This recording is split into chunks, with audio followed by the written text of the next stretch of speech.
Imagine a place where nature and study intertwine, a learning environment with history written into its walls, an academic culture grounded in understanding and the pursuit of excellence, and home to a community forged of shared values and aspirations.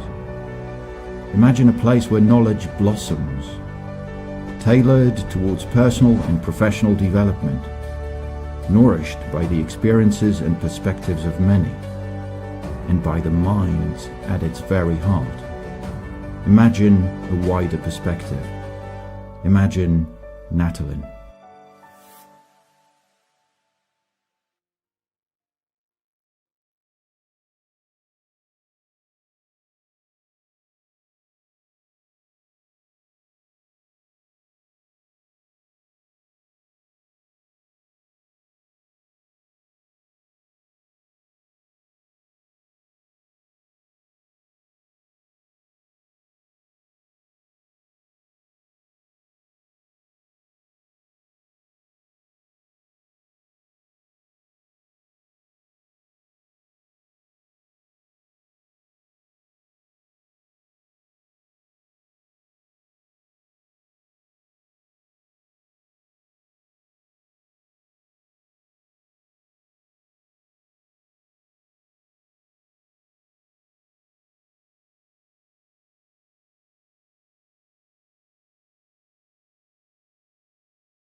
instead of starting now, we will start in 30 minutes, so 10:45. And now you are invited just to enjoy coffee outside and cookies. They are ready and they're waiting for you. Okay?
Imagine a place where nature and study intertwine, a learning environment with history written into its walls, an academic culture grounded in understanding and the pursuit of excellence, and home to a community forged of shared values and aspirations. Imagine a place where knowledge blossoms, tailored towards personal and professional development, nourished by the experiences and perspectives of many, and by the minds at its very heart. Imagine a wider perspective. Imagine Natolin.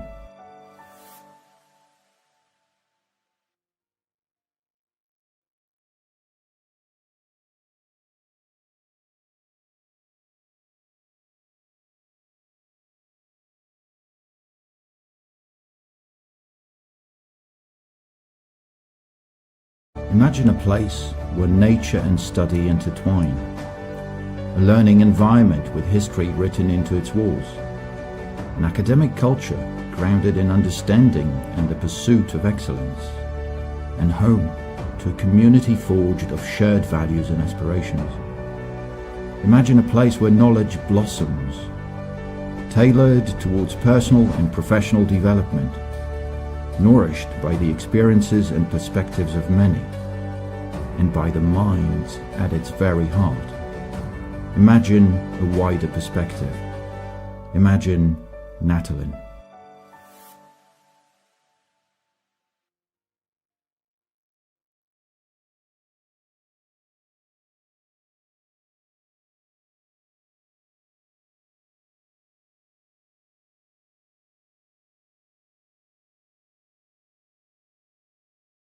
Imagine a place.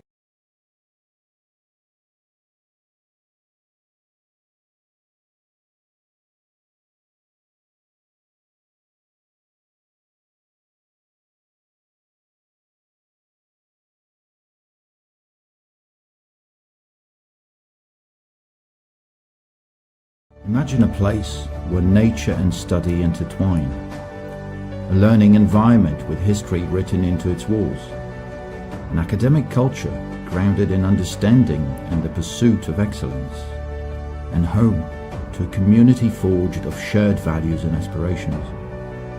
Imagine a place where knowledge blossoms, tailored towards personal and professional development, nourished by the experiences and perspectives of many, and by the minds at its very heart. Imagine a wider perspective. Imagine Natolin.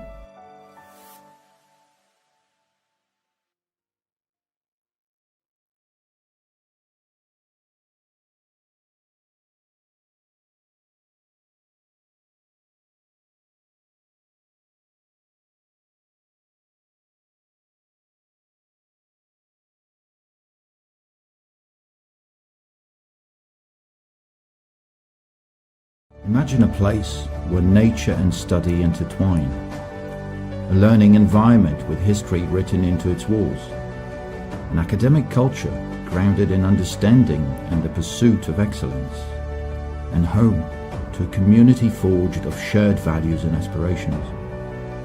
Imagine a place where knowledge blossoms, tailored towards personal and professional development, nourished by the experiences and perspectives of many, and by the minds at its very heart. Imagine a wider perspective. Imagine Natolin.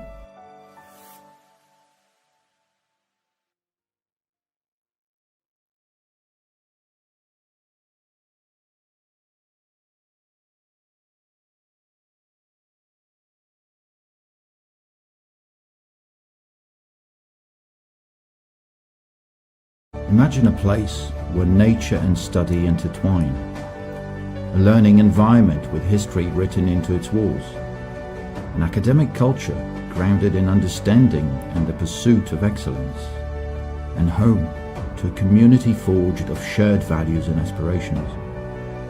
Imagine a place where knowledge blossoms, tailored towards personal and professional development, nourished by the experiences and perspectives of many, and by the minds at its very heart. Imagine a wider perspective. Imagine Natolin.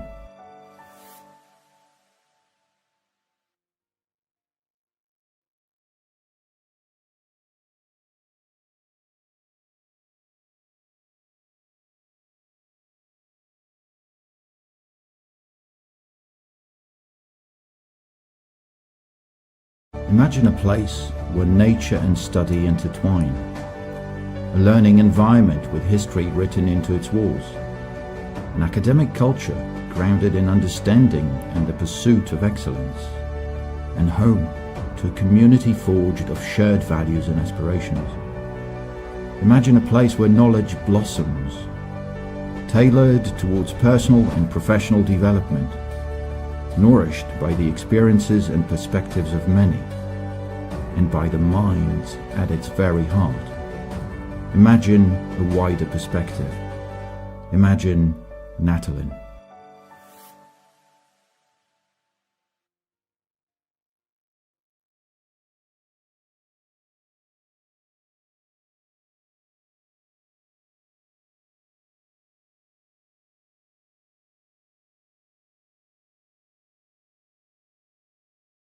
Imagine a place where nature and study intertwine, a learning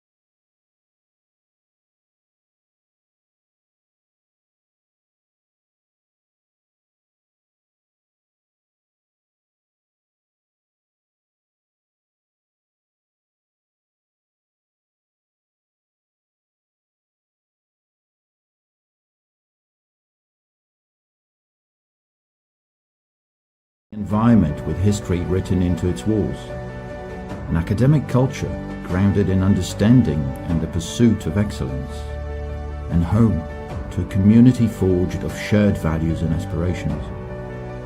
Imagine a place where knowledge blossoms, tailored towards personal and professional development, nourished by the experiences and perspectives of many, and by the mind at its very heart. Imagine a wider perspective. Imagine Natolin.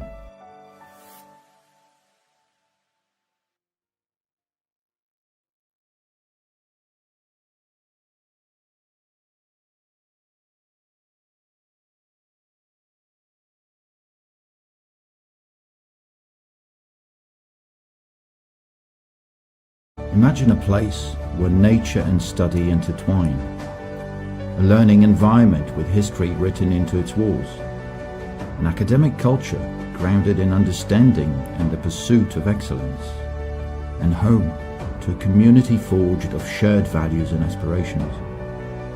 Imagine a place where knowledge blossoms, tailored towards personal and professional development.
W tym nowym stażu się wybiera po prostu obszar zainteresowań i od tego roku stworzyli jeden nowy obszar, to jest współpraca z Energy Community. Tak, właśnie. No i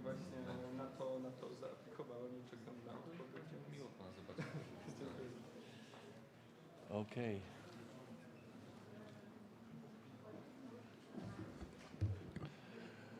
So I hope you enjoyed an unexpected coffee this morning.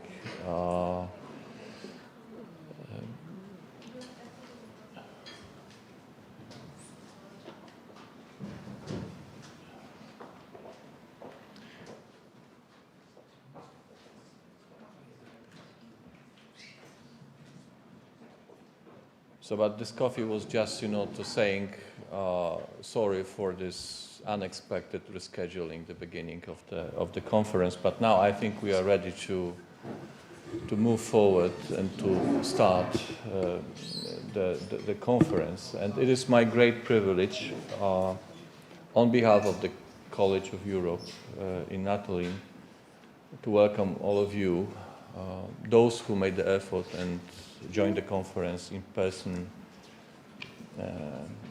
and traveled to college, but also those who are following this event online for joining the 5th annual conference of the Energy and Climate Nest at the College of Europe in Natolin.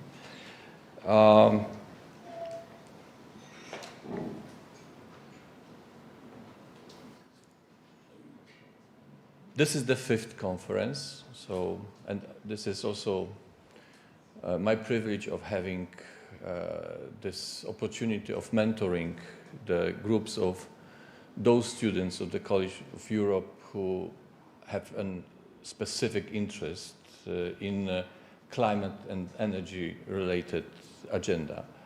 The 5th is a small anniversary, I would say, or this is a reason for being proud of doing that, but 5th is also a big obligation for us to improve every year the quality of the gathering and the quality of the contributions to be made by the speakers. And I'm really sure that this year's conference is really outstanding when it comes to the program, when it comes to the contribution, when it comes to the papers provided to the conference, and the speakers we will be hosting on this stage soon.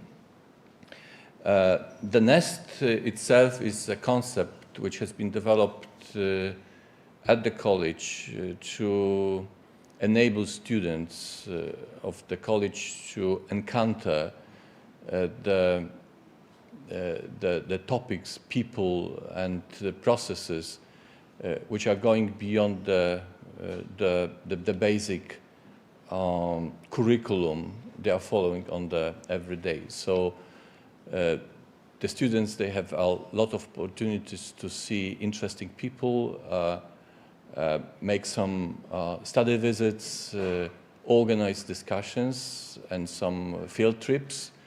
All of that is to complete the lectures and the seminars they are having on the regular basis. And this conference is just a peak of the annual activities, and this is just a summary of the work which has been provided by them until now. And this is not an accident that this conference is happening in the week of the celebration of these students leaving the College of Europe for good. Today's conference is also having a very scientific dimension. It is organized by students, but the concept is that still the conference should provide scientific input and the scientific quality to the debate which is being run in the European Union on the topics which are important for the European Union. And the scientific quality is underlined by the fact that together with me, Beatriz Martinez-Romera is supporting students in organizing this conference and also in preparing the post-conference publication, which will be a subject of further improvements and further deliberation in months to come, so that we can have at the end the publication as it is here, the series of publications from the previous conferences. So that will be the ultimate outcome of the meeting today, and I'm very proud that this knowledge and this experience which is being brought to the conference then is being reflected properly in the paper, post-conference publication being published. As I mentioned, the issue or the objective is to have a discussion on the topic which is very timely, and I want to congratulate the group of the students engaged in the organization of this year's conference on the selection of the topic which is extremely timely for the European Union. So you might have already experienced how important the debate, I would say even the late debate on the Green Deal has impacted the very recent election to the European Parliament. So this observation or this experience we have just made is really underlining how timely the topic of the discussion is, and how important will be this contribution to be provided today to the debate which is being run on the European level. We hope that by this conference today and by the publication to come, this debate could be enriched by providing the very specific observations and very specific reflection on the European Green Deal in this turning moment of the European policy when it comes to the climate change and climate transition. So that is the reason why I'm extremely happy that the structure of the conference is properly addressing the issue or the topics being discussed today. So first of all, we have some political, social, and communication related topics in the nexus to the European Green Deal, and I hope that especially in the first panel we will have opportunity of addressing these issues under the leadership of Beatrice. Then in the second panel we have presentations and contributions which are related to the internal EU related topics, so that how specifically the European Green Deal could be revised, could be improved, or what are the suggestions for making European Green Deal a better one policy for future.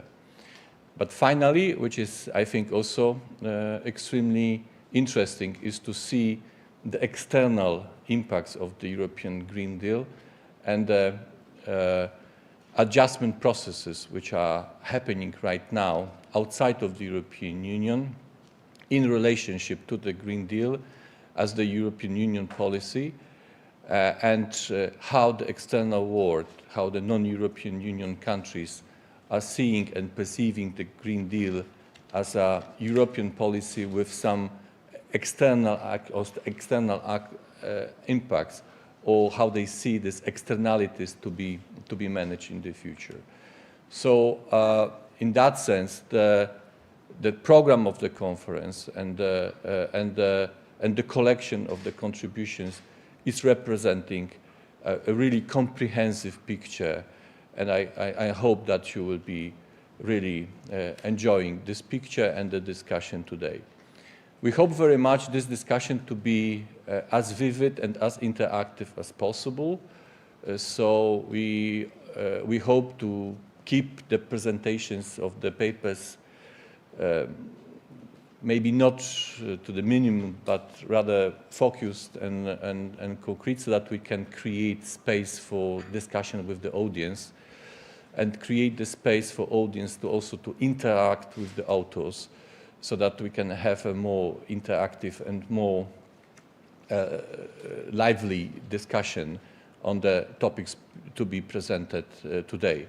And I really believe that will be also an added value of the gathering today and of having this conference organized at the end of the day in the academic institution, which should be very much based on the concept of exchange, of dialogue, and the concept of having a well-organized discussion. And this is the role of the NES, this is the role of the college, to provide such a platform for having dialogue on the topics which, as I mentioned at the beginning, they are very much important and pertinent for the European Union itself and for the members of the European Union and for the friend countries.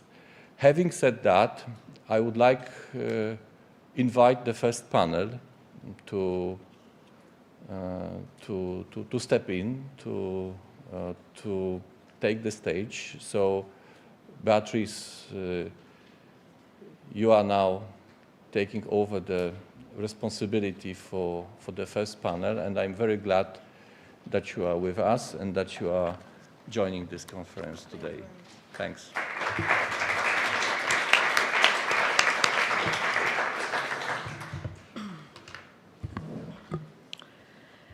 So, good morning, everyone. Welcome to our session, the first session of the day, which is going to deal with EU climate and energy action, setting the scene. That's the title that we have given to this first panel. This is part of the annual conference, as the ambassador was telling us, that you have been doing for the last years. And I'm very, very thankful for the invite, for allowing me to be part of the scientific committee and just share this experience and this conversation with all of you. It is my tremendous pleasure to be here and to delve into the interesting questions and concepts and underpinning ideas behind the revisiting of the European Green Deal. My name is Beatriz Martinez. I work as an associate professor on environmental and climate change law at the University of Copenhagen at the Faculty of Law, where I head a research center on climate change law and governance. We are a group of scholars trying to do our bit for the green transition, so we're working on climate, energy transition, environment and sustainability at large. And it's not only me that is thrilled to be here, but my institution is very happy to partake in this event. So besides thanking the students for the organization of this event, and thanking Ambassador Lorkowski for the invitation, and Barbara, and Alvaro,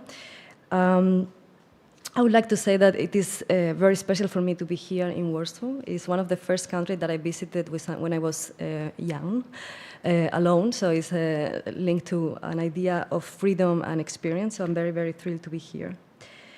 Today we find ourselves in a critical and key moment in the history of environmental governance in Europe and internationally, and it's not only because of what is happening with the reconfiguration of the European Parliament, but there are items that we need to face regarding environmental protection. We have transgressed 6, if not 7, of the 9 planetary boundaries. We are on our way to transgress the number 7, and that includes climate change, biodiversity threats, biodiversity loss, species extinction, freshwater crisis, land use. So there's a number of items that we have already done our bit to mess up with. And this transgression means in the words of scientists such as Johan Rockström and Catherine Richardson, that the Earth is now outside of the safe operating space for humanity. We need to raise up to the occasion. We need to raise up to the challenge. The challenge requires not only for the EU, but internationally, but for what we need to do. It requires a governance that is able to encompass governments, citizens, the private sector, a governance that is able to bring together and address thorny issues at the local, domestic, regional, and international level, and a governance that understands that the interaction of climate change and the green transition with other areas of law needs to be addressed in a sound and efficient manner. The European Green Deal, adopted in 2019, which this conference is revisiting, represents a transformative agenda aimed at making Europe climate neutral by 2050, but also including other objectives besides climate change mitigation, which have to do with the promotion of sustainable development and circular economy. Within this strategic program, energy also stands as a key item of the sustainability agenda in Europe. Through a combination of regulatory measures, financial incentives, and collaborative effort between member states, the EU aims to lead global efforts, but also to fulfill international commitments. In this session, our 4 distinguished panelists will explore underpinning governance and conceptual structures to the European Green Deal, in particular, the EU social contract. We will explore how the European Green Deal reshapes the social contract between the EU and its citizens, and how we can ensure and promote that there are benefits and that the burdens of the green transition are shared in an equitable manner. We will also address the concept of energy justice and energy transition, including and expanding how other areas of law, such as human rights, could contribute to our understanding of what energy justice and energy transition mean. We will talk about trust and communication of policies, and what type of strategies are most effective in communicating climate policies and environmental policies, building trust and fostering public engagement and support. And of course, participation is a key element here. Usually decisions that include the public receive more legitimacy also at the implementation moment. And then we're going to talk also about the EU governance model after the European Green Deal. Is the European Green Deal changing the way in which we make policy in Europe? Our goal is to ignite the conversation today and talk about the challenges and also the potential that the European Green Deal has. So this is how the panel will go. I'm gonna introduce each of the panelists. So when I name you and explain who you are, you can join the stage here. You will be allocated 15 minutes for your presentation. I will be annoying you when you're 2 minutes of your time. So at minute 13, I will be telling you that there's only 2 minutes left. And then we will save our questions for the end of the panel. So we will have, hopefully, as Ambassador was saying, a good conversation at the end of the panel, 20 minutes, hopefully, or 25 minutes. So please save your questions, comments, inputs for that point. Thank you so much for joining us. Looking forward to the stimulating and engaging session. And as I say, I'm going to present our first panelist, which is joining online, so she won't be able to sit here, but she will be hopefully appearing on the screen somewhere. So this is Marta Stoniewska. She's currently pursuing a Master on Corporate Law at the University of Cambridge, but she's also a student at the University of Warsaw, where she's also completing a master's degree. Before that, Marta earned her bachelor's in law from the London School of Economics, and she has served as president of the Federation of Polish Student Societies in the UK since last year. She has published and participated in a number of conferences, mostly on the topic of human rights and commercial law. And she's going to be talking to us about the topic of unaddressed environmental protection in EU legal framework, the Green Deal as a new social contract. Welcome, Marta. We move to our second panelist. I think Judith is in person here. So Judith Kahn, please join the stage. She is a junior researcher at the German University of Administrative Sciences in Speyer. I had to make a translation because I don't speak German. Her research coalesces around law, politics, and administrative science. And today she's here to talk to us about the concept of energy justice, in particular as a function of human rights, with an exploration of the German but also European context. Thank you for joining us. We move to our third panelist, Vineta Kleinberger. I hope I pronounced that right. She's a PhD candidate at the Faculty of Social Science and the leader of the research group Intersections, Politics, Narratives, and Perceptions at Riga Stradiņš University in Latvia. She is a political scientist by training, with a research focus on the dynamics between policy formation, strategic communication, and societal perceptions. And she's been involved in the Ministry of Foreign Affairs in Latvia for a number of years. And today she's here to talk to us about how to mobilize action for the European Green Deal, the role of trust in climate change strategic communication with a case study on Latvia. Welcome. And our final, last but not least panelist, please join the stage, Erwan Beljirba. He is currently a consultant in environmental and transport policy in Brussels for FIPRA. He previously worked for Cambridge University Institute for Sustainability Leadership, and he was trained by member of European Parliament, Natolin. He studied here at the College of Europe, not here in Bruges, yeah, sorry, we had a conversation before. And he specialized in environmental and energy policy. Before that, he pursued background in political science and philosophy in Paris. And he's here to talk to us about the evolving governance in the EU, from growth strategies to the European Green Deal. So whether the EU is becoming a catalytic actor or a state. So I think you need, if I'm right, you're going to be moving here to do your presentation. So I will remove myself from the stage, and I will be back when we do the Q&A. Thank you.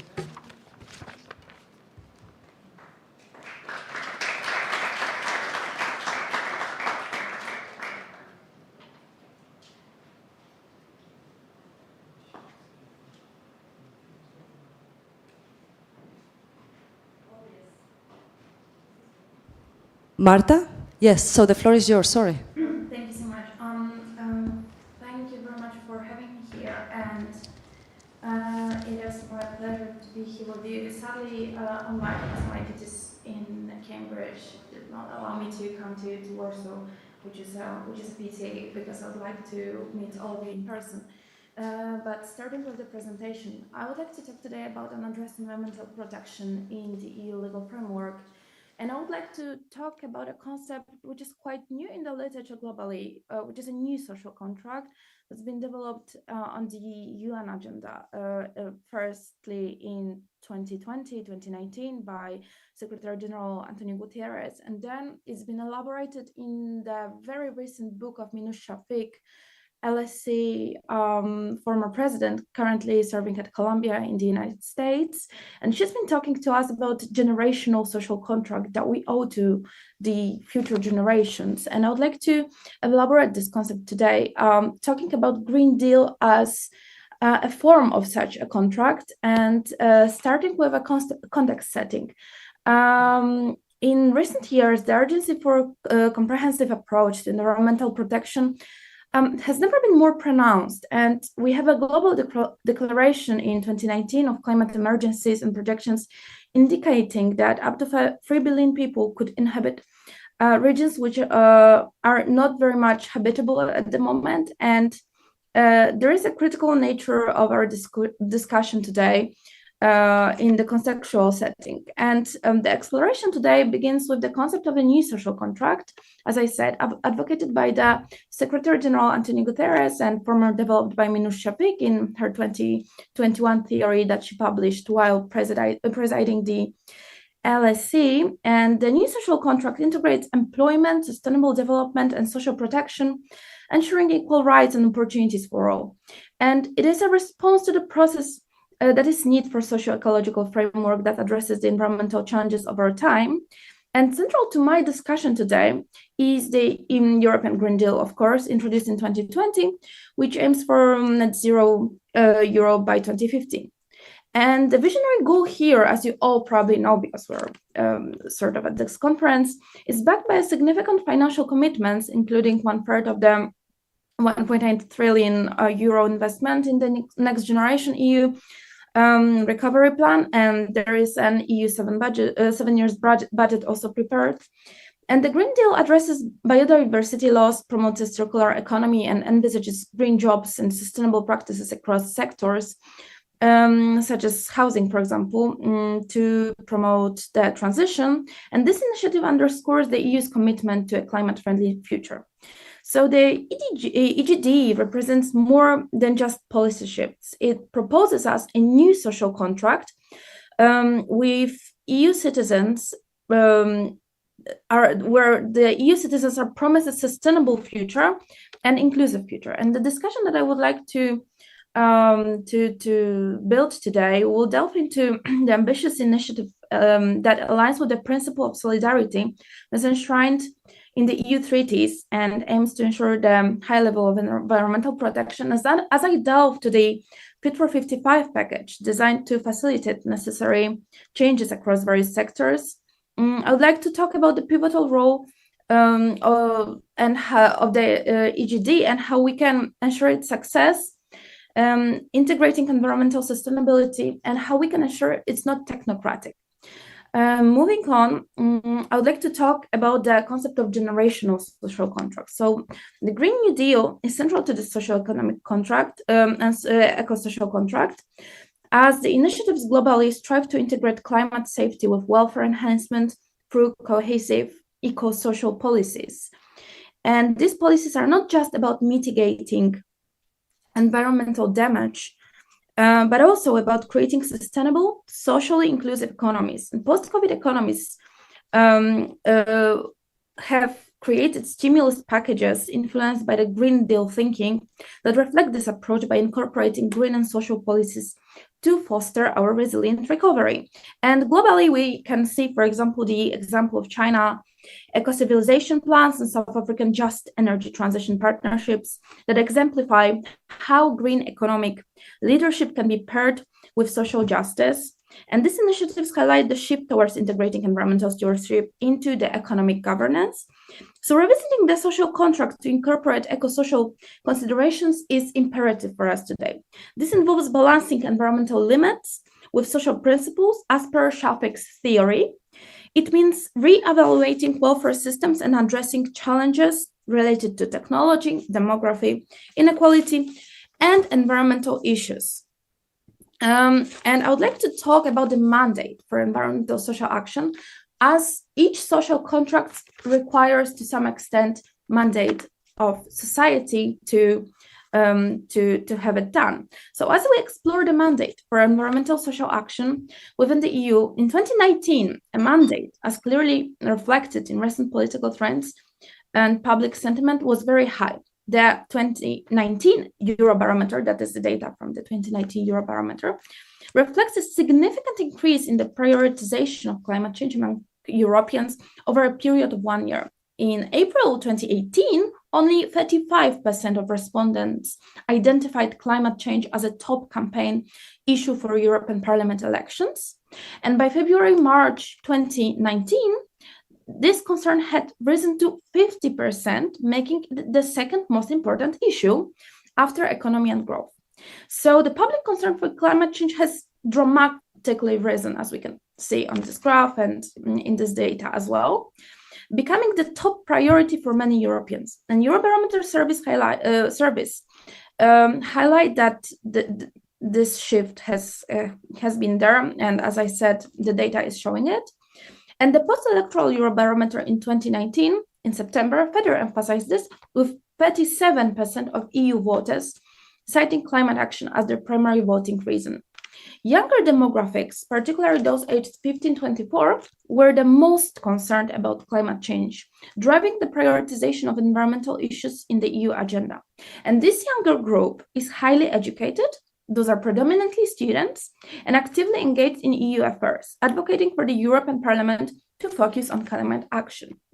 So there is also across Europe, there's been a decisive shift towards green policies, as evidenced by, for example, the significant electoral gains in 2019 of the green parties. In France, for example, we had Europe Écologie Les Verts securing a remarkable third place in elections, and they achieved 13.5% of vote during the 2019 election, which is an expected surge comparison to earlier polls.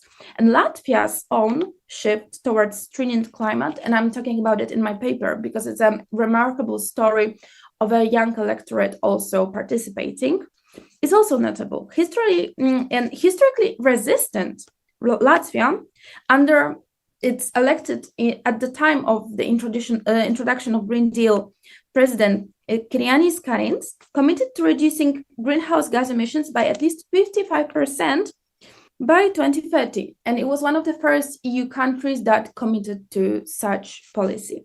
This is a part of a broader strategies aiming for carbon neutrality by 2050 in Latvia, reflecting a pragmatic alignment with EU policies. Now it's slightly changed, but I will talk about it later.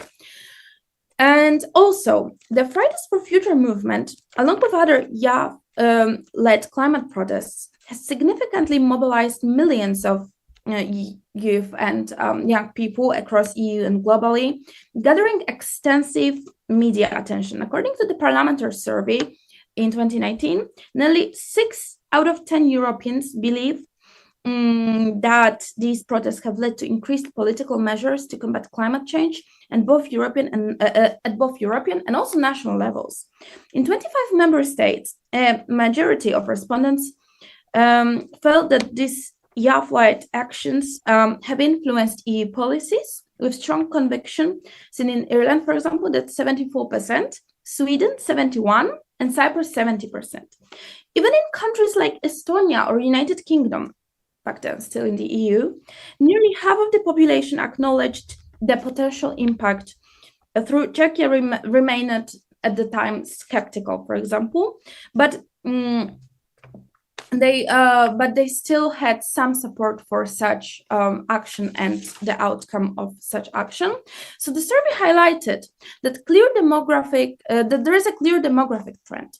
Younger respondents are more optimistic about the impact of those protests, with 66% of young Europeans compared to 55% of those that were aged 55 plus were believing in the positive outcome. And this optimism was specifically pronounced, for example, in Latvia. And furthermore, highly educated individuals, students, managers, and frequent internet users were more likely to see a connection between YA-led protests and political actions on climate change. So we had the European Commission's Fit for 55 legislative package unveiled in July that aimed to reduce greenhouse gas emissions by at least 55% by 2030 compared to 1990 levels, updating existing EU legislation and introducing new measures. Central to this package was the revision of EU emissions trading system, and then we also had a carbon border adjustment mechanism and social climate fund that were introduced to prevent carbon leakage and mitigate socio-economic impacts. Additionally, we had effort sharing regulations, which was updated to increase the EU level of greenhouse gas emissions reduction target for 2030 from 29 to 40%, with new national targets, etc., etc. So that is the whole package that we had introduced. And was that a long-awaited social contract, we may ask? So in 2022 Eurometer, so Eurobarometer data, we had an underscored significant role of the climate change in shaping European Parliament policy priorities, with 31% of respondents emphasizing action against climate change. This remains a top priority in 6 European countries, highlighting its crucial importance for current socio-economic contract. The Fit for 55 framework includes substantive legislative measures aimed in reducing the emissions. And drawing upon Shafik's 2021 account of the theory of a new social contract, as I said, the European Green Deal and Fit for 55 package represents a shift towards a new socio-economic contract that integrates environmental sustainability. And we can say that this fosters a fairer and more just European society in this sense. And both packages, the Green Deal and Fit for 55 package, stand as a critical juncture for the EU, presenting distinct chance to reshape and revitalize the social contract post-COVID.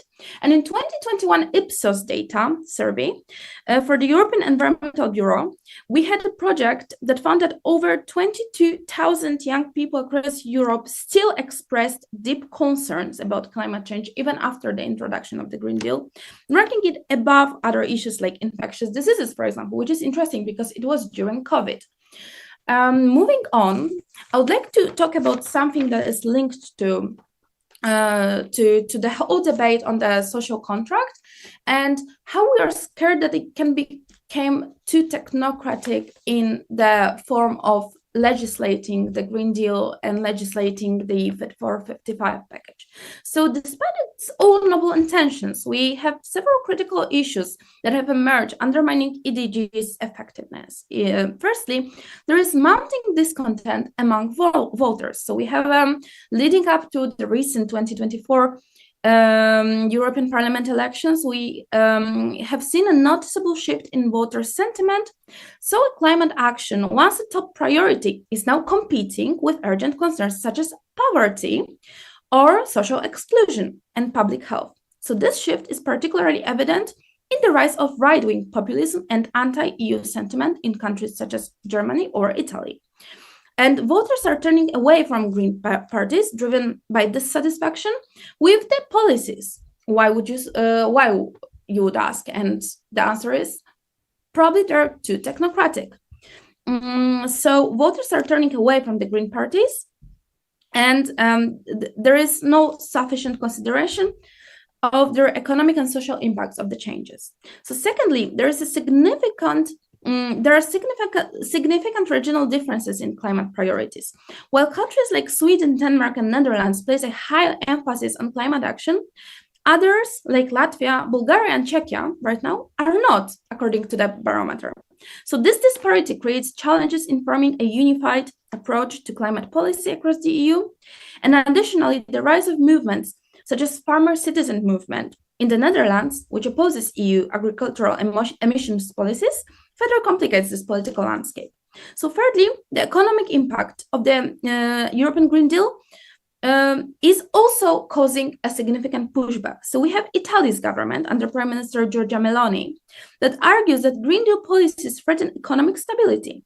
So Italy has demanded the dilution of directives that aimed at improving energy efficiency and phasing out combustion engines. That was their biggest problem. Similarly, Poland, my very own country, the government has taken legal actions last year, obviously, against the EU challenging directives like the 2035 ban on combustion engines vehicles or carbon border adjustment mechanism.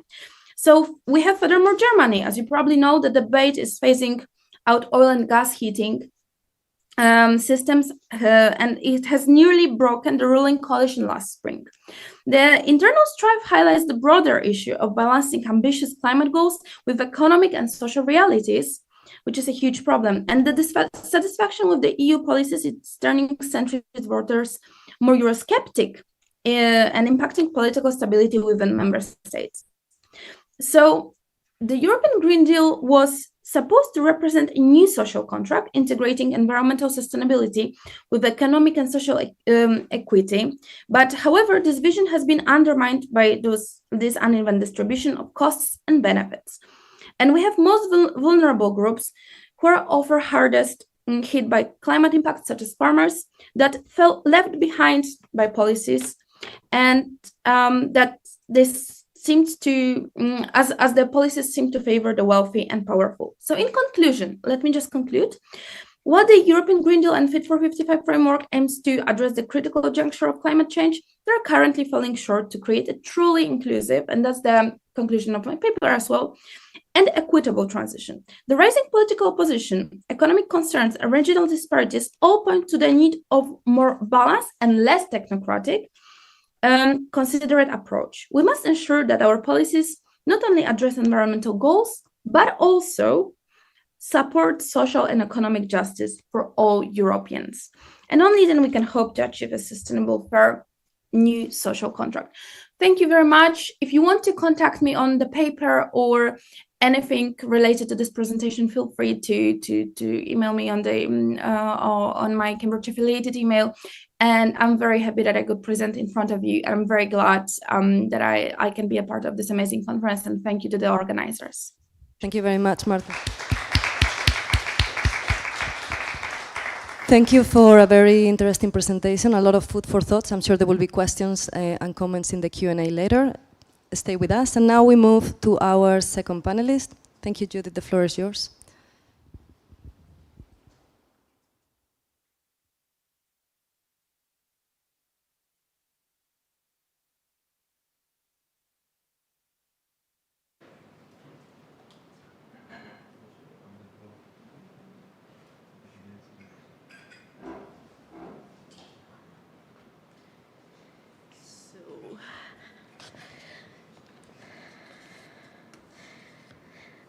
So thank you, Marta, for giving us a first insight into this idea of a social contract. And my study, so the concept of energy justice viewed from a European human rights law perspective as an interdisciplinary approach, especially focuses on this dimension of social justice, which you have already addressed. So let me shortly discuss the question, why does energy justice matter? I mean, Marta has already made a point that maybe these European institutions so far haven't put their focus on social justice in a significant way so far. So yes, social justice as well as energy justice is part of the European Green Deal. But when you, like, for example, have a closer look at the EU web pages, then it becomes clear that it's a rather rudimentary idea. So what is actually understood by energy justice? So we have this just transition mechanism, for example. I also wanted to show you some research results of a project Vineta and I accomplished last year. So we studied the national climate action plans with regards to how governments actually talk about the dimensions energy security, energy justice, as well as sustainability. So far we did it for Germany and Latvia. And what you can see here is that justice actually is not that much being talked about. So what we found in these documents is that it is being addressed in not such a significant way.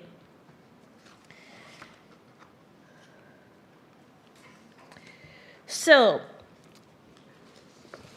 why is it important to conceptualize energy justice interdisciplinary? There is still no consensus on how energy justice can be defined and be fruitfully used in energy justice legal governance. The social sciences so far have turned their attention to the topic of energy justice, but from my perspective, I think the legal debate is a bit lacking behind. And we definitely have to address this issue in order to really find solutions for a just energy transition. So why should we focus on a human rights perspective? First of all, human rights offer the possibility of a legal corrective to state or supranationally initiated transformation processes, such as the energy transition. Human rights also impose duties of protection on states. So energy justice is broadly understood as a fundament for the exercise of civil liberties. The relevance of human rights debate is quite evident here. Thirdly, human rights and their legal dogmatic interpretation address normative questions that contribute to an intersubjectively comprehensible as well as binding and just social order. So legal dogmatic and legal philosophical research can be considered as a fundamental discipline in order to address these questions of social justice. Also, as a fourth point, European constitutions actually recognize principles of equality as an essential element in guaranteeing human rights. So there is something all of these constitutions have, which we can draw off.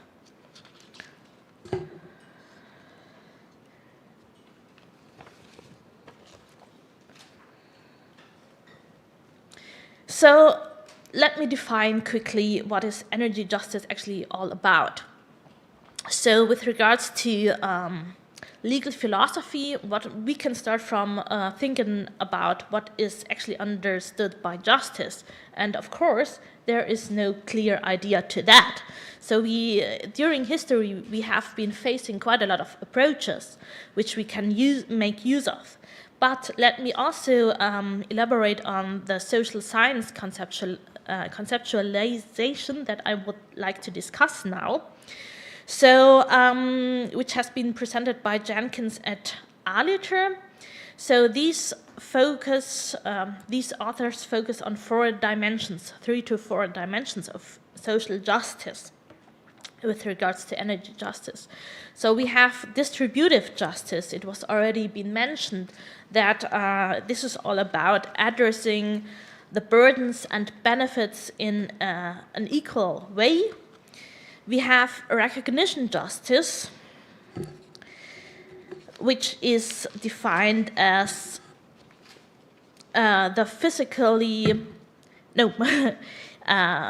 it is about the tolerance the idea that individuals are being fairly represented within these questions of discussing energy justice matters. We have then procedural justice, which goes in the same direction, so to say. So this is all about the access to decision-making processes that govern the distributions of a fair transition. And we would also have the idea of restorative justice, which calls for an even-handed enforcement of energy statutes and regulations, as well as access to remedies when legal rights are violated. So let me quickly present my research questions now. So I would like to address 3 questions. 1, can social science concepts of energy justice be anchored in European and member states' national human rights law? 2, can human rights law shape the understanding of energy justice as a concept? And 3rd, in which way can European and member states' human rights law serve as a starting point for future energy justice regulation? I will quickly go through the next slide. So my research design combines social science concepts of energy justice, legal philosophy, as well as study of legal dogmatic interpretations. So far, I would still consider this being a research gap. We only have some few research contributions on the topic of human rights and energy justice. Some debates are going on do we actually have a right to energy, which has been a bit elaborated on, but all in all, I think there is still a huge research gap.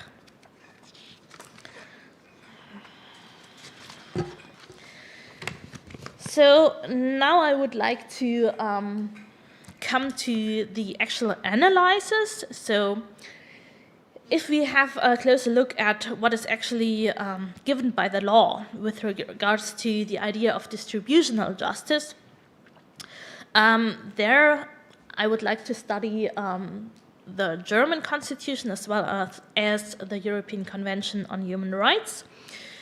So we could discuss several different questions like, do we have a right to energy in order to address energy poverty, for example? So we could argue that we could maybe make use of Article 2, maybe in conjunction with Article 1. So Article 2 is all about the right to free development of the personality, in conjunction maybe with human dignity or our welfare state principle. But usually scholars agree that explicit entitlements and benefits cannot be derived from the law, because usually these kind of articles serve as a defense right. So all we could do or discuss is the question of having the duty of protection with regards to that. So with regards to the wording, yes, this could serve as an opportunity to actually address a right to energy. We could also discuss infrastructure distribution matters, which would also be part of this idea of distributional justice viewed from a German legal perspective. Like there we would also have Article 14, paragraph 2, stating that property entails obligations. But then again, we would also have Article 14, paragraph 1 with a right to property, maybe opposing this idea. So all in all, we are facing the problem so far that usually these articles are being interpreted in a quite restrictive way. And we would only be able to address these questions of energy justice if we go a step further and understand these articles in a way of being a living instrument. The same goes for the European Convention on Human Rights.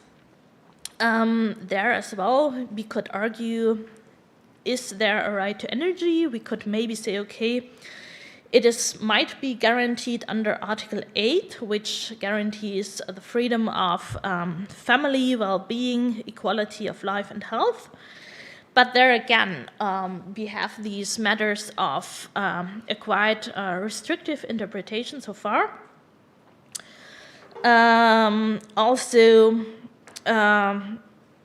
Which we can also see by the interpretation of the European Court of Human Rights.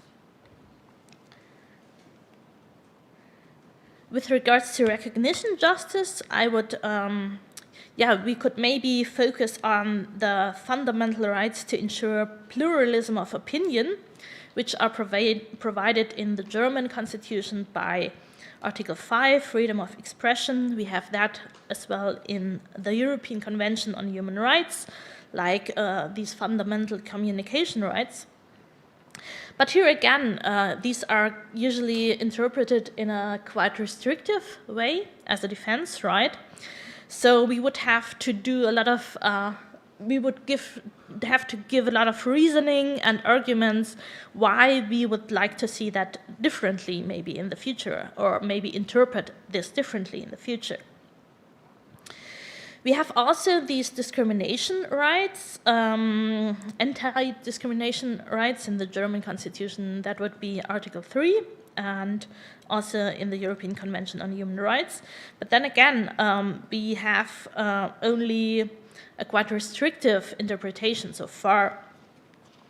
And a state obligation to guarantee recognition could only be derived by a broad-minded understanding of non-discrimination, as like, for example, a right to full social belonging, which is being debated so far.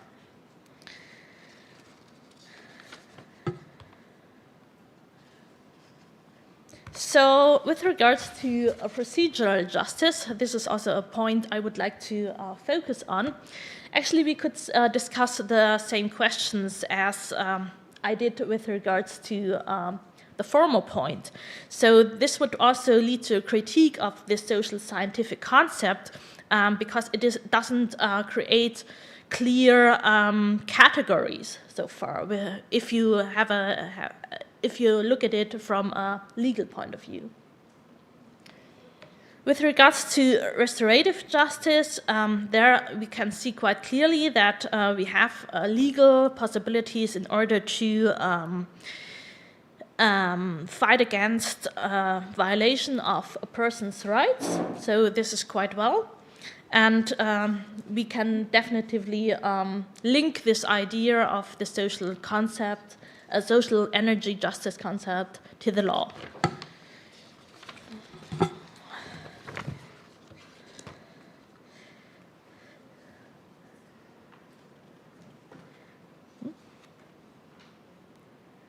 So let me come to my conclusions. What can we learn of this study? At least partial aspects of this social scientific conceptualization of energy justice can be anchored in human rights law to varying degrees. There is a clear connection of restorative justice, for example. For other dimensions, this is much more debatable. Legal dogmatic analysis can also contribute to developing a sharper understanding of the legal requirements for a concept of energy justice. Especially canonized interpretations of the law might lead to a narrowing of the understanding of the concept of energy justice. However, the conceptualization of energy justice as an ideal can also provide an approach to give human rights norms a normative boost when it comes to legal interpretation. We also saw that the conceptualization presented by Jenkins is normatively charged and does not necessarily find reference points in canonized dogmatic interpretation of the law. So, legal dogmatic analysis can contribute to capturing two ethical normative aspects and sharpen an also legally valid understanding of energy justice. Altogether, the analysis of human rights requirements for energy justice is necessary in order to create further simple legal regulation of energy justice matters, which can address these human rights requirements. And ordinary law can also help to address normative gaps that cannot be handled by human rights law. So, thank you for listening to this presentation. I would still have some limitations to present, but I think this is going to be too academic. So thank you for listening. And yeah, let's discuss these questions later on. Thank you, Julie. Thank you very much for the presentation. Again, a lot of things to discuss later. And we give the floor now to Vineta.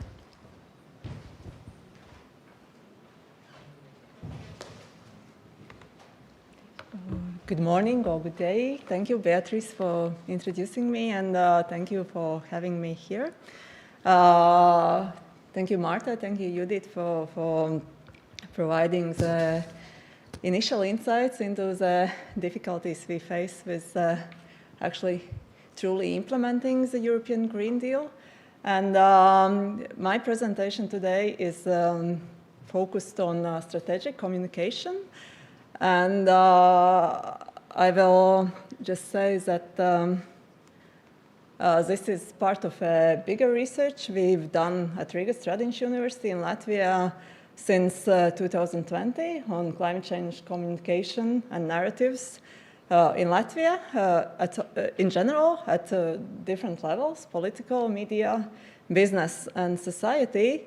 But today's presentation is just a very small part of it, and it will focus on the role of trust in strategic communication, which is also a topic of my PhD thesis.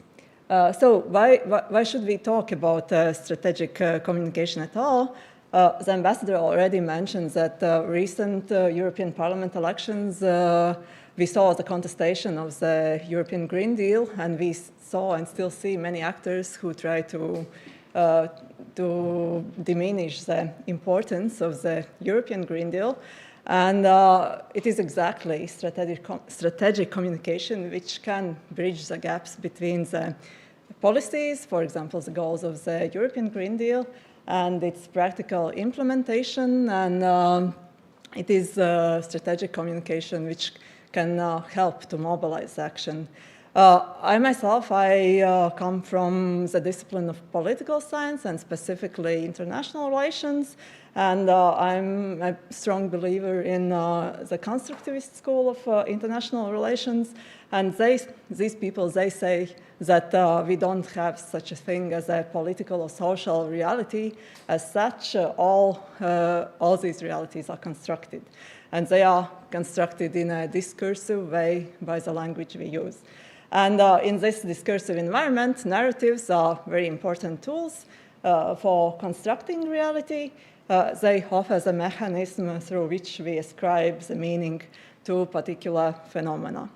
And in the theory, yes, it's shown very well that political actors use strategic narratives intentionally as a means to shape domestic and international behavior and to create a favorable discursive environment for achieving the goals.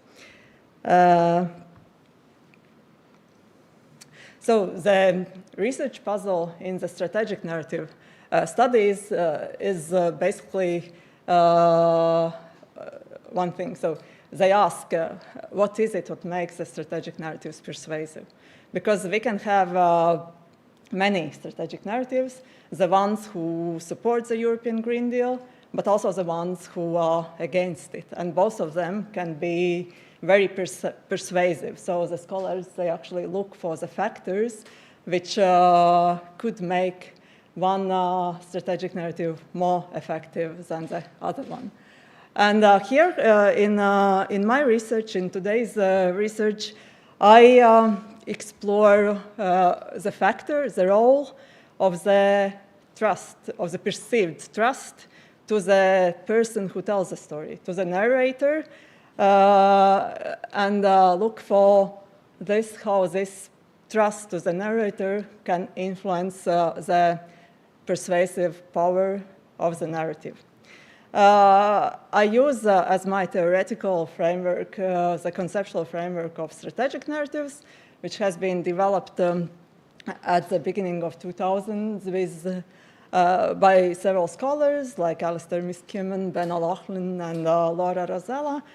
And using this framework, I'm trying to propose some complementary aspects related to the narrator.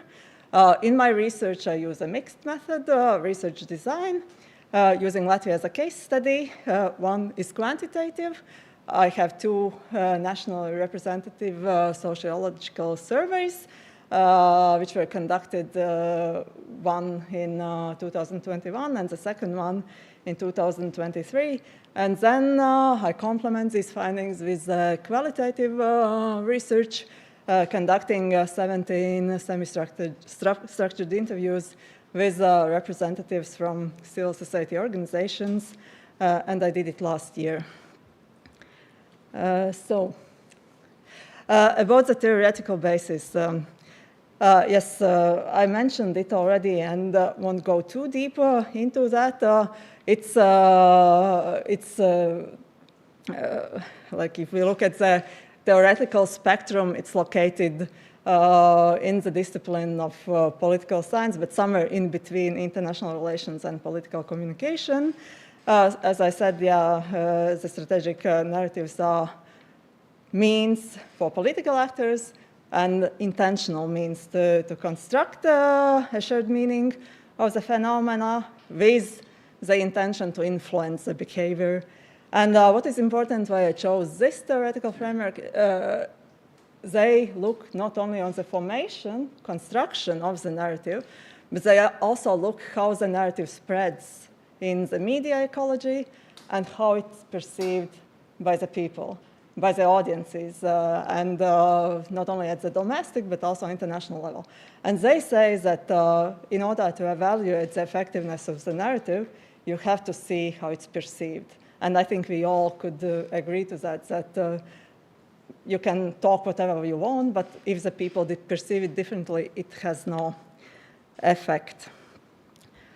Here is just a short summary of a work of scholars in the strategic narratives theoretical framework.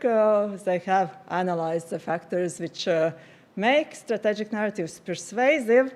I would only say that up to now, strategic narrative studies have by and large focused on the perception of the contents of the narrative. So they look at the narrative, and then they analyze how it's perceived by the public. And then they analyze many things in the narrative, so how clear the purpose of it is, how coherent it is, how much it confirms to reality, how it resonates within specific cultural, historical, political, and socioeconomic context, etc. But I found only one study up to now which demonstrated that strategic narratives can be more effective, probably, when told not by the political actors, but other, for example, civil society organizations. And these authors, they argue that probably civil society can be able to construct narratives that are more credible than the official political ones. But as they do not test this assumption further,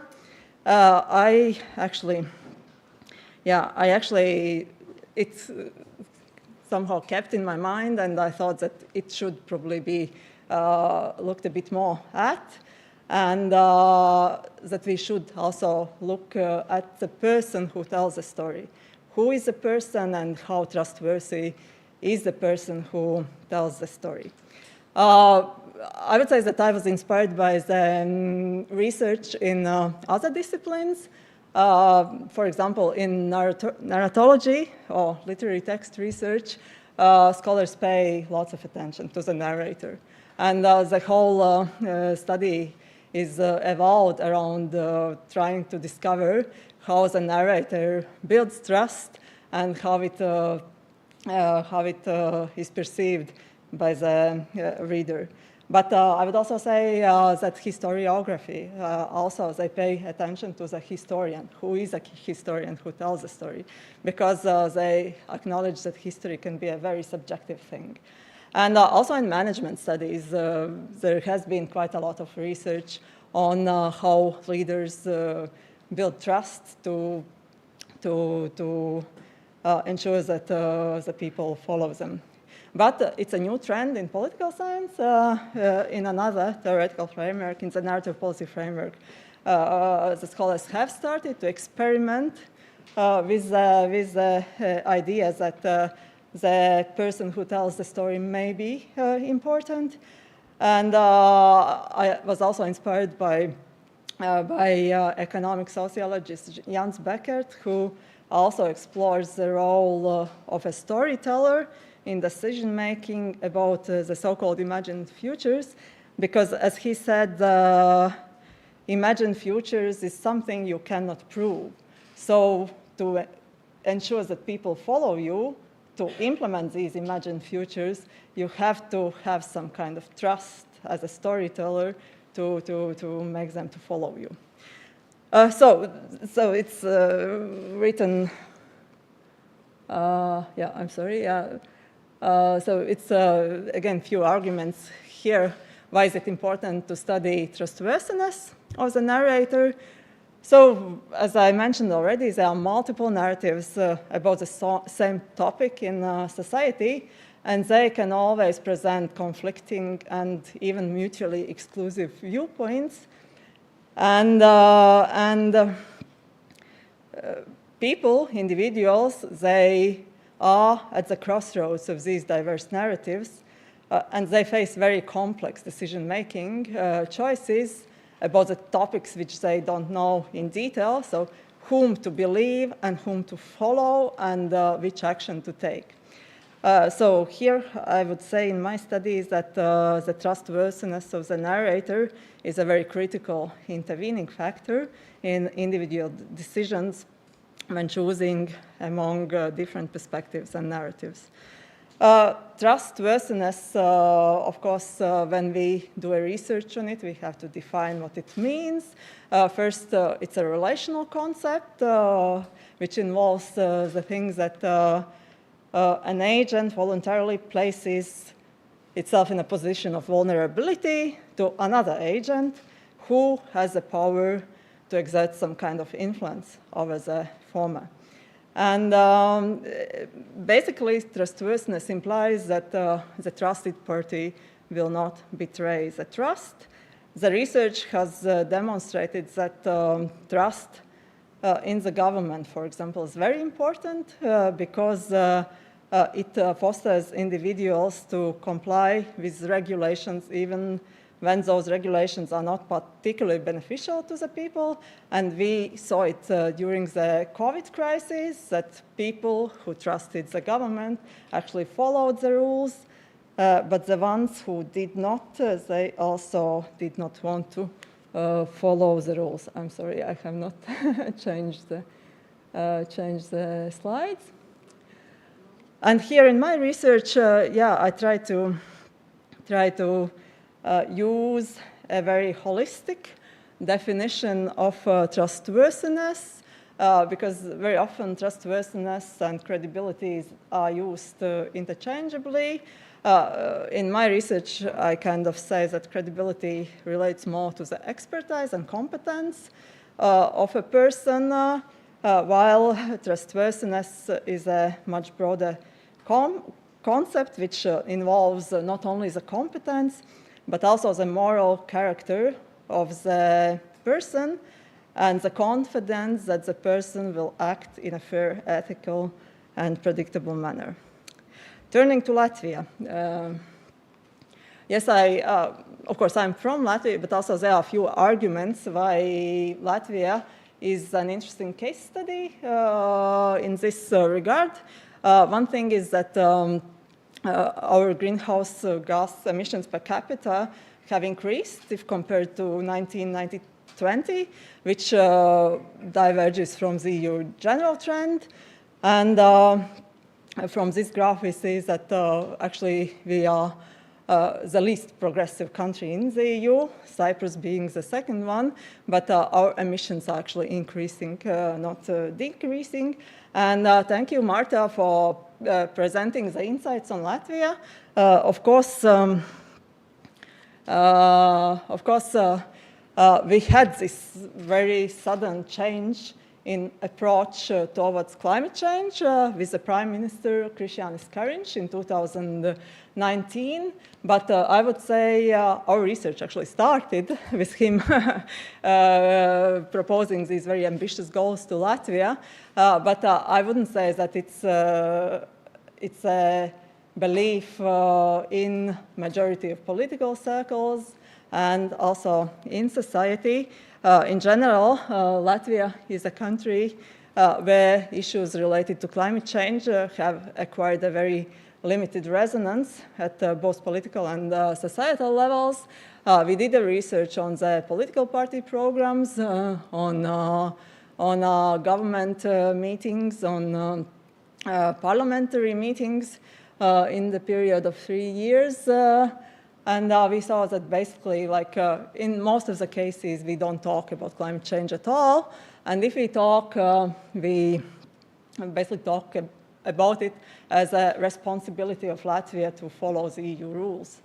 And also in society, we see that in Latvia, people tend to perceive climate change as a global issue.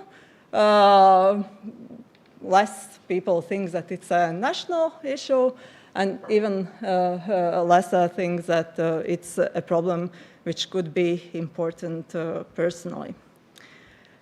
And the third argument why to study trust in the narrator in Latvia is that Latvia is a country with one of the lowest trust indices in government and parliament among the EU member states. And we can see the graph here. The two bottom lines are for Latvia. It's a trust in government and trust in parliament, and it's much lower than in the EU on average. At the same time, we believe in the EU institutions much more than people in the EU on average. So turning to my findings,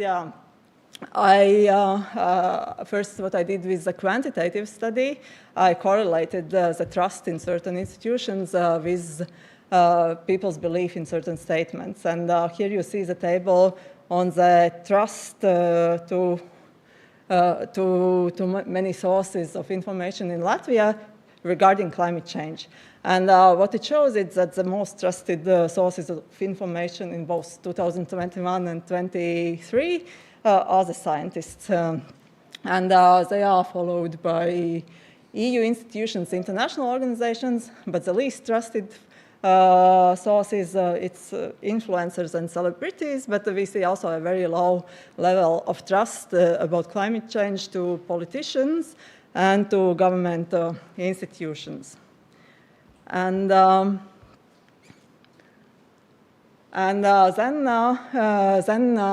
I took, because of space limitations, I took only one statement from the public opinion survey where we tested people's beliefs, and it's the statement which got almost like very lots of agreement. So the statement says that climate change is a beneficial slogan to politicians, and we saw that 62% in 2021 and 74% in 2023 agreed to that statement. And the statement itself, it has some negative idea within it, and it suggests that climate change in Latvia is acknowledged not due to its tragic effects on the planet or to the people, but because the political elite perceives potential political, economic, and other benefits from addressing the issue. And overall, this statement and the substantial support to it, it suggests that Latvian society in general is very skeptical about the genuineness of politicians in addressing the challenges of climate change. And then I did the correlation analysis, and it showed that actually perceived trustworthiness of political institutions could influence such a belief. And when we look at the correlations, then we see that there is a negative correlation between trust in politicians, government institutions, EU institutions, and agreement with the statement. What it means that the more you trust the politicians, the government, and the EU institutions, the less you believe to such a statement, and vice versa. The more you believe in the statement, the less you trust these institutions. And this correlation, it worked for the politicians, government institutions, and EU institutions, but it didn't work regarding the scientists. So, which means that probably trust in the scientists does not have anything to do with trust in such statements, because you don't actually relate these two together. And then the findings from the interviews, majority of the people whom I interviewed, so 13 out of 17, they emphasized that trustworthiness of the narrator is very important for the narrative to be effective. I could only cite one respondent who said that in all stories, that's the most important thing, not even the expertise. But when discussing the trustworthiness, it was very often the audience-specific trustworthiness which was underlined. So you should have a narrator who knows the audience and who can get the credibility in that audience. For example, for young people, it would be another young person who tells the story about climate change, and it implies that this person will be more able to mobilize the young people for action than somebody else. In general, what I also saw from the interviews that the trust to both political institutions and non-governmental organizations was perceived as declining. Okay. And yes, maybe we can discuss about it a bit more in the break. I will just mention that few of the interviewees did not prioritize trustworthiness because they said that it's a subjective concept, and they also said that society is very easily manipulated through deliberate efforts to discredit the narrator. Therefore, trustworthiness can be destroyed in a very short time by spreading the disinformation about a person. And yes, just a few words about the qualities which define a trustworthy narrator. It's expertise, its ability to convey information simply and understandably to the audiences. It's also ability to provide associations and practical examples for action. Its ability also to communicate unpopular solutions. Its authority, its empathy, its openness and friendliness, and finally, its charisma. And yes, I could just conclude from all my presentations that my research proved that trustworthiness is, to the narrator is a very important factor when considering the effectiveness of strategic narratives. Thank you very much. Thank you so much. So, Erwin, the floor is yours.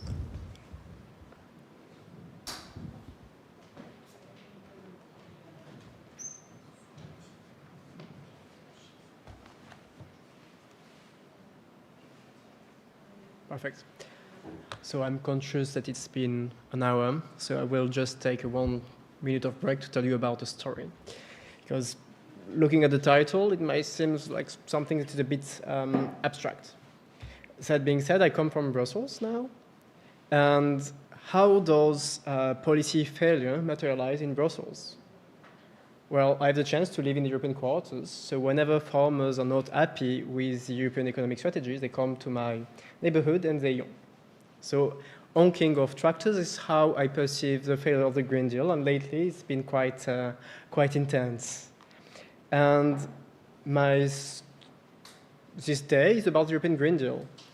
However, while it is always presented by academics trying to push a paper as something that is quite new, quite this unique strategy, it's not the first EU growth strategy. And it even said so in the communication of von der Leyen. When she announced the European Green Deal, she mentioned this is the new EU growth strategies. So it made sense for me to look at what were the previous European growth strategies, what were their evolutions, to understand why the European Green Deal, our current growth strategy, was undervaluing. So the idea is that EU growth strategies, they span decades. And of course, they evolve. And of course, whenever you are drafting a new strategy, you are looking back at what has been done before. And my story is about that, basically. It's a very simple story about how EU growth strategies have been evolving, developing new tools, and how we got the EU Green Deal. So basically, one of the key terms is the EU as a Catholic state. What does that mean? If you remember your EU policy classes, you might have heard about the EU acting as a regulatory state, which means that the state is trying to intervene on the economy through pushing norms, through trying to push actors to do what it wants. And this is in itself a break from the way the state was able to interact with the economy. Early after the post-war, Western European states would just, take shares in companies or push money on the table. But when they ran out of money in the 80s, 90s, they decided to take on this new regulatory approach to keep having an influence on the economy. But now, they're trying something else, which is to act as a Catholic state, and it is especially true at the EU level. And my story is about how the Lisbon strategy and Europe 2020 were phases of transition to the European Green Deal being this first EU growth strategy, being led in a way that is akin to the functioning of the EU, the EU functioning as a Catholic state. So basically, if you look quickly at what public policy studies tell you about how public policy change.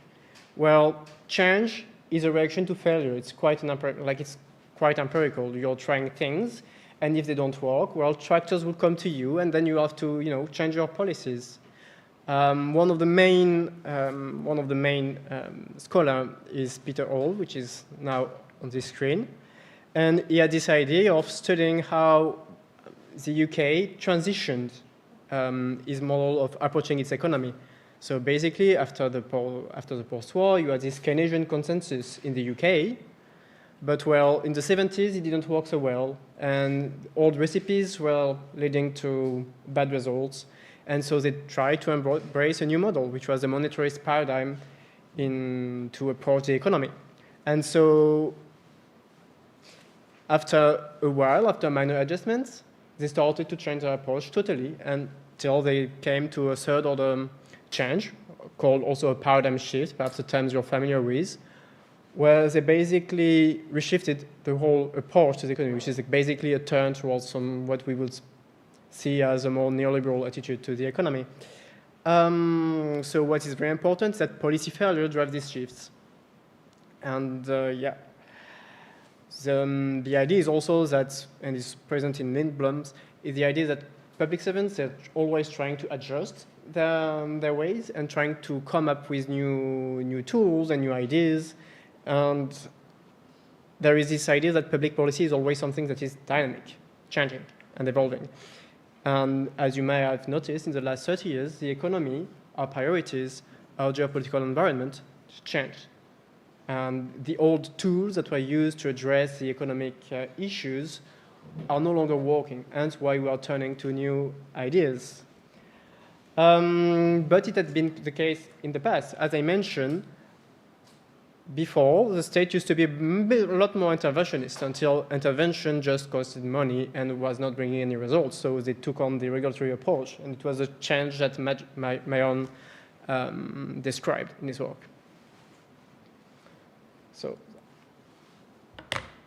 this is basically what I told you.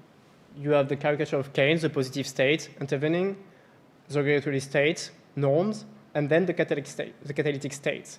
And so what does a catalytic state? Well, the catalytic state, it does not have a lot of money. The welfare state has been growing to a certain extent, making it difficult for the state to actually invest in the economy. Now, if you look at most European states, especially in the West, you have this idea that the budget of the state is constrained, but social expenses have gone up. So you have a state that is a bit more reluctant to engage in the economy. So it has to look for allies and partners. And to do so, it is trying to form these new coalitions, these new industrial alliances, these new public-private partnerships in order to have access to more money. If you have done a bit of economy, you might have come up with a term of privatized Keynesianism, which is the idea is like Keynesianism, but you pay. In the sense that Keynesianism is the state that borrows, but privatized Keynesianism is trying to achieve the same results, but with someone else paying for the investments.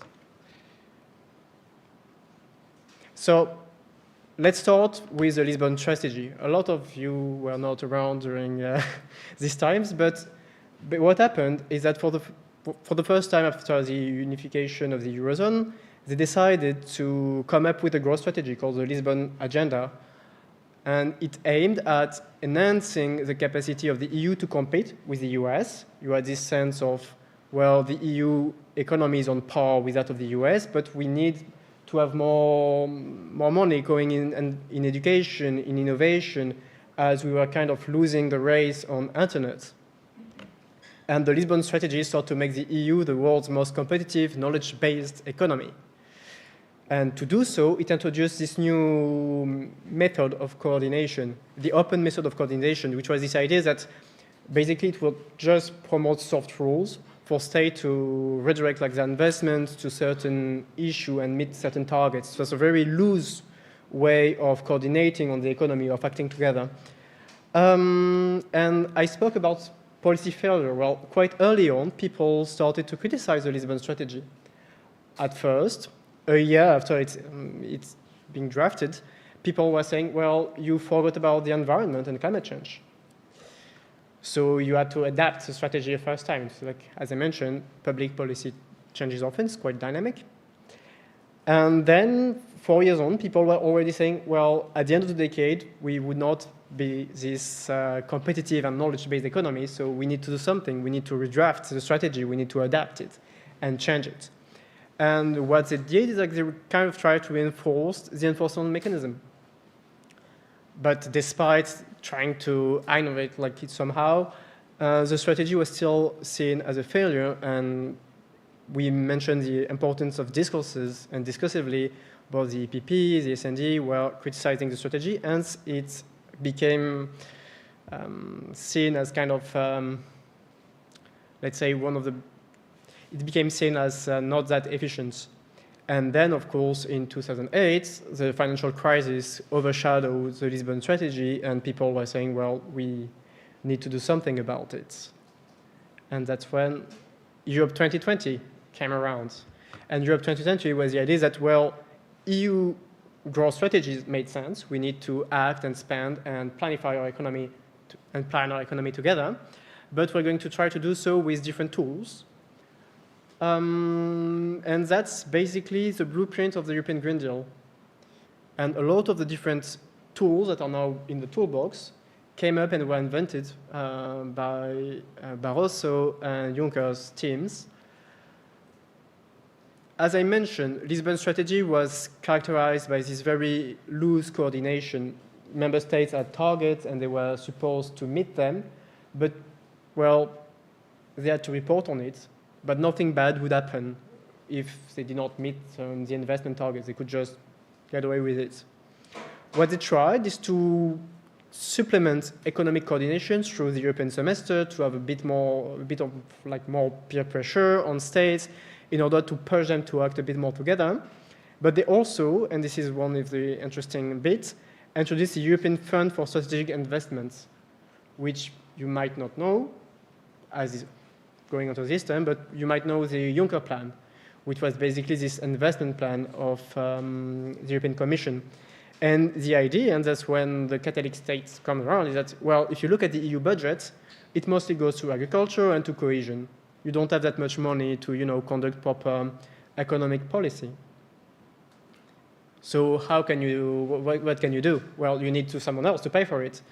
But the idea is to use public investment to say, hey, like you can invest in this. It's a bit more secure because we put some money on the table, and then you can come. And so you have this idea that the European budget, well, looks small, but it's able to unlock and leverage like considerable amounts of money. And the FCI was like quite reduced, but it's managed to mobilize at least like 300 billion euros, which is half of the next-gen EU plan. So it's obviously something.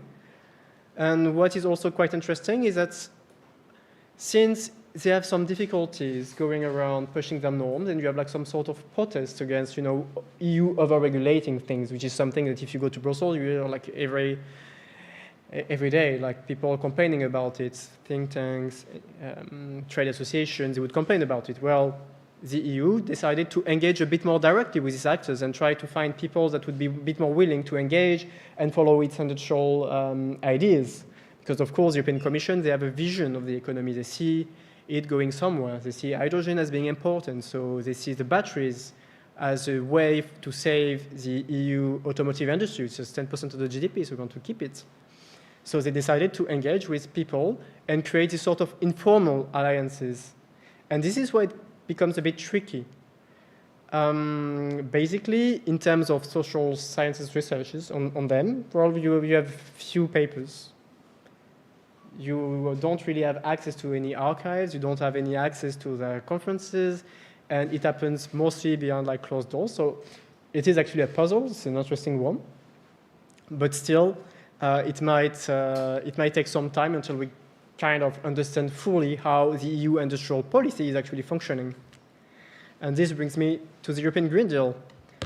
So, as I mentioned, failure is a driver of change within public policy.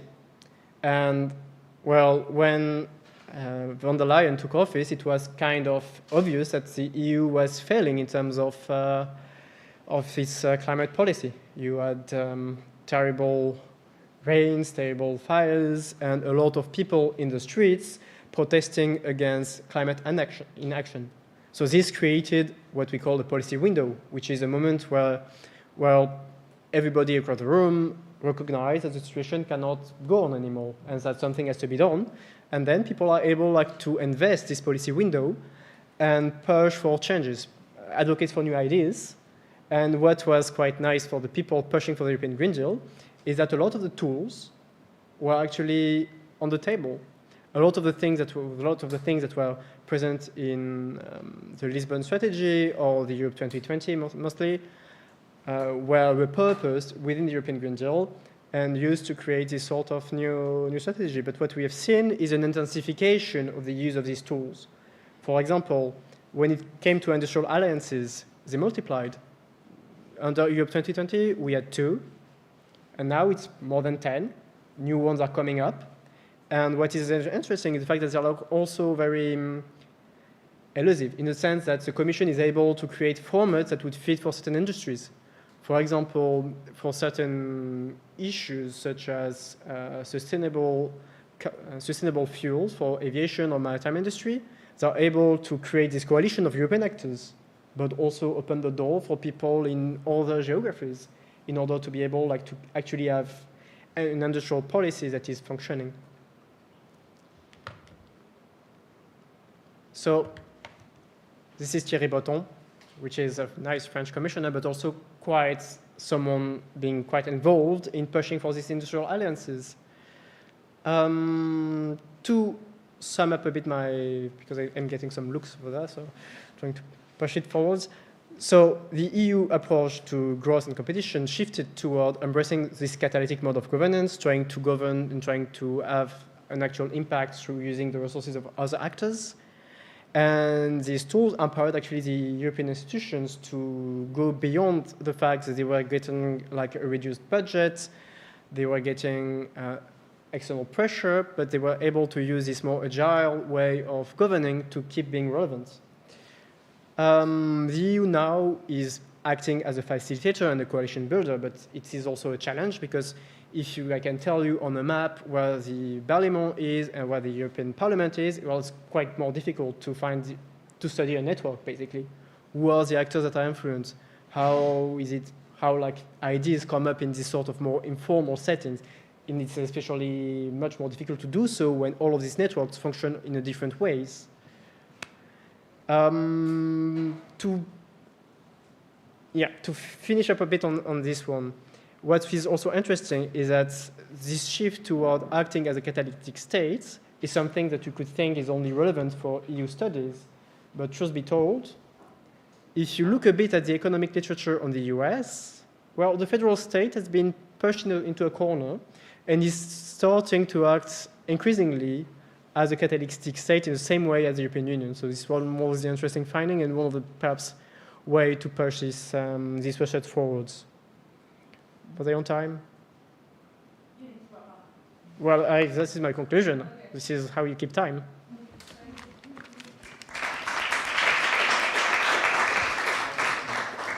Thank you very much. So that leaves us with around 20 minutes for Q&A, comments, inputs, questions for our speakers. Thank you so much for your presentations. Could we get Marta on the screen, maybe? Thank you. So thank you so much for the presentations. I have enjoyed it a lot and also reading your papers. So very much looking forward to working with you for the book, for the proceedings of the conference. So we open the floor for questions. Don't be shy. Please. Could you introduce yourself and then someone can give him a microphone? Okay, so you need to actually approach the stage. And if you can introduce very briefly yourself before you ask your question. Yeah, my name is Pau Hernandez and I'm from Barcelona. And my question is for Judith Karn, and the question is how the German Constitutional Court and the European Court of Human Rights have applied and developed the concept of energy justice, and how they apply it and which impact has in the national policies or the European policies. Thank you. Okay, thank you for this very interesting question. There's quite an easy answer to it. So far, we don't have that many litigation on energy justice matters. What I could refer to is the judgment that came out with regards to those pensioners in Switzerland who were addressing climate change issues. And there also the European Court for Human Rights found for the first time that these questions could be discussed under Article 8, so well-being and these kind of things. And there we could maybe have a link to these questions of energy justice, where we can put it, and we could go on with this kind of legal interpretation.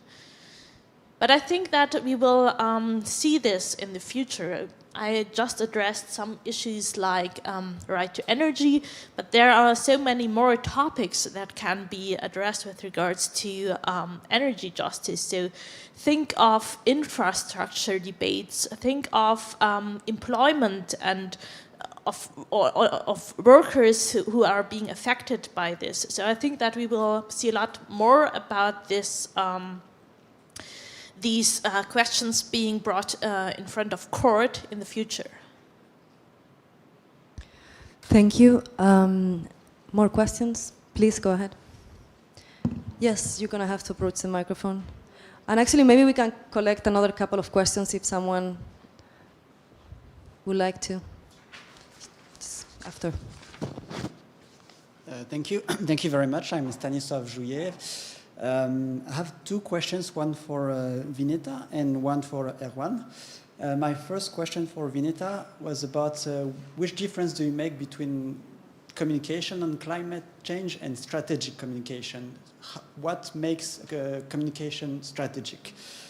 And my second question to Erwan was I would be curious to see how do you see the future of these so-called sectoral alliances, industrial alliances. Do you see it as, what trend do you see? Do you see it continuing? Do you see it gaining even more importance in the coming years? Or do you see perhaps a weakening with the discontent that we see with the Green Deal? How is it going to evolve, and do you see the EU continuing being a so-called Catholic state? Thank you very much. Thank you. We're going to collect the other question and then we can answer them all. Hello, my name is Álvaro, I'm from Spain, and I would like to make a joint question for Vineta and Erwan. I don't know if you would have a judgment on the recent results from the European elections. You talked about credibility and trustworthiness, and we have seen that in many countries, a lot of people, big percentages, didn't vote, or either voted for parties that outright deny or reject further push in green policies. And then I would like to link with Erwan. Do you think that this might be a question about a lack of instruments and not a correct implementation of those instruments? Where do you see you have a judgment there? Thank you. Thank you very much. In any order. Okay, thank you for the questions. About the first one, what distinguishes communication from strategic communication? That's the purpose of the communication. Respectively, in strategic communication, it is intentional with the aim to influence the behavior in a certain way. Because you can communicate about many things on climate. The aim can be just informative. You can just provide information and so on. But for the strategic communication, there should be this intention to influence the behavior in a certain way. And then about the second question, about the results of the European Parliament elections, I would say that it's both. It's both the narratives, but also the people who participated in the debate. I cannot comment on all European countries, but what we can see is that there is a contestation of the European Green Deal at the EU level. There are groups emerging which feel disadvantaged in face of the requirements, in face of the EU climate law, Fit for 55 package, and we see that the farmers are protesting. We see that the car industry is not satisfied. And here we see that probably they had very trustworthy spokespeople who spoke in favor of their interests at the EU level and also at national level. That's why probably for those people it was easy to go to the elections and to vote.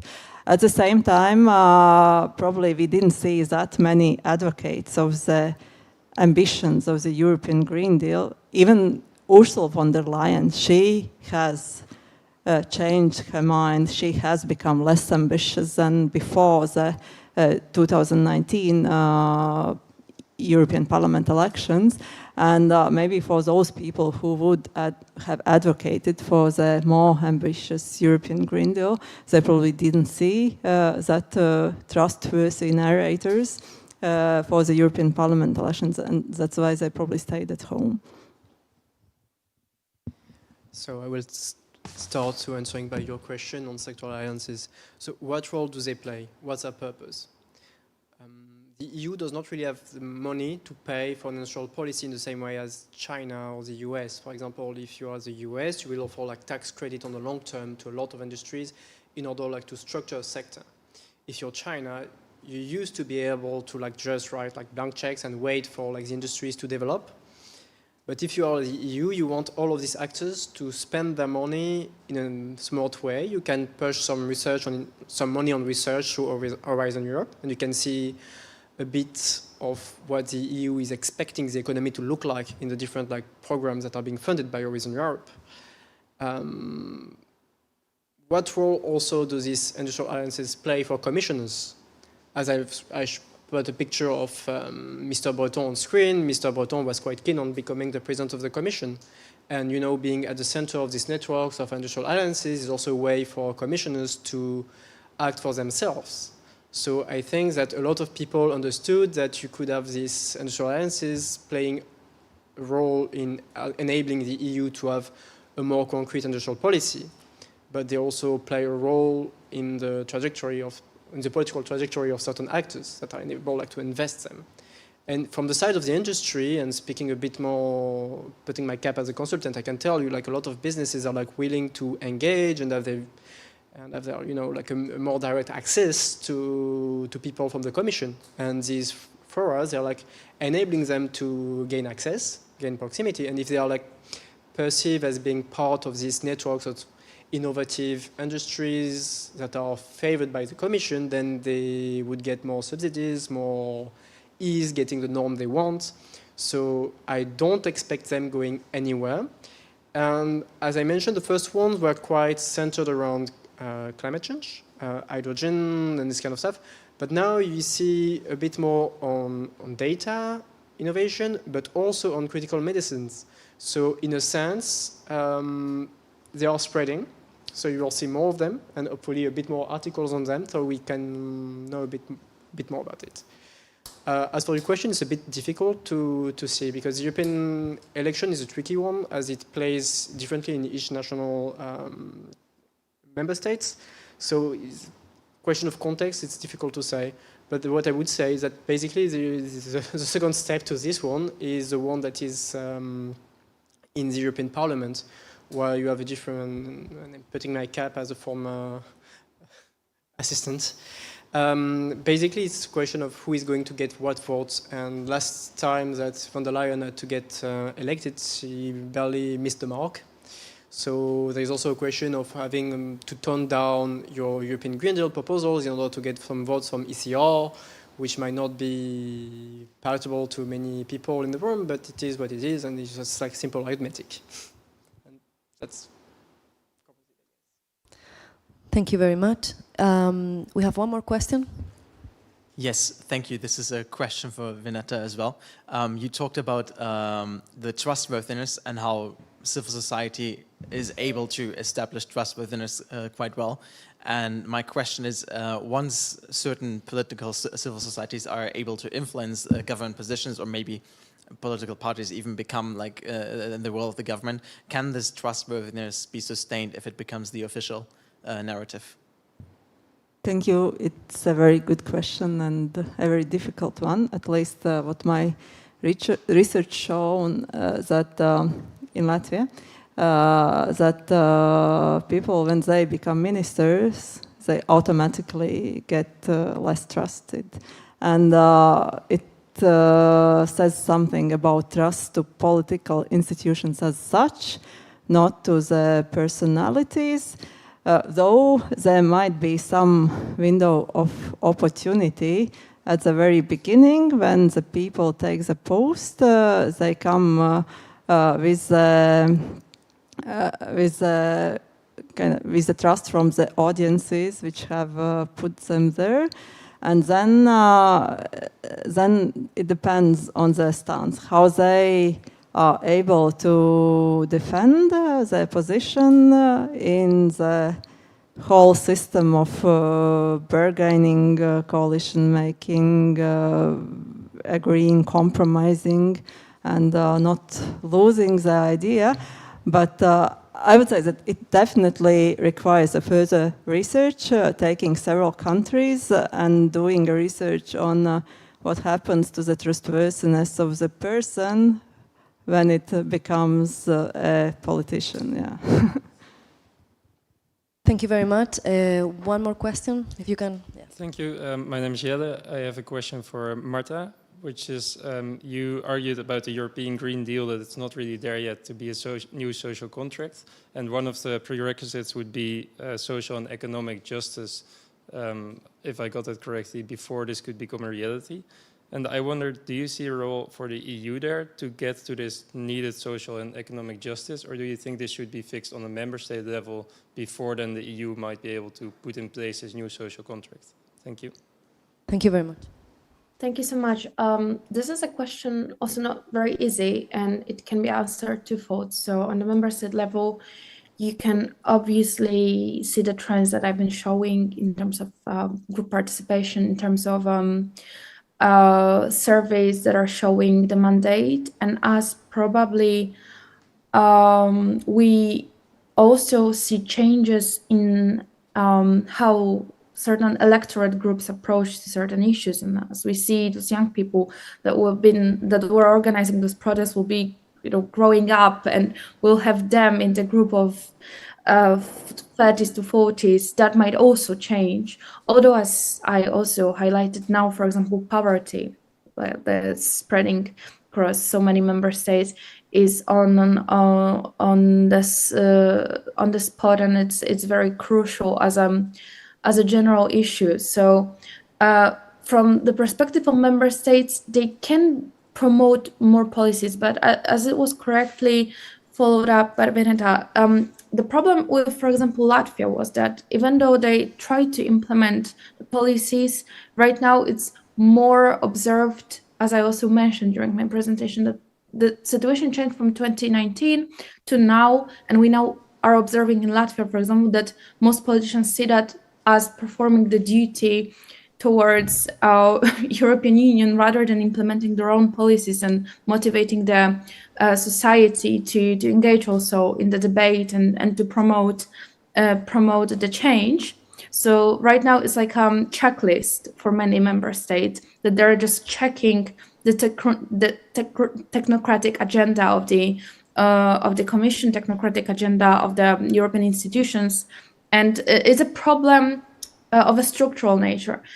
From the EU perspective, we're fearing, as I said, the technocracy. From the Commission's perspective, we are fearing the technocracy of the institutions, that they will be implementing too much, that they will be forcing us to set up the goals that are very difficult for us to be reached. But then we also have fractions. We also have parties like S&D who is and generally social Europe initiative, that they are talking widely about civil society responsibilities to stand up for the future green, and we'll have fractions after these elections probably within the political realm of the European Parliament and institutions that will be advocating for it.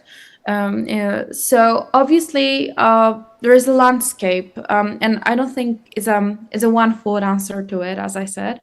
And I guess we'll just need to see and wait how also the electorate within the service responds to the pressing issue and whether it's still a pressing issue, because currently we see a drastic change from 2019 and not so many people see these climate issues as a key concern within their member states and within as they look at their future. My conclusion in the paper is that it's not necessarily a generational contract as we were perceiving it several years ago. Thank you, Marta. So unless there's any other questions, I'm gonna ask a question, and it's for all of you. And then you can also use the opportunity to make any other remarks that you would like before we close this first session. So my question is, some of you mentioned science in your presentations, through research, through the influence of the scientist community in terms of trust. So my question for you is, in this time of uncertainty and growth of populism and narratives, what do you see that the role of the interface of science policy as science law is? And if we agree with a lot of the literature that says that, you know, a good interface in this connection, a good uptake of science into policy is good for the outcomes and the results of policy and regulation, how do you think we can enhance that interface? I started my brief talk at the beginning of this session talking about what scientists says that we need. So I'm bringing back the question to you on the different areas that you touch upon. And I'm going to start here. Oh. Thank you. No, it's a tough question. I wish I would have a bit more time to think about it.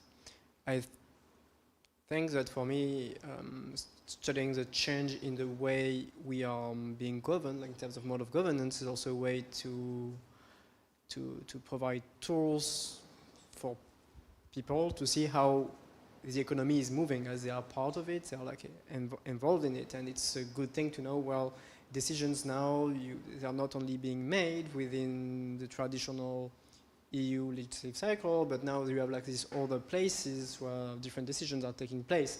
Your money is being used in a way to unlock private investment in certain sectors, and I feel like with the traditional categories that we have mentally when we think about the state and economic policy, we are missing a few things.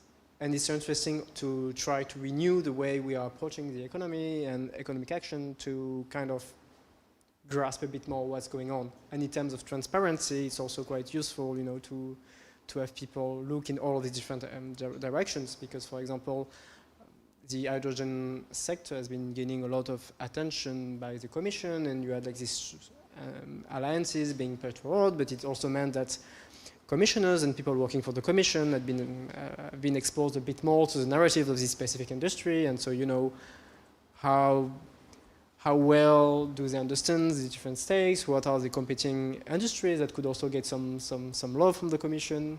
Well, that's, you know, part of the picture as well. Thank you. Thank you. It's a very good question, and I don't have an easy answer as well. I think, like what I observed in Latvia, there is this paradox that the scientists are the most trusted sources of information regarding climate change, and also the expertise and competence and knowledge was acknowledged as one of the most important factors to foster trustworthiness. At the same time, scientists, they do not engage too much in the public debate in Latvia. And there are basically two reasons. One is that they don't have time and skills probably to communicate. But the other one is, which I heard from several interviews, is that they just don't want to be discredited in the public space.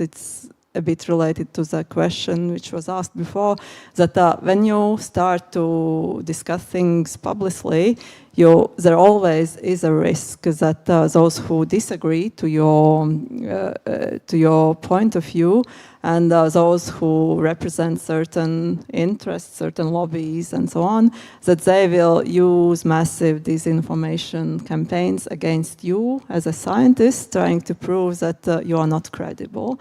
And it's what the scientists are afraid, and that's probably why they also don't want to be engaged too much in public discussions. What could be a suggestion, and what is the thing the scientists do? One thing is participation in the calls, in the research projects, which are commissioned by the European Commission or the national institutions, and in the research projects it's very often the recommendations, which is the result of the research projects. That's how you can at least influence a bit the policy making.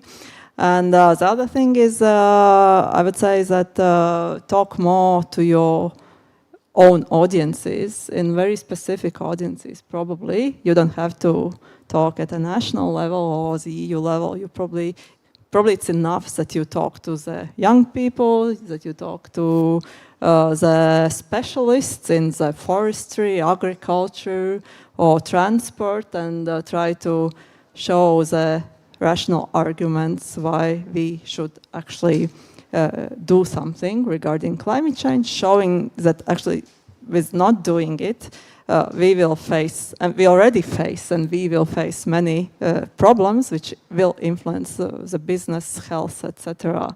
in the future. Thank you, Judith. Thank you, Vinita. So from my perspective, I think that scientists have the role of maybe also raising awareness. Like the project we did, we found that energy justice is being addressed not all too much in these official governmental documents. And we see it as a huge problem that needs to be addressed by governments, because this might also be one of the reasons why this interest for climate change transition has declined during the last election. Also, I think that we have the possibility to raise awareness and to do some agenda setting.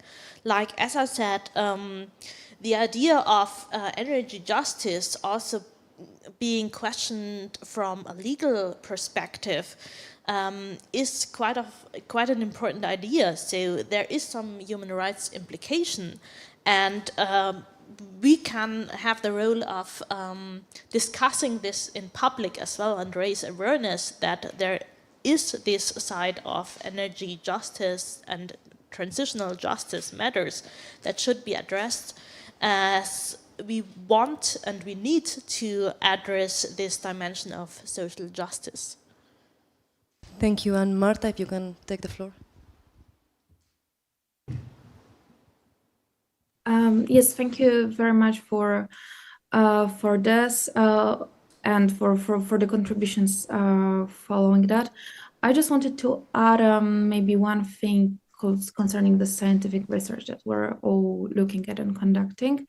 My paper was very much based on the statistical data that is showing the current concern of the main electorate that we're dealing with within member states, and that's very much reliant on this. And it's a good mean of analysis and of a general research, as it reflects very dynamic change within the attitude towards the pressing issues. And it also reflects an attitude, for example, to the solidarity as a general issue, after we had an Opal judgment, as it was discussed as a part of the whole solidarity agenda of the EU within the recent years. And I am really very much hoping for the fact that given the results of the recent elections that we had, we'll have electorate being more responsive to the policy that's on the agenda of the Commission specifically, and we'll have generally the society being more responsive to the most pressing issues in a way that we wanted to see, as we want to create the social contract, but in a balanced way as well, because currently, as I already mentioned answering a question, we have a huge issue of a feeling, especially that's visible in Melani's government, for example, that we're just feeling in the we're crossing the points of a checklist that's been created for us as member states, right, from the political perspective, and for legislators and for the realm of people that then need to adjust legislations within member states to accommodate and transpose directives. It's not very viable agenda, as well as each member state is currently dealing either with fiscal/economic issues accommodating the policies, or with issues of more pragmatic and technical nature. So I guess that will be my final remark on that, and I very much hope that we'll see more positive attitude despite the trend reflected within the electorate perspective and opinion on that. Thank you. Thank you very much, Marta. So please do join me in thanking Marta and Judith and Veneta and Erwan on their presentations and sharing their insights. And before we clap our hands, I want to say that we are now having lunch, we're breaking for lunch, and we will reconvene back at 2:15. Thank you very much to everyone.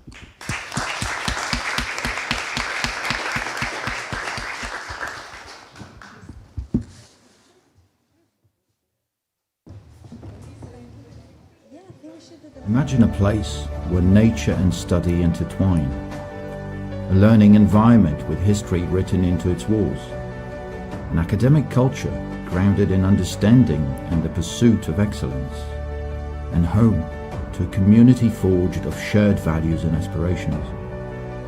Imagine a place where knowledge blossoms, tailored towards personal and professional development, nourished by the experiences and perspectives of many, and by the minds at its very heart. Imagine a wider perspective. Imagine Natolin.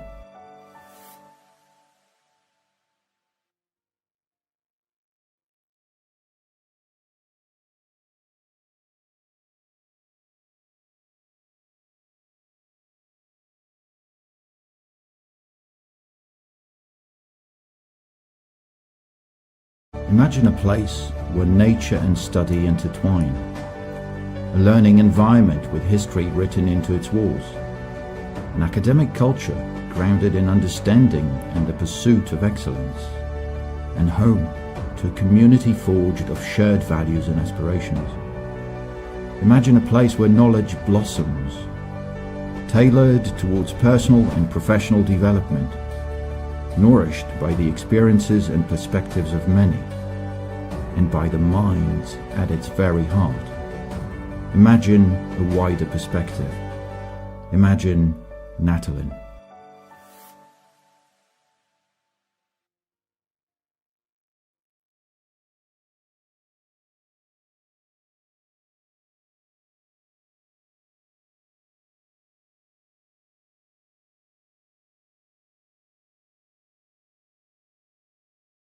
Imagine a place where nature and study intertwine, a learning environment with history written into its walls, an academic culture grounded in understanding and the pursuit of excellence, and home to a community forged of shared values and aspirations.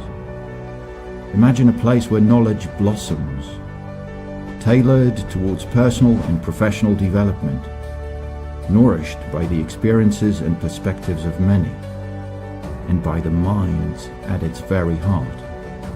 Imagine a wider perspective. Imagine Natolin.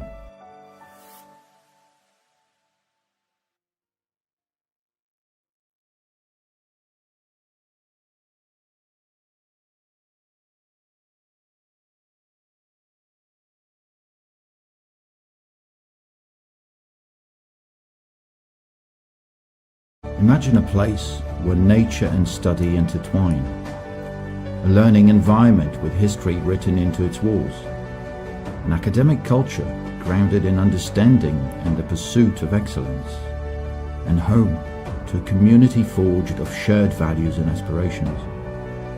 Imagine a place where knowledge blossoms, tailored towards personal and professional development, nourished by the experiences and perspectives of many, and by the mind at its very heart. Imagine a wider perspective. Imagine Natolin.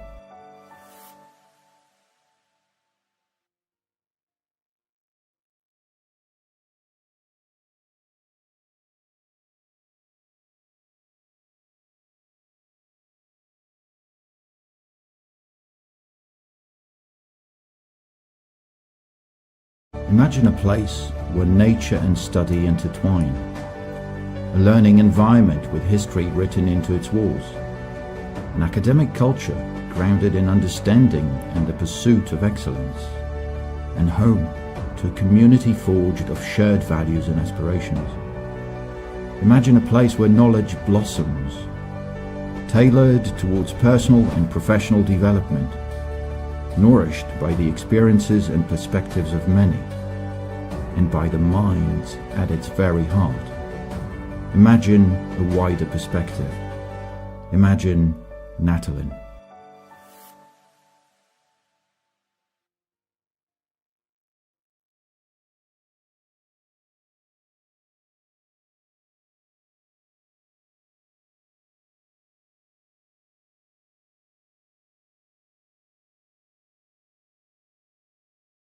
Imagine a place where nature and study intertwine, a learning environment with history written into its walls, an academic culture grounded in understanding and the pursuit of excellence, and home to a community forged of shared values and aspirations. Imagine a place where knowledge blossoms, tailored towards personal and professional development, nourished by the experiences and perspectives of many, and by the mind at its very heart. Imagine a wider perspective. Imagine Natolin.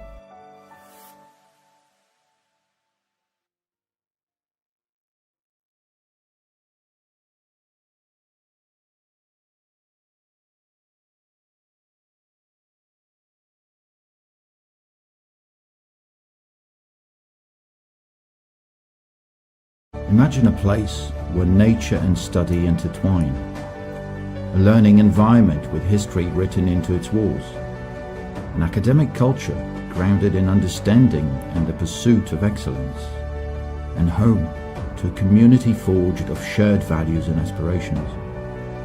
Imagine a place where knowledge blossoms, tailored towards personal and professional development, nourished by the experiences and perspectives of many, and by the mind at its very heart.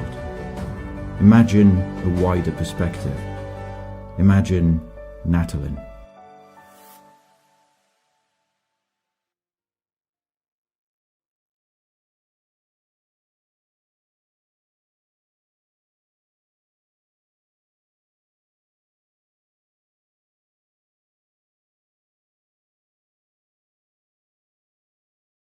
Imagine a place where nature and study intertwine, a learning environment with history written into its walls, an academic culture grounded in understanding and the pursuit of excellence, and home to a community forged of shared values and aspirations.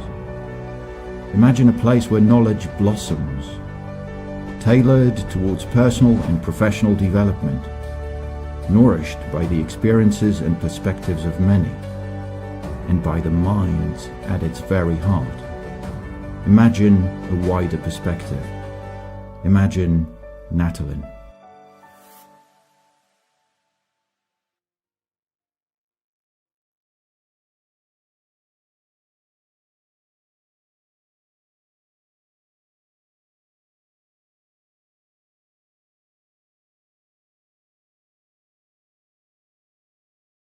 Imagine a place where nature and study intertwine, a learning environment with history written into its walls, an academic culture grounded in understanding and the pursuit of excellence, and home to a community forged of shared values and aspirations.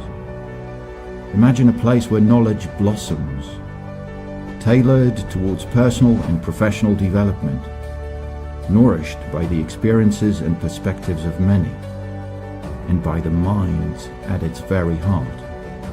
Imagine a wider perspective. Imagine Natolin.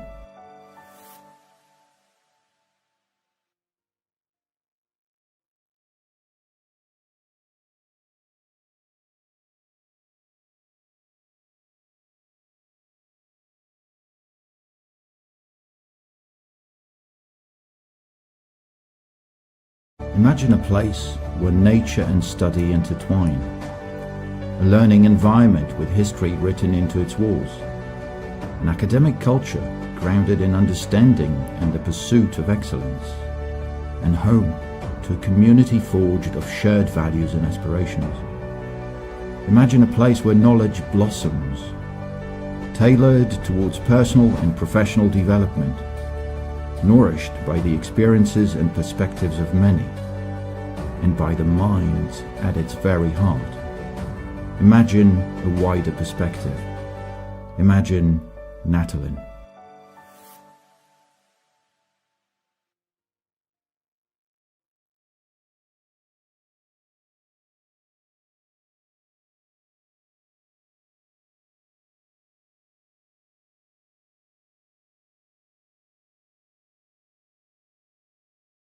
Imagine a place where nature and study intertwine, a learning environment with history written into its walls, an academic culture grounded in understanding and the pursuit of excellence, and home to a community forged of shared values and aspirations. Imagine a place where knowledge blossoms, tailored towards personal and professional development, nourished by the experiences and perspectives of many, and by the mind at its very heart. Imagine a wider perspective. Imagine Natolin.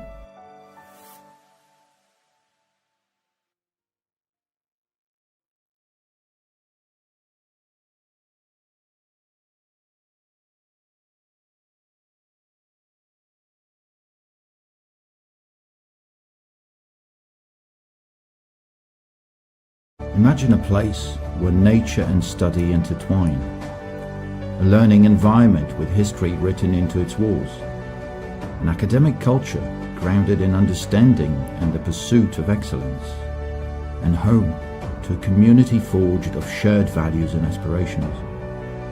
Imagine a place where knowledge blossoms, tailored towards personal and professional development, nourished by the experiences and perspectives of many, and by the mind at its very heart. Imagine a wider perspective. Imagine Natolin.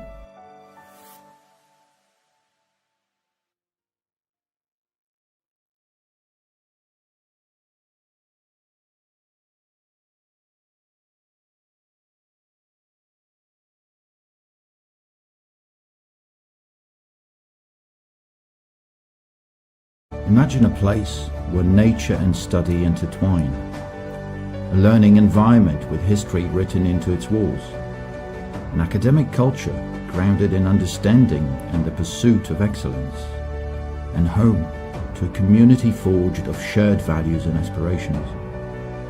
Imagine a place where knowledge blossoms, tailored towards personal and professional development, nourished by the experiences and perspectives of many, and by the mind at its very heart. Imagine a wider perspective. Imagine Natolin.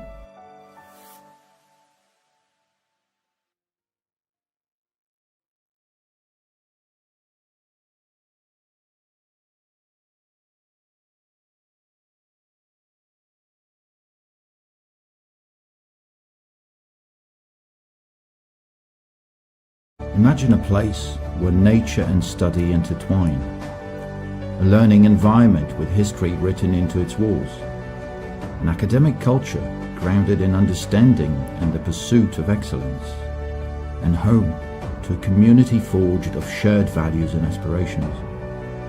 Imagine a place where knowledge blossoms, tailored towards personal and professional development, nourished by the experiences and perspectives of many, and by the mind at its very heart.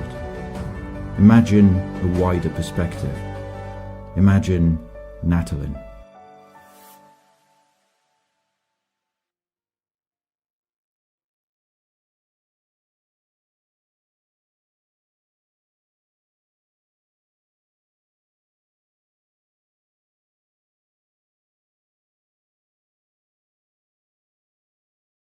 Imagine a place where nature and study intertwine, a learning environment with history written into its walls, an academic culture grounded in understanding and the pursuit of excellence, and home to a community forged of shared values and aspirations.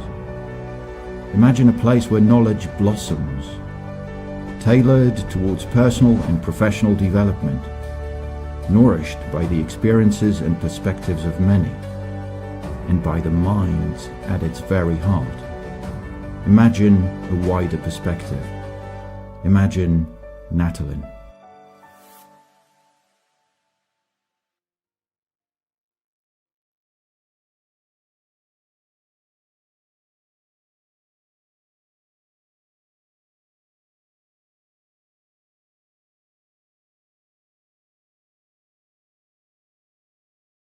Imagine a place where nature and study intertwine, a learning environment with history written into its walls, an academic culture grounded in understanding and the pursuit of excellence, and home to a community forged of shared values and aspirations.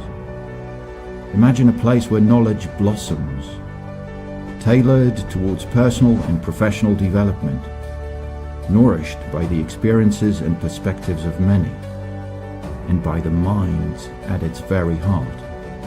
Imagine a wider perspective.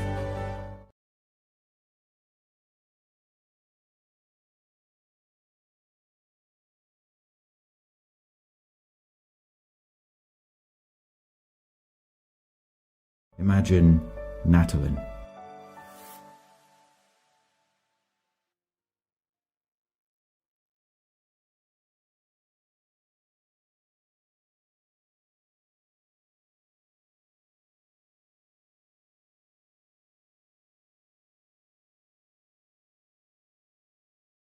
Imagine a place where nature and study intertwine, a learning environment with history written into its walls, an academic culture grounded in understanding and the pursuit of excellence, and home to a community forged of shared values and aspirations.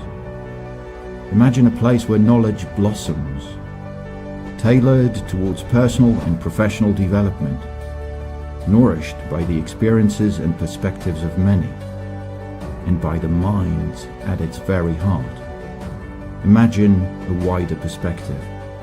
Imagine Natolin.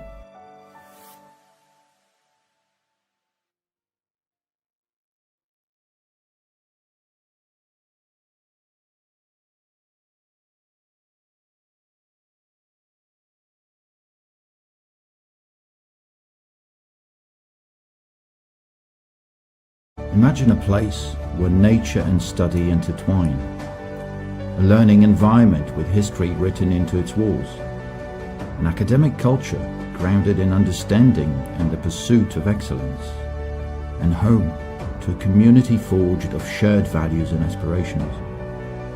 Imagine a place where knowledge blossoms, tailored towards personal and professional development, nourished by the experiences and perspectives of many, and by the mind at its very heart. Imagine a wider perspective. Imagine Natolin.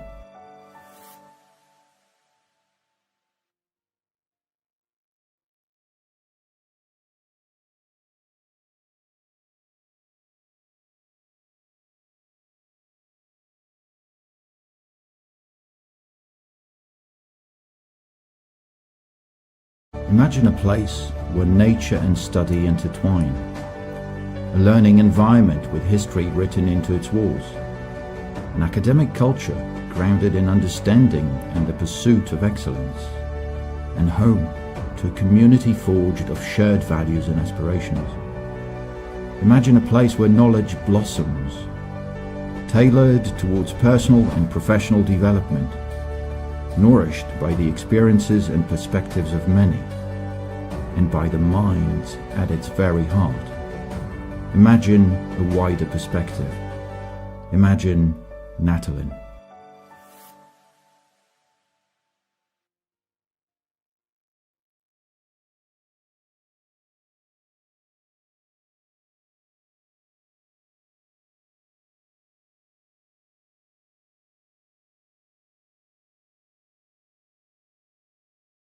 Imagine a place where nature and study intertwine, a learning environment with history written into its walls, an academic culture grounded in understanding and the pursuit of excellence, and home to a community forged of shared values and aspirations.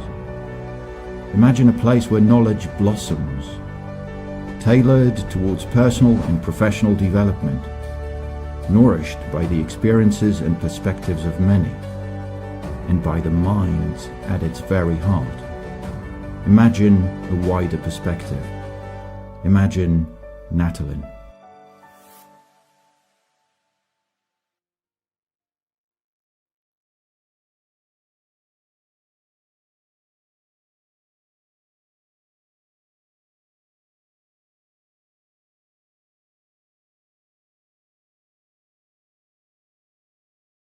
Imagine a place where nature and study intertwine, a learning environment with history written into its walls, an academic culture grounded in understanding and the pursuit of excellence, and home to a community forged of shared values and aspirations.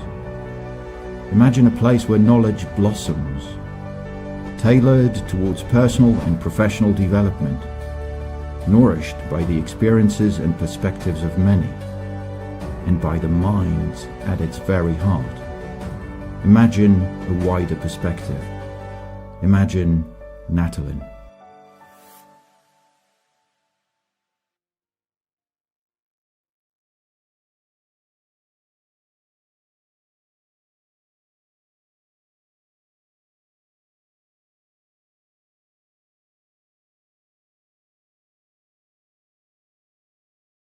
Imagine a place where nature and study intertwine, a learning environment with history written into its walls, an academic culture grounded in understanding and the pursuit of excellence, and home to a community forged of shared values and aspirations. Imagine a place where knowledge blossoms, tailored towards personal and professional development, nourished by the experiences and perspectives of many, and by the mind at its very heart. Imagine a wider perspective. Imagine Natolin.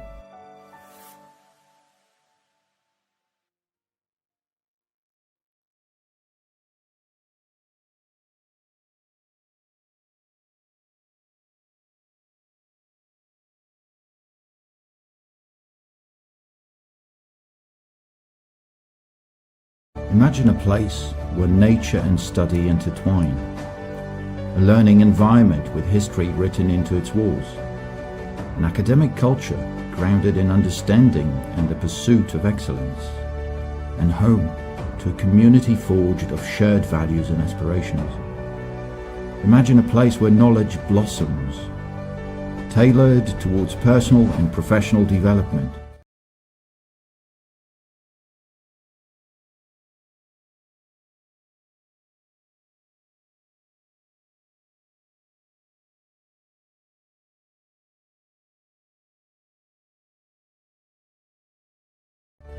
nourished by the experiences and perspectives of many, and by the mind at its very heart. Imagine a wider perspective. Imagine Natolin.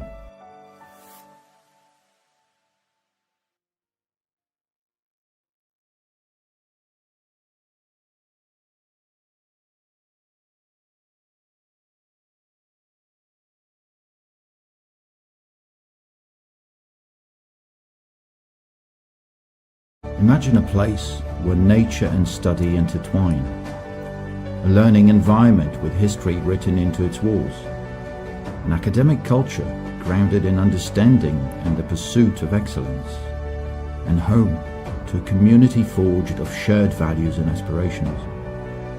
Imagine a place where knowledge blossoms, tailored towards personal and professional development, nourished by the experiences and perspectives of many, and by the mind at its very heart. Imagine a wider perspective. Imagine Natolin.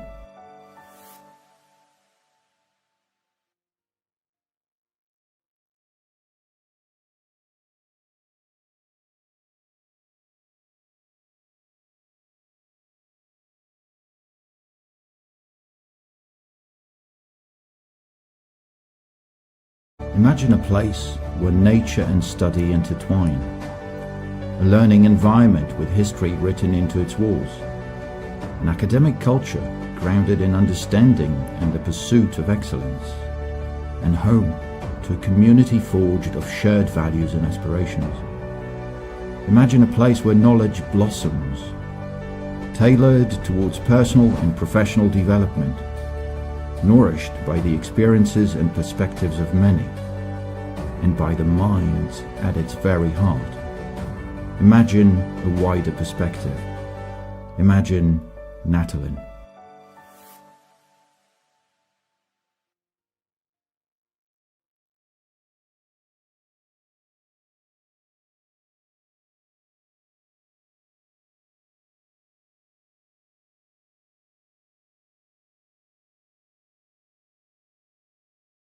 Imagine a place where nature and study intertwine, a learning environment with history written into its walls, an academic culture grounded in understanding and the pursuit of excellence, and home to a community forged of shared values and aspirations. Imagine a place where knowledge blossoms, tailored towards personal and professional development, nourished by the experiences and perspectives of many, and by the mind at its very heart. Imagine a wider perspective. Imagine Natolin.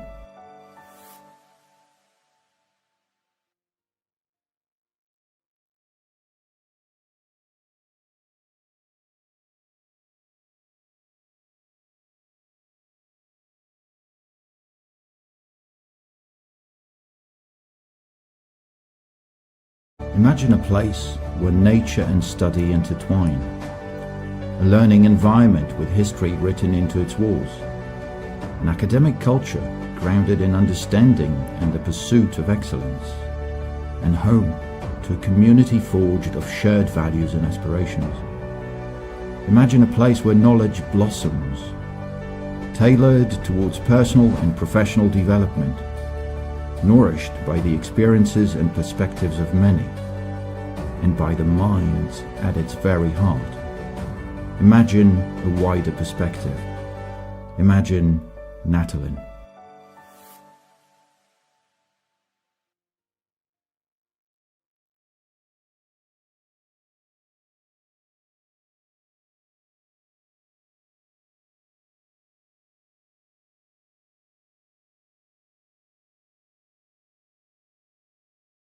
Imagine a place where nature and study intertwine, a learning environment with history written into its walls, an academic culture grounded in understanding and the pursuit of excellence, and home to a community forged of shared values and aspirations. Imagine a place where knowledge blossoms, tailored towards personal and professional development, nourished by the experiences and perspectives of many, and by the mind at its very heart. Imagine a wider perspective. Imagine Natolin.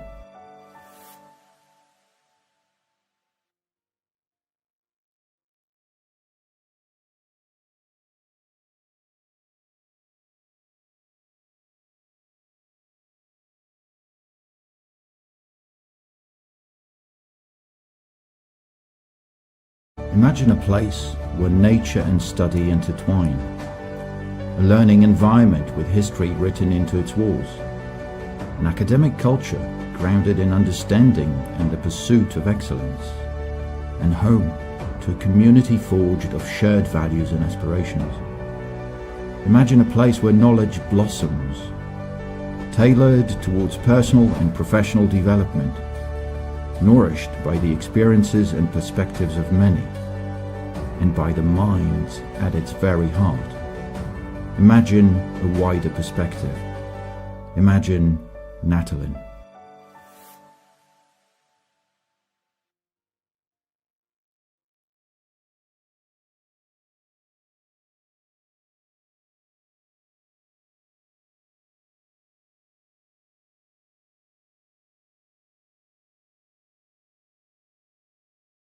Imagine a place where nature and study intertwine, a learning environment with history written into its walls, an academic culture grounded in understanding and the pursuit of excellence, and home to a community forged of shared values and aspirations. Imagine a place where knowledge blossoms, tailored towards personal and professional development, nourished by the experiences and perspectives of many, and by the minds at its very heart. Imagine a wider perspective. Imagine Natolin.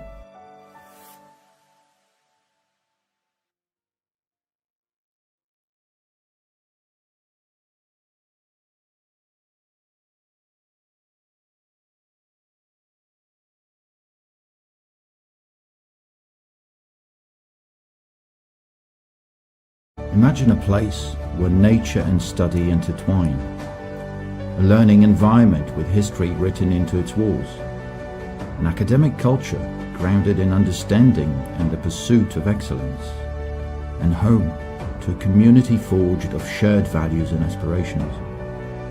Imagine a place where knowledge blossoms, tailored towards personal and professional development, nourished by the experiences and perspectives of many, and by the minds at its very heart. Imagine a wider perspective. Imagine Natolin.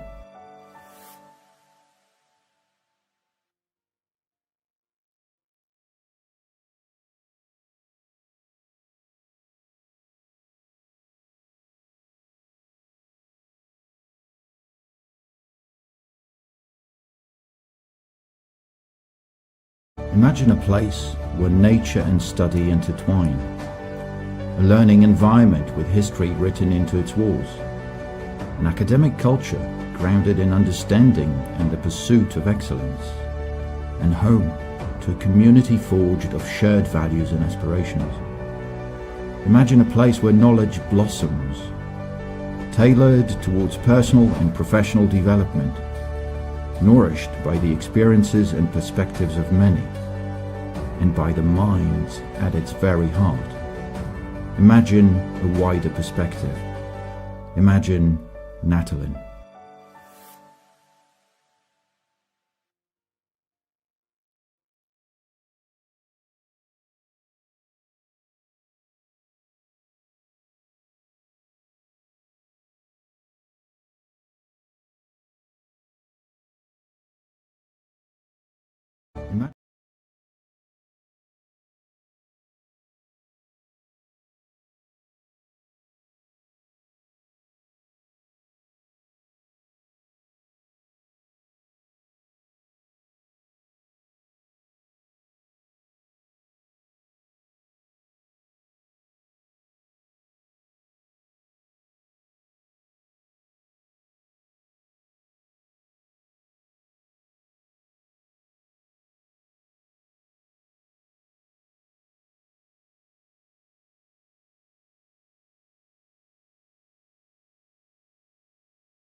Are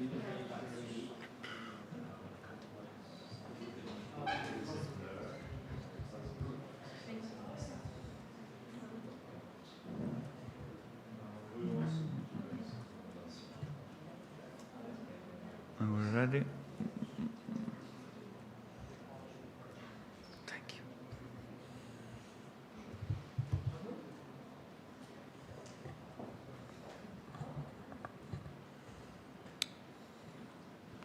So, hello everyone. Welcome to this second panel of the conference. I am Brando Tantucci and I will be moderating this session. This panel will be more about policy outcomes when it comes to the European Union, when it comes to the European Green Deal. And we talk about the policies that descend from the Green Deal, the ideas on which they are based, the eventual shortcomings that the challenges to the correct implementation of the Green Deal pose, and also how to overcome the issues arising from such shortcomings. So, therefore, we will focus about case studies, for example, when it comes with Marlon Hausmann, a master's student in international governments, European affairs at Sciences Po University, with also experiences in Maastricht University and in the German parliament, if I'm not mistaken.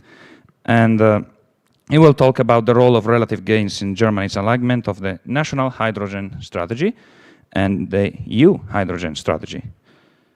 So our next speaker then will talk about a topic that is often overlooked when it comes to the European Green Deal, and the student is Paul Revert Lutzfeld, a jurist colleague with a dedication in preserving biodiversity, climate, and soils through environmental law and EU affairs. And he will talk about land use change, and forestry regulation. So, and again, another on-point case study, very concrete, as you will be able to see.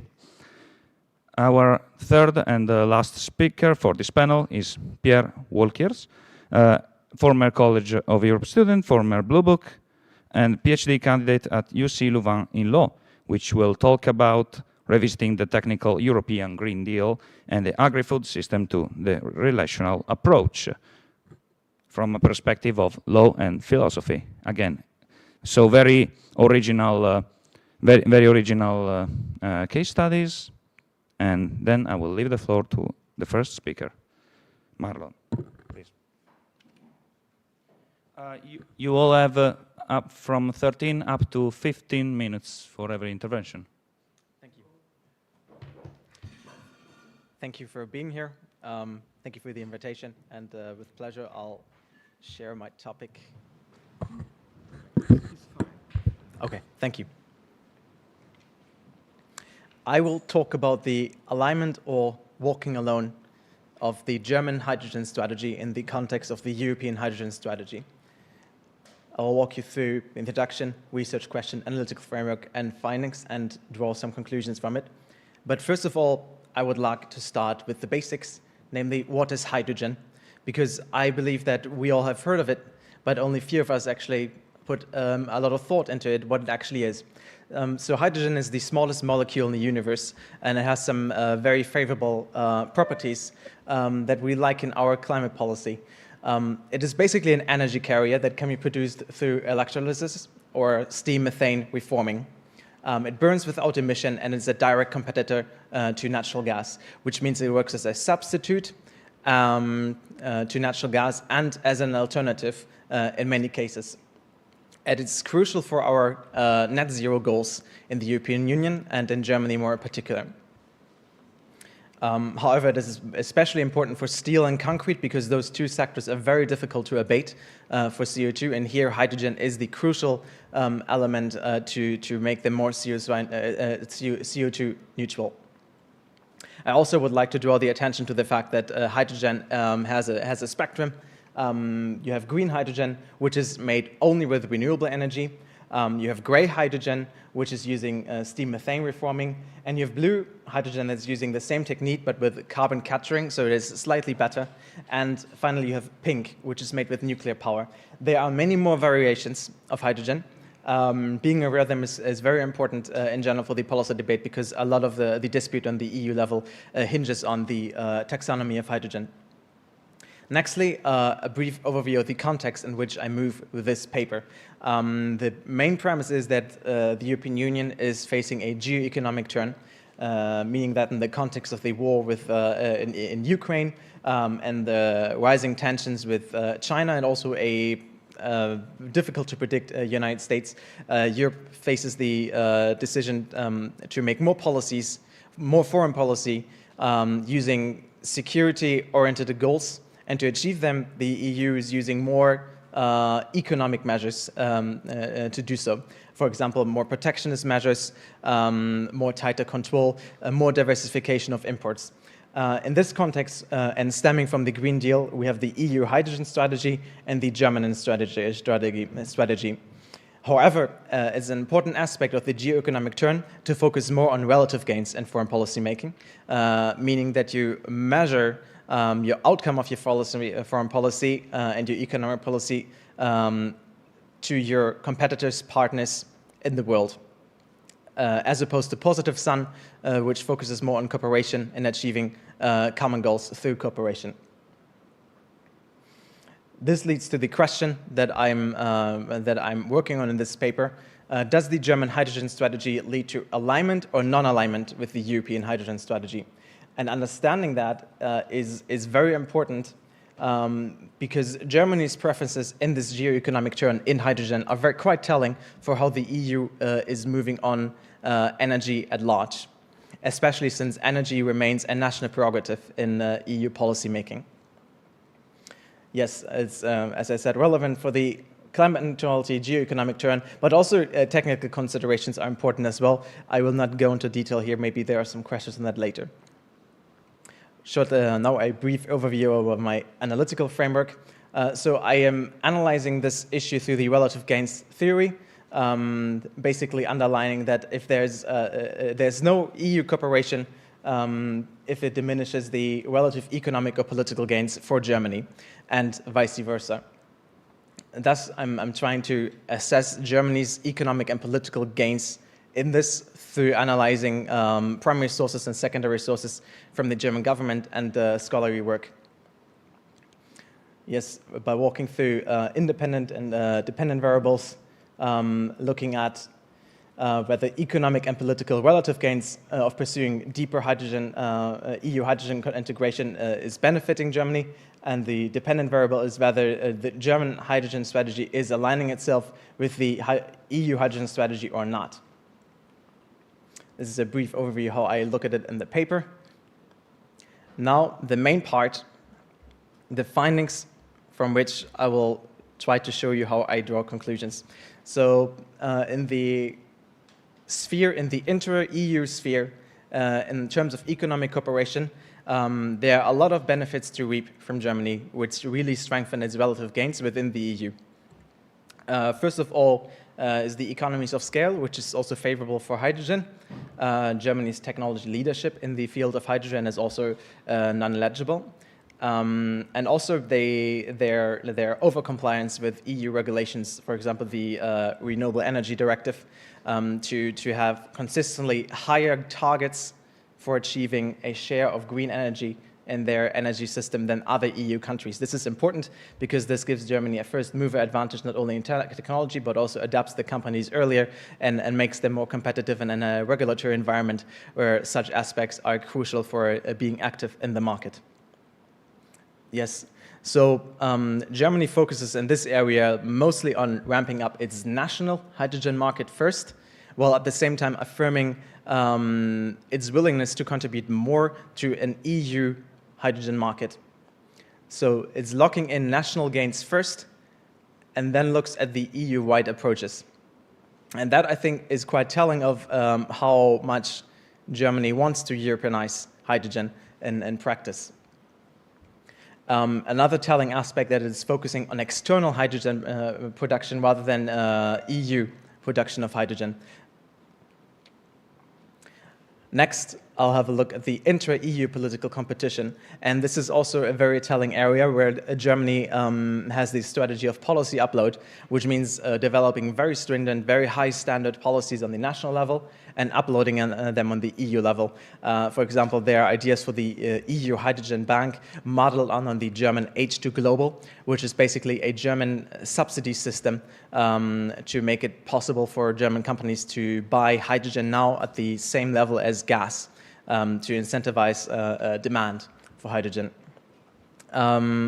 Yes, and as I said, with the hydrogen taxonomy, the German government, especially the current one, has a big interest in influencing the taxonomy in the way that it fits their definition of renewable energy. To give you some idea or some evidence from the research, the State Secretary for Climate and the Economy stated in many cases that the European Hydrogen Bank should be an analogy of the German equivalent, and that Germany has a very active role in important projects that are essentially for Europe's interests. Germany has a disproportionately high share there, and it also benefits the largest from the loosening of state aid rules in the area of climate transition, which really makes Germany a heavyweight with EU support, but still the primary goal for Germany is to lock in national energy policy goals. Next, let's have a look at the more international aspect of this. In extra EU economic competition, the picture is less bright for Germany, especially because the competitive advantages that it has in the EU diminish in comparison vis-à-vis the United States and China. The United States, of course, with the Inflation Reduction Act, which makes it massively more favorable to produce hydrogen in the US and also to consume hydrogen in the US. And already many German companies and also many European companies have moved their businesses to the US or their entire operations to the US because the market is more favorable there. However, Germany has a strong position vis-à-vis countries with which it desires to cooperate and from which it desires to import hydrogen from. That there's Namibia and Chile. There it plays an important development role, and there are plans to invest 10 billion euros in Namibia, which is remarkable given the fact that the size of the Namibian economy is $10 billion. So there are considerable investments at stake. However, many scholars have pointed out that there are external dependencies which are currently not addressed in the hydrogen strategy. In extra EU political competition, Germany benefits from a higher geographic spread of hydrogen production, which is very favorable. And as I said, the combining of development policy and hydrogen economic policies is also a way to gain, at least theoretically, political leverage in countries such as Chile and Namibia. And Germany also runs a very interesting hydrogen diplomacy programs with 8 hydrogen diplomacy offices in 8 countries.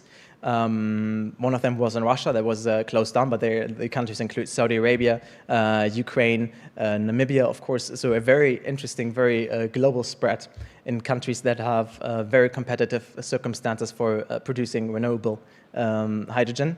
And lastly, the other political aspect is H2 Global, which makes it very attractive for foreign suppliers to actually supply to Germany because the demand is subsidized with EU funds. So this is the broader outline of the German hydrogen diplomacy with important countries marked in dark green. So before we draw conclusions, maybe a quick overview of the general main findings. So Germany pronounces that it's crucial to seek tighter cooperation with the European hydrogen strategy. It wants to do so through uploading its preferences, and it increases in general its relative gains within the EU vis-à-vis other European member states who have done less policy implementation in hydrogen than other countries. However, in the external sphere, the relative gains tend to decrease, at least in the economic aspects, which makes Germany more prone to seek more closer EU cooperation. However, there's a lack of preference for there's a preference for national relative gains rather than EU in this context, despite the huge economic pressures from the outside. And also, this is furthermore puzzling because Germany is the largest benefiter of EU funds for its national projects. So returning to the main question, does the German hydrogen strategy lead to alignment or non-alignment with the European hydrogen strategy? The picture is quite nuanced. As I pointed out, Germany is the biggest benefiter from EU support, not only for loosening state aid rules, but also from EU funding for important projects. And Germany leads in the EU in hydrogen technology and also in market size, which is also an important aspect to consider.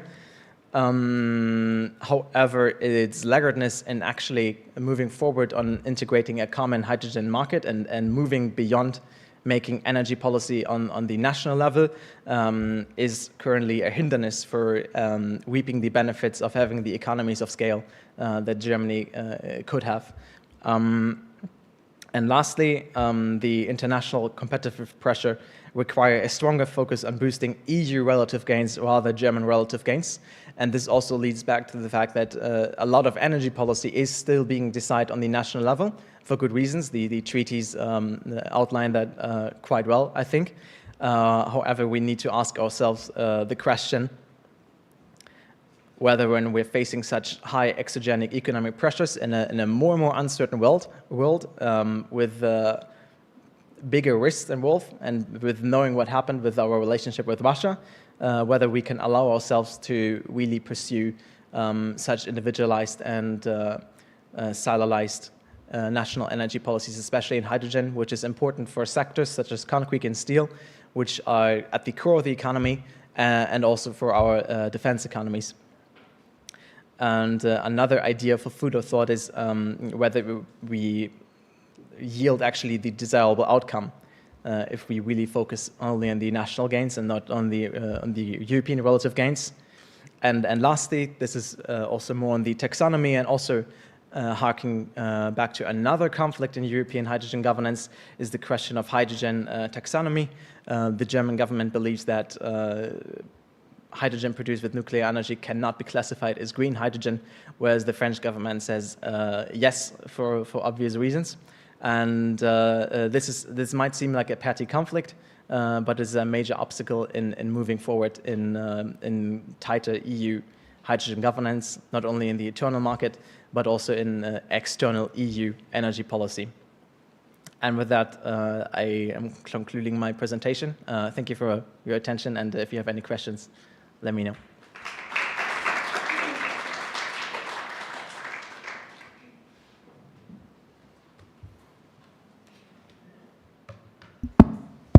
So yeah, next speaker, Paul. Thank you, Marlon. Very, very on time.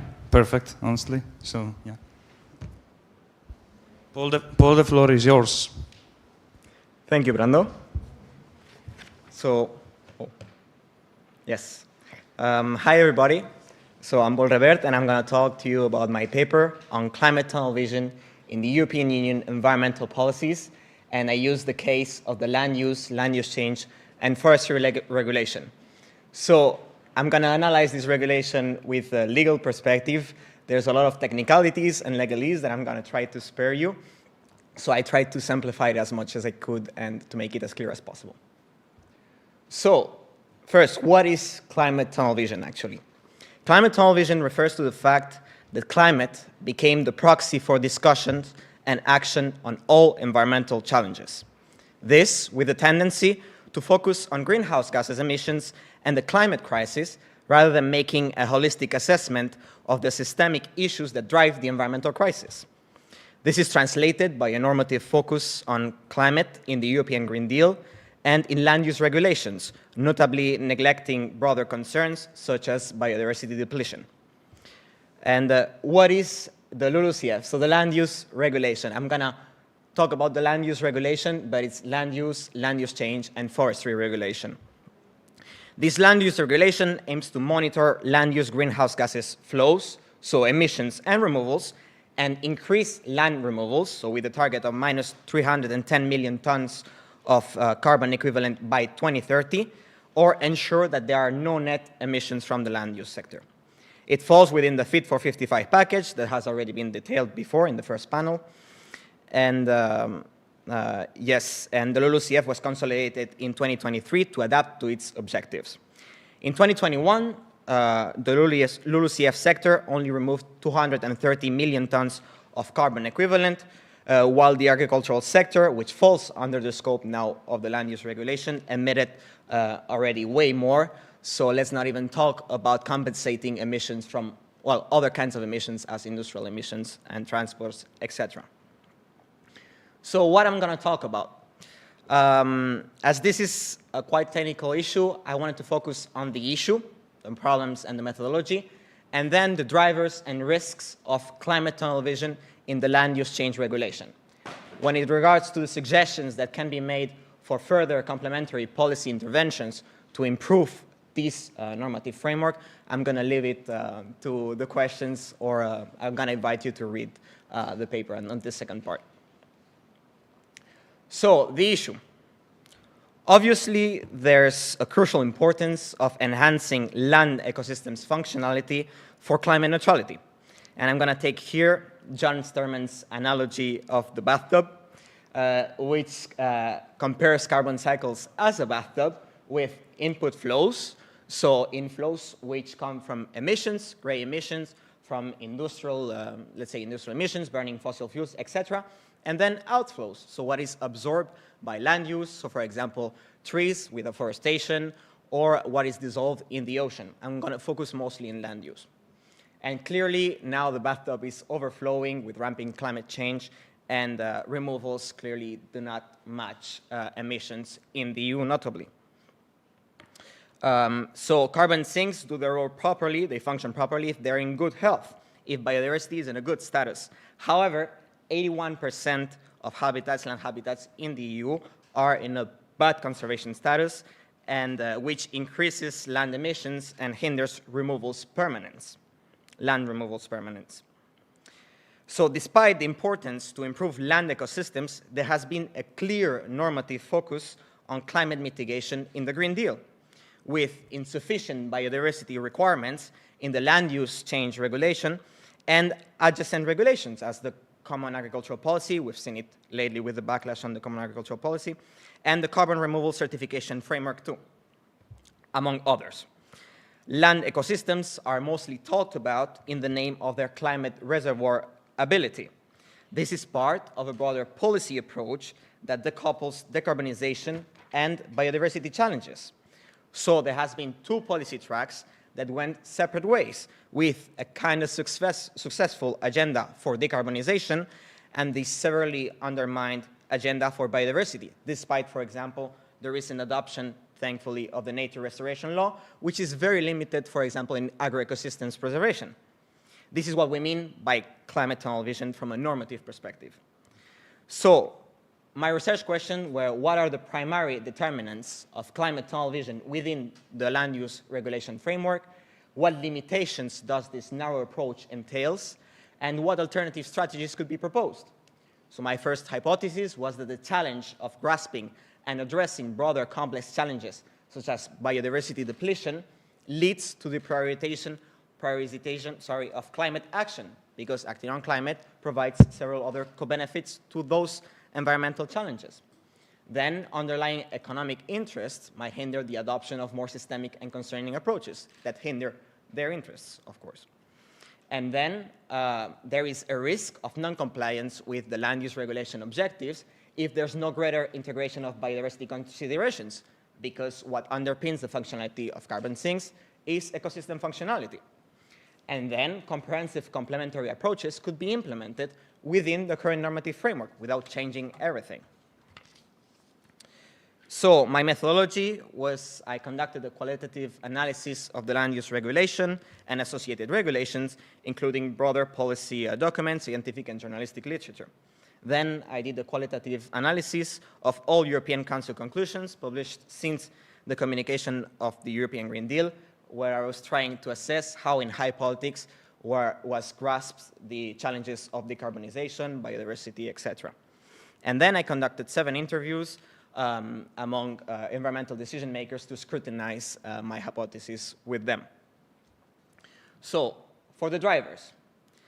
Initially, we had a certain presumption that the complexity to understand and tackle land biodiversity depletion led to an oversimplification of issues and problem formulation, with focusing on climate action, which seems easier than acting on biodiversity in terms of what it implies.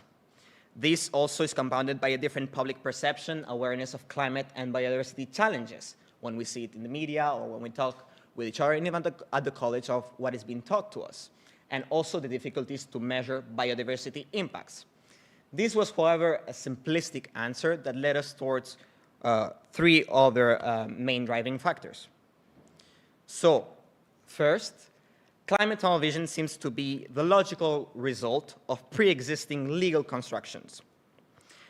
The creation of 1 ton of carbon equivalent as a fungible object by international law to grasp overwhelming climate change seems to have contributed from Kyoto to the LULUCF, as explained brilliantly in the paper of Julia Dem. What do I mean by fungibility? Well, it means putting on the same pedestal gray carbon emissions that come from what are stored in fossil fuels and are emitted when we burn those fossil fuels, and green carbon emissions and removals, which is what is being removed by terrestrial ecosystems or the emissions from the land use sector, for example, with tillage, etc., etc. We can take, for example, the RED Plus programs, or in the EU, especially the carbon removal certification framework, which allows to emit certifications, carbon certifications, when you have proper soil management or afforestation, etc., to be able to be purchased by certain emitters that will try to offset their emissions. This made possible to standardize, commodify, and trade such emissions and removals, using these carbon removal certifications as offsetting mechanisms, offsetting mechanisms. This is a prerequisite for the operation of international carbon markets, which are a spearhead of EU climate action, as market-based approaches prevail in environmental protection. However, this could lead to a potentially dangerous ecological trap, which means wasting resources and time in inefficient endeavors, as carbon cycles inherently fluctuate. Removals are impermanent. They can be reversed with climate extreme events, which are more often occurring more often, and also changes in land management, so more tillage, etc., etc. Thus, making them equivalent with permanent emissions is very risky, because it opens the door to offset permanent gray emissions through temporary removal certifications. Those risks were initially acknowledged, as if we see the staff working document of the Commission on the LULUCF and the first version of the LULUCF, it was said that as removals through land use regulation, land use sector are reversible, they should be treated as a separate pillar in the Union climate policy framework. However, this is no longer the case, as the enticing perspective to offset emissions from member states to comply with their emission reduction objectives, as those in the effort sharing regulation, was followed through flexibilities between excessive emissions falling under these, the ESR, the effort sharing regulation, being able to be compensated, so those extra emissions, with land use removals, with certain limitations and conditionalities, yes. Thus, improved accounting of removals for offsetting appears as an important driver of the adoption of the land use regulation, more than a will to have a comprehensive framework for sustainable land management. This adds up to many studies talking about the infeasibility of LULUCF objectives without comprehensive biodiversity enhancement, not only studies that are external, but also in staff working documents of the Commission. This adds up to a topic that has been extensively explored in the literature regarding land use sustainability, which is competence and governance constraints hindering more comprehensive approaches. So I'm talking about the EU competence limitations over land management, because it's a particular element of state sovereignty that states are not willing to delegate so much to the EU. And then also the infrangible link between land management and absolute private property rights, which was one of the main causes, if we see at the first soil directive that was dropped in 2014, that caused the directive to be abandoned. This adds up to flawed governance structures and conflicts of interest that drive sectoral approaches, as, for example, in the agricultural sector, which falls under the scope of the land use regulation now, and very strong lobbies in the EU. No need to explain, but I develop it more in the paper. This adds up to the decorrelation in high politics. I studied this by analyzing European Council conclusions of strategic priorities and environmental challenges that go beyond decarbonization. What do I mean by that? I mean that, well, support for climate action endured major crises because decarbonization strategies are seen to contribute to strategic priorities, such as energy security and economic modernization. This, conversely, to biodiversity objectives, which are often perceived as trade-offs, not necessarily serving geopolitical consideration, despite, of course, their crucial role for food security, climate adaptation, etc. So climate tunnel vision distracts us from the need to embrace a more systemic approach, questioning maybe growth altogether, our desires and economic perspectives, and also our consumption and behavioral patterns. Decarbonization, conversely to this thorough biodiversity protection, does not necessarily entail challenging those unsustainable behavioral and consumption patterns, as despite consistent emission reductions, our material consumptions and its impacts still are growing, as we've seen with the Global Resource Outlook, and it applies also in the EU. What could we do about it? I'm going to be really fast. I suggest you read the paper or you're asking me about it. But we could consider enshrining biodiversity requirements as an insurance for land use regulation contributions. We could exploit available contractual tools and improve local governance structures for sustainable land management. And further than the LULUCF, we could have a more holistic approach with supporting sustainable land management through comprehensive investment policies, regulations, taxations, etc., and demand-side policies, public procurement, dietary changes, etc., etc. So to conclude, climate tunnel vision within the land use regulation emphasizes the object of carbon as a catalyst for all environmental concerns is driven by several determinants. One significant factor is the establishment of 1 ton of carbon equivalent as a fungible and tradable object for the operation of carbon markets. Then, the enticing perspective to increase flexibilities for emission reduction objectives through the use of land use removals certainly influenced its prism on carbon and its disregard for biodiversity. This is compounded by limitations regarding EU competences over the land and flood governance structures, which impair the adoption of comprehensive land use policies. And these pre-existing structures facilitated the decoupling between member states' strategic priorities and nature conservation goals in high politics, with one as trade-offs and other as strategic means, with decarbonization as a strategic mean to enhance energy security and economic competitiveness. This without challenging systemic issues, and it casts a veil upon biodiversity action and those available systemic approaches, despite their central role in ensuring land ecosystem functionality and to deliver on broader environmental challenges. Thank you very much. Sorry for the 20 seconds extra. Thank you, Paul. It was 5 seconds, so no problem.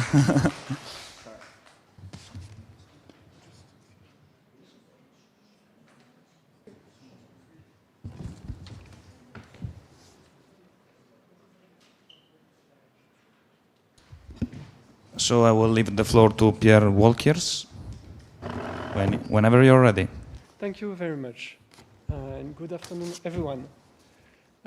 Actually, the concept of carbon tunnel vision could be also a good way to engage with my theory. In my paper, I try to revisiting a technical approach to the European Green Deal and arguing for legal exploration with a relational perspective. There is, maybe not this one, yeah. There is 3 main elements in my paper. The first one is that the Commission rely heavily on technical or scientific narrative in order to justify the European Green Deal. The second one, and it's my first argument, it leads to a depolitization of the European Green Deal. And also, with science, it imposes a certain ontology or vision of the world to impose and to depoliticize this question.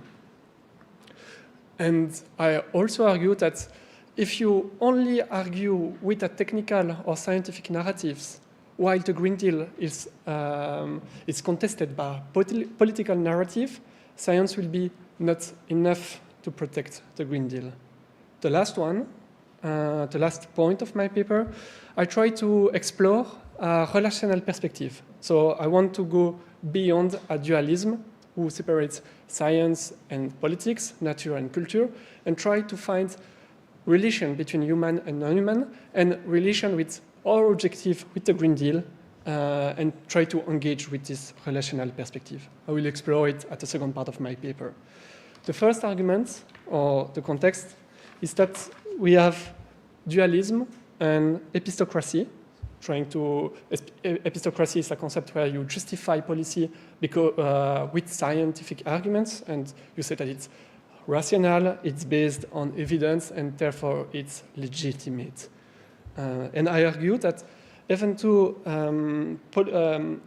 agri-food legislation is seen through exceptionalism and post-exceptionalism framework, for me there is a prevalence of a technical scientific narrative in order to justify and to depoliticize agri-food sector and agri-food legislation. And we have in this discussion conflicting narratives and conflicting type of legitimacy to engage with the Green Deal. To define this technical narrative, have some main features. For example, the priority of technical expertise and scientific knowledge, the idea that this knowledge will lead to neutral and objective elements, the reliance on of independent bodies or experts, and the general idea of science being an universal and unhistorical vision of the world that is criticized by an anthropological or a decolonial perspective. 3 points that I want to criticize within this narrative. The first one is the epistocratic justification, because you use science to claim a neutral and an objective truth who is external to the policy and impose itself to the political community. And it leads to what's Mouffe called a post-political system, where you don't have the choice to between you have to choose between legislation put in place by rational experts.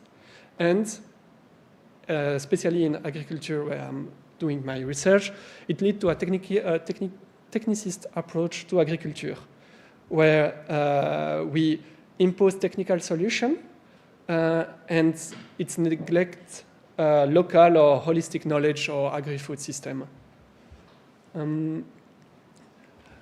I argue in my paper that we find this technical or scientific narrative within the European Green Deal narratives. Indeed, the European Green Deal emphasizes the importance of new technology who are important to meet the European Green Deal.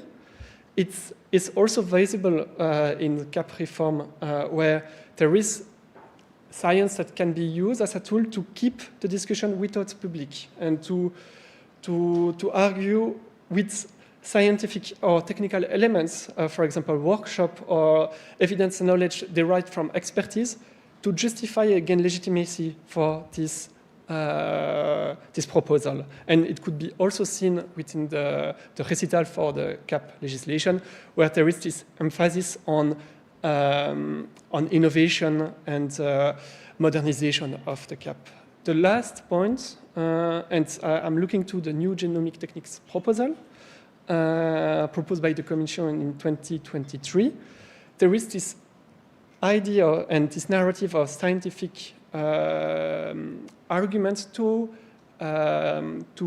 regulate or to deregulate these new genomic techniques. And there is this utilization of scientific narrative in order to justify the legislation, but also, and it's what I try to argue in my paper, to avoid talking politically of this proposal. And it leads to my conclusion for my first step, that we have indeed a technical or scientific narrative who have depoliticizing effect. And it's what I want to question with my paper. It can lead to conflicting scientific narrative. While studying the new genomic technique proposal, I could see that members of the parliament are also relying on other scientific narrative or other scientific evidence in order to criticize this proposal. And they don't want to engage politically, or they prefer to use this idea of science and this objective truth to criticize the other science of the Commission. And I think that with this narrative, we don't assume the talking political and the political value, and it will not be enough to protect the objective of the Green Deal. And it is seen with the movement and the new parliament's composition or the farmers' protest, who argue with other narratives than the scientific one to criticize the European Green Deal. And I think that, it's what I am arguing in my paper, only relying on science to impose something on the political arena, it's on the one hand epistocratic, and on the other hand it will not be enough. And it's why I propose to rethink and to re-go to a little bit of political philosophy and using relational perspectives. So I want to look where we can go to a relational approach in order to repolitizing the technical justification of the Green Deal. I have different research objectives. I want to look beyond this technical or scientific narrative who is not political enough.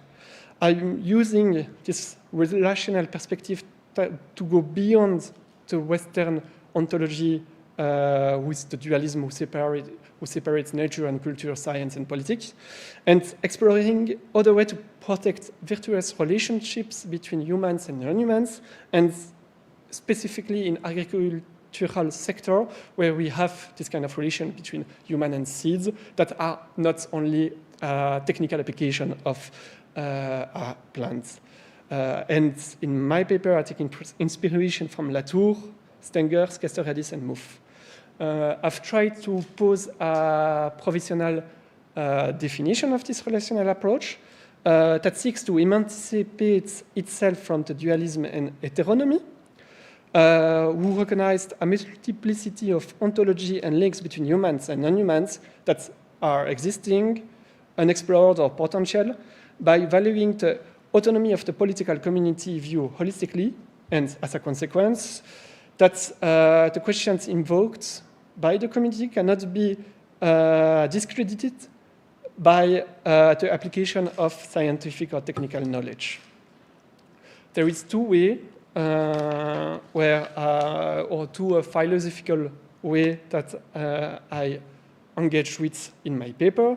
The first one is the post-dualist approach of Latour and Stengers that argue against a dualist ontology where science and politics are completely separate, and where, as a political body, we cannot go against science who impose itself, and where science can be an argument of authority. And there is two ways where we can escape from this dualism. The first one is more with diplomacy.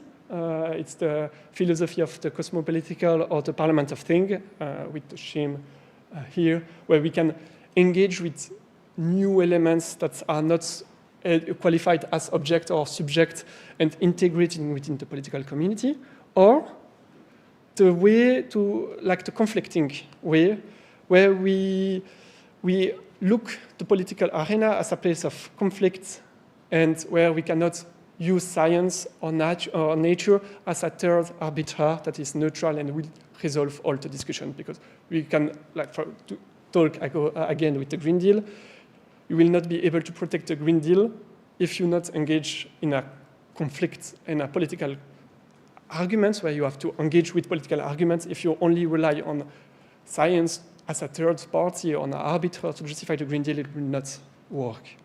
The second one is from Castoriadis, a different element of his political philosophy.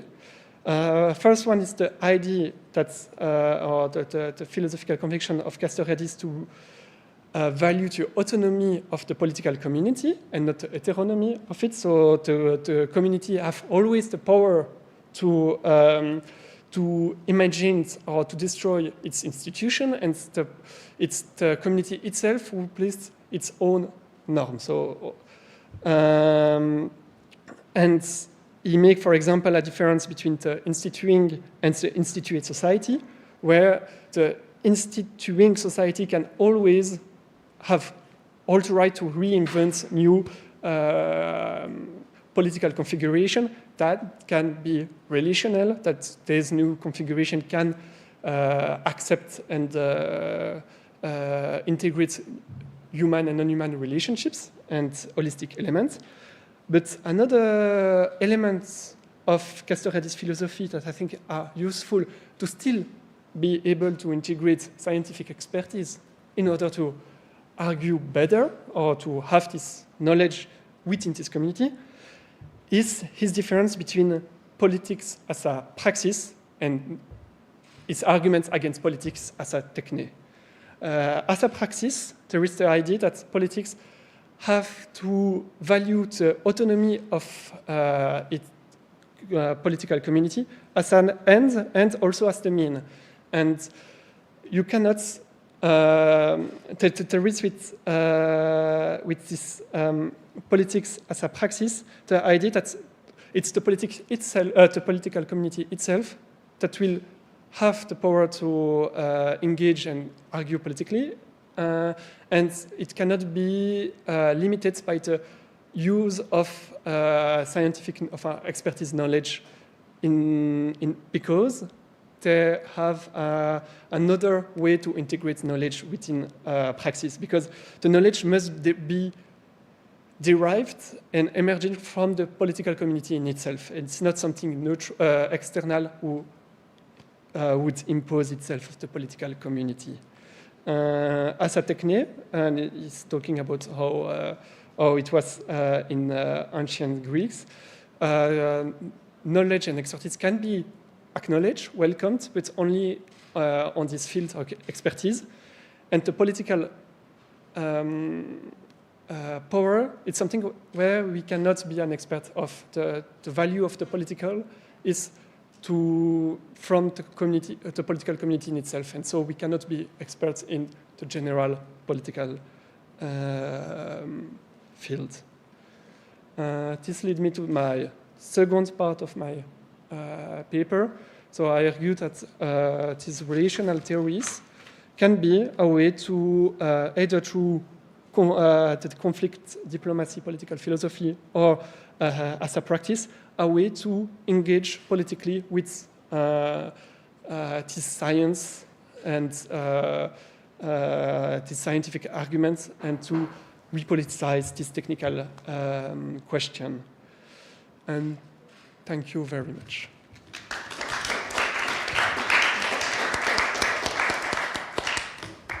Thank you, Pierre. And now, without further ado, we have roughly 15 minutes for questions. So I will give, of course, precedence to you. And if you have any question, please go to the microphone on my right, on your left. Yep.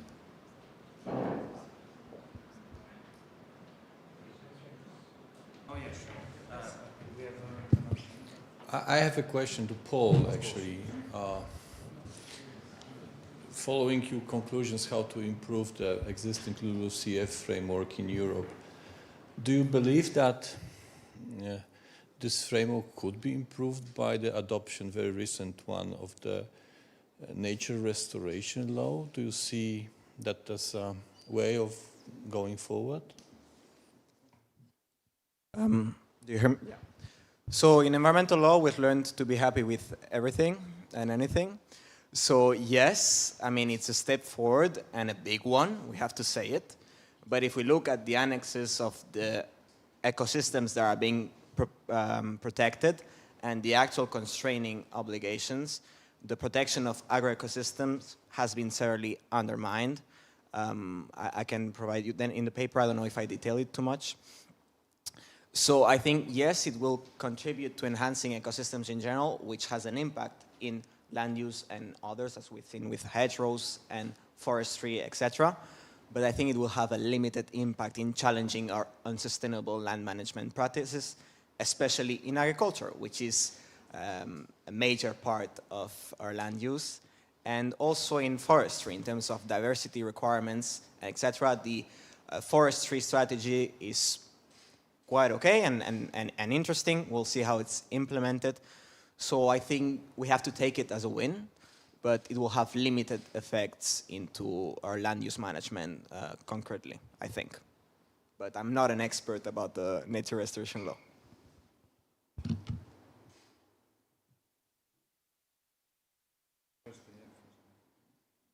Sorry. So my question was more on hydrogen, and I actually have two. So the first one is, how do you account with your model the fact that when you look at the results of the first auction of the hydrogen bank, none of the projects went to Germany, but they all went to the Iberian Peninsula, except, say, for one or two. So how do you account for this mismatch between the rules of the hydrogen bank and the results in your model? And second one, how do you, perhaps it's more to integrate in your paper, but how do you account for the lack of capacity of Germany to actually build on like long-term alliances around hydrogen in Europe, most notably by looking at the failure of its project to connect itself with Spain when it comes to hydrogen? How do you explain it? Why does Germany, as an hegemon, is not able to carry on these projects? Thank you very much. I will start with the answering the second question. That, of course, has many causes, many reasons. But the concrete example of Spain mostly failed due to the blockade of the French government to allow the construction of a pipeline through France. They had a compromise, but the compromise would have made the whole project significantly more costly. But also there are other partnerships with other countries that are actually working, mostly Belgium, the Netherlands, and Denmark. They all, especially Belgium, is a given because of Belgium's significant chemical sector. The German chemical industry is huge in Antwerp, for example. On the first one, when I wrote this paper, that was before those auctions took place. Yeah. So thank you for pointing this out. I would also have a question for Paul. So lately, I think we have seen that we have these legal clauses being introduced that climate has to be considered as a predominant public concern.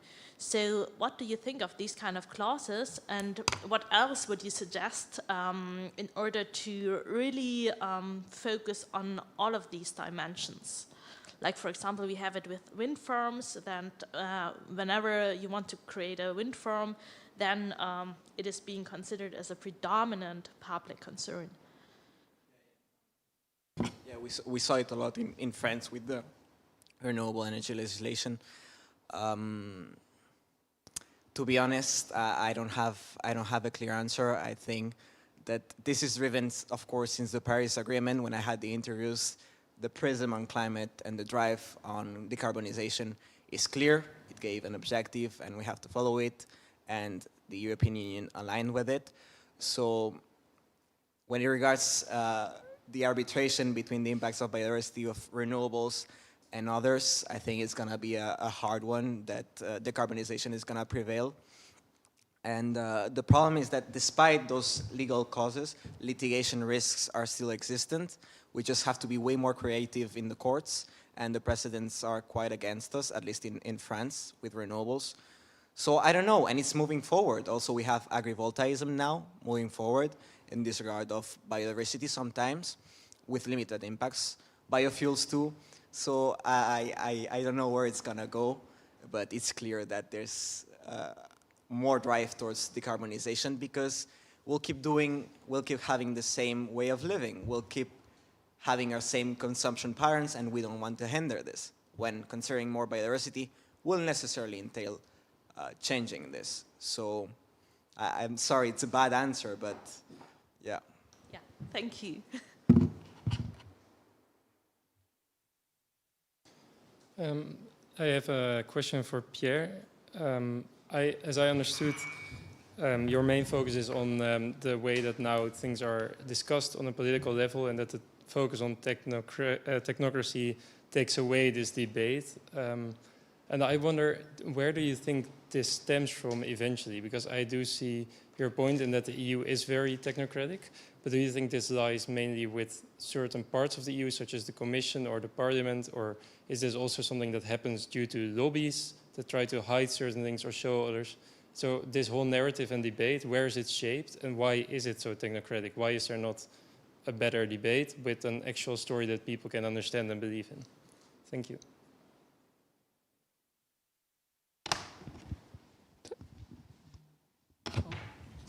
Thank you very much. Actually, in my paper, I've looked more on the Commission narratives and justification, and I think it could depend from your methodology and perspectives. I'm looking from a legal scholar perspective with philosophical backgrounds, and I can see that from a functionalist perspective, and it's not only within the EU that I can see it is technocratic or scientific narrative. It's also a way to depoliticize a lot of tension and political struggle. And it could be also used, for example, it's difference between different sphere or context. I could see that the Commission heavily rely on these narratives in order to justify a proposal in front of the European Parliament.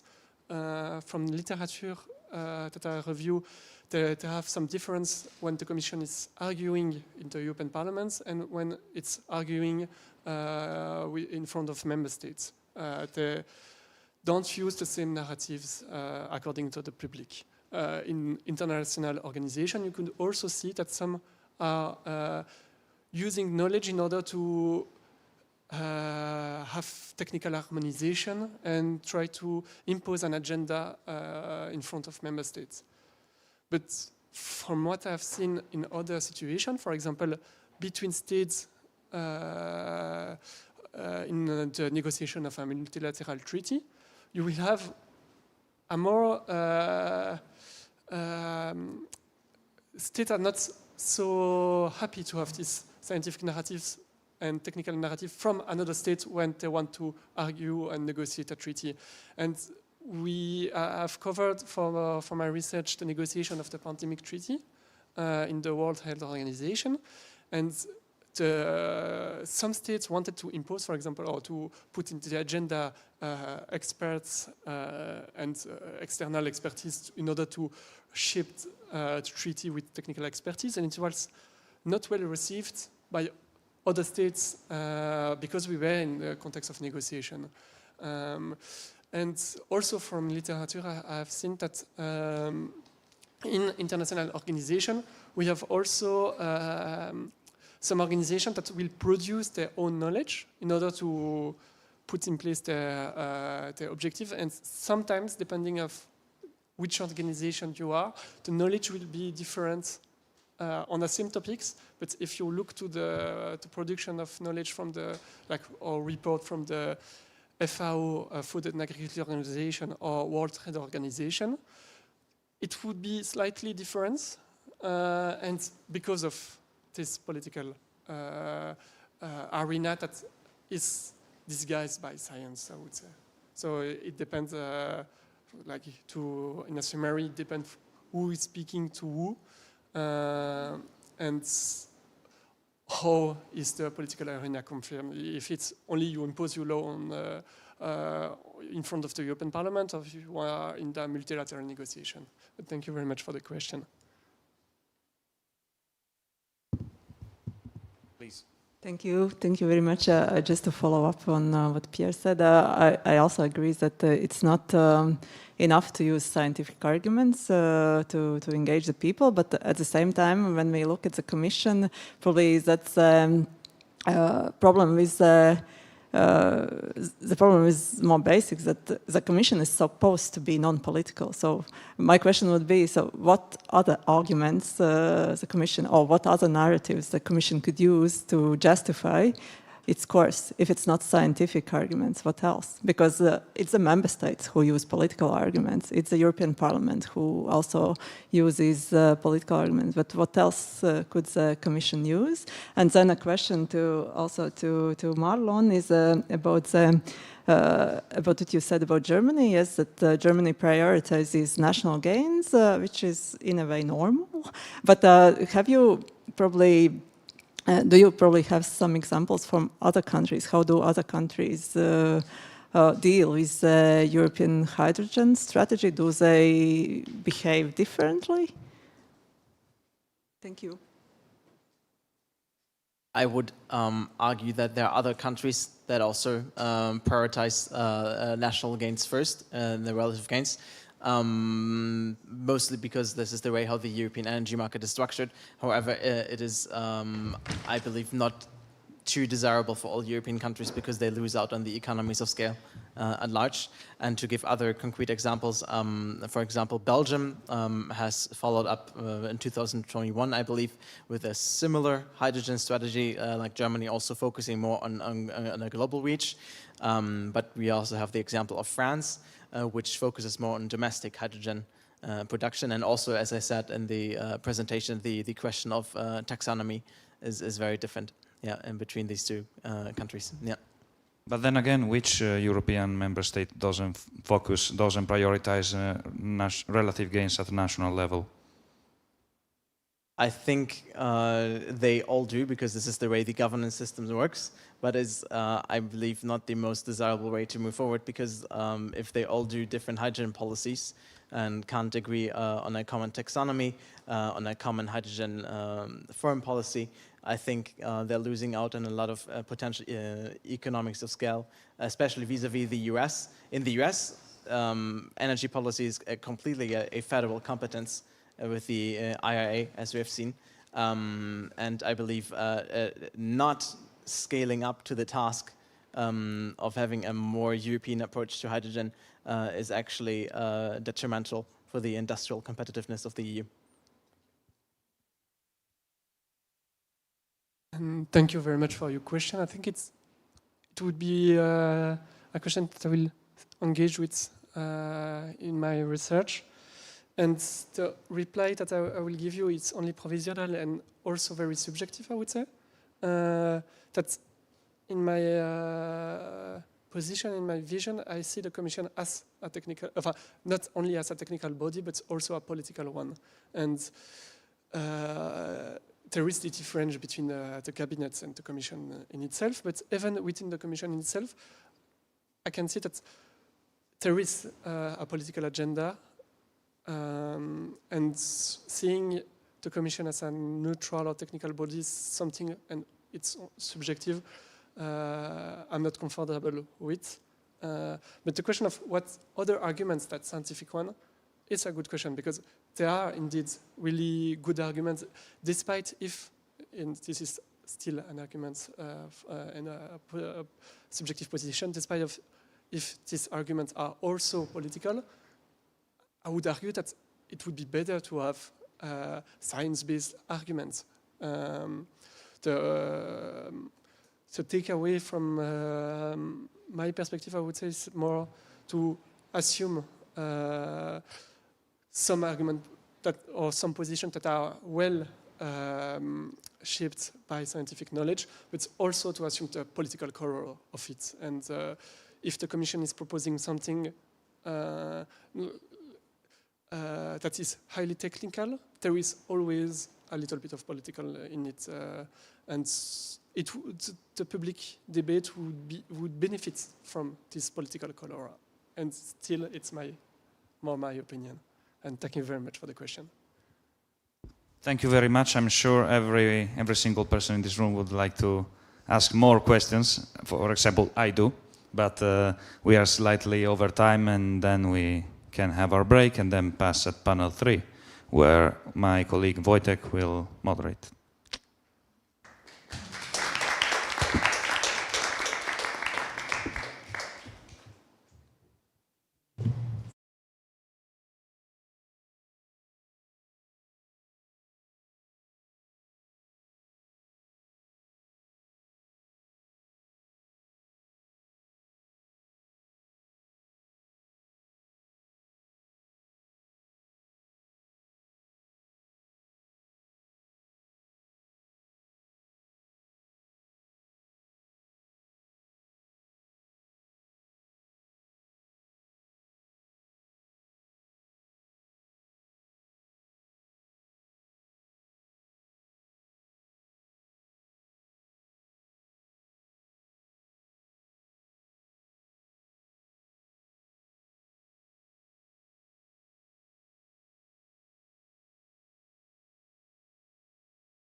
works.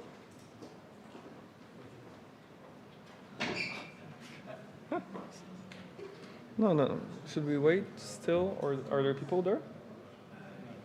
Okay. I will just...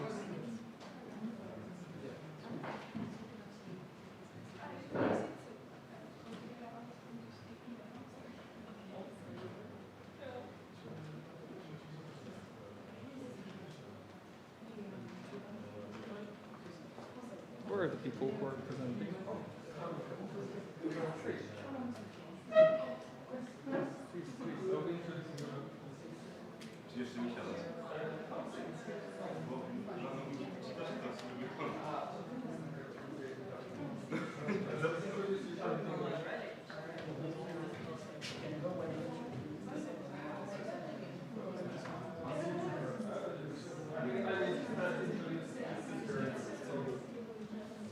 And we have 2 people joining online, so... Me neither.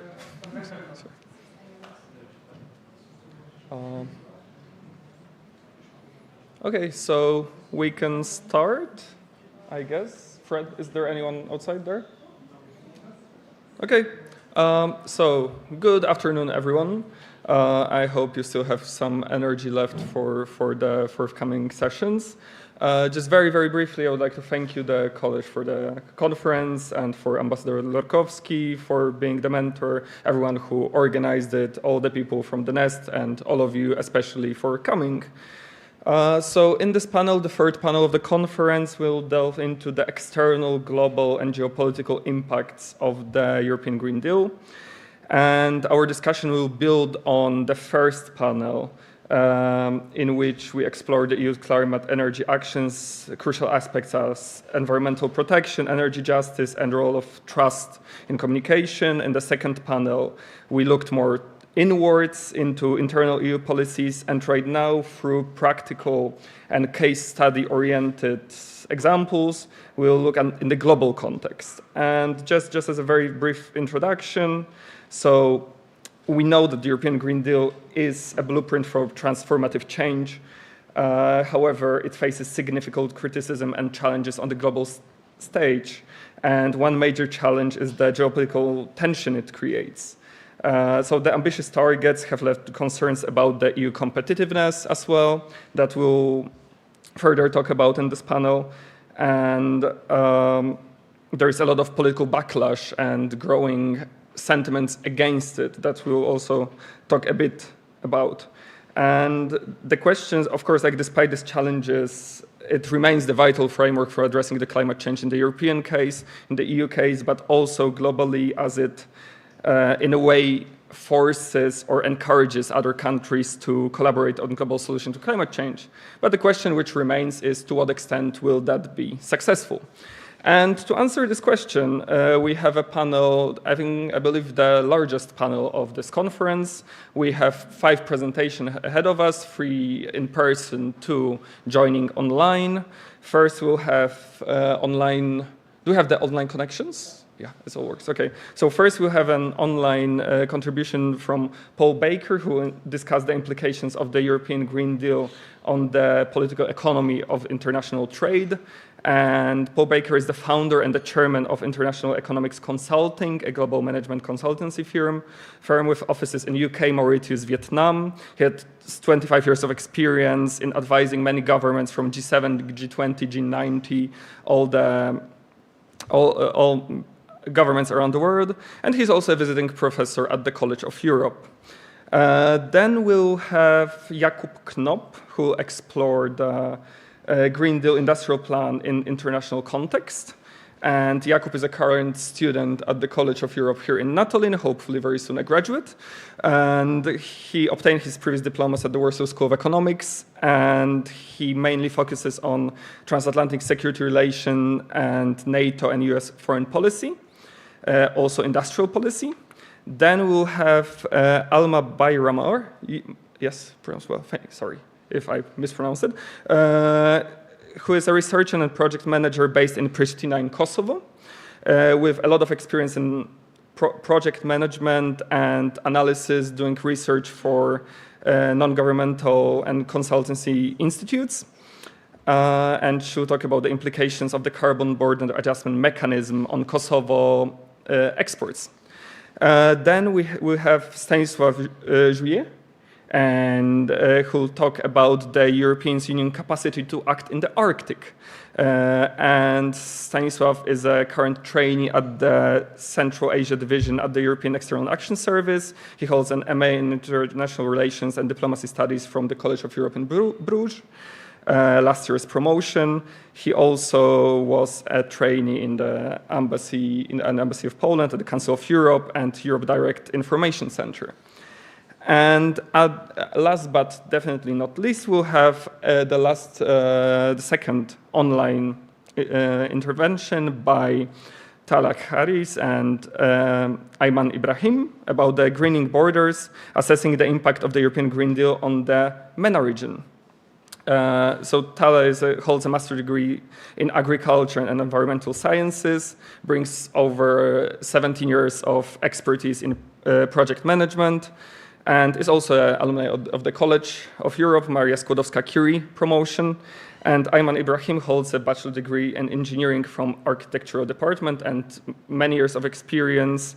His projects encompass initiatives such as recycling fabrics and clothing waste in Egypt, sorting and recycling factory in Turkey, and establishment of on-grid PV stations in Turkey and Egypt. So I hope that with this very comprehensive and diverse panels, we'll be able to look at case studies from all over the world and then assess the actual importance and implications of the European Green Deal on this global context. And with this, I would like to invite our first speaker online. I hope everything works in this case.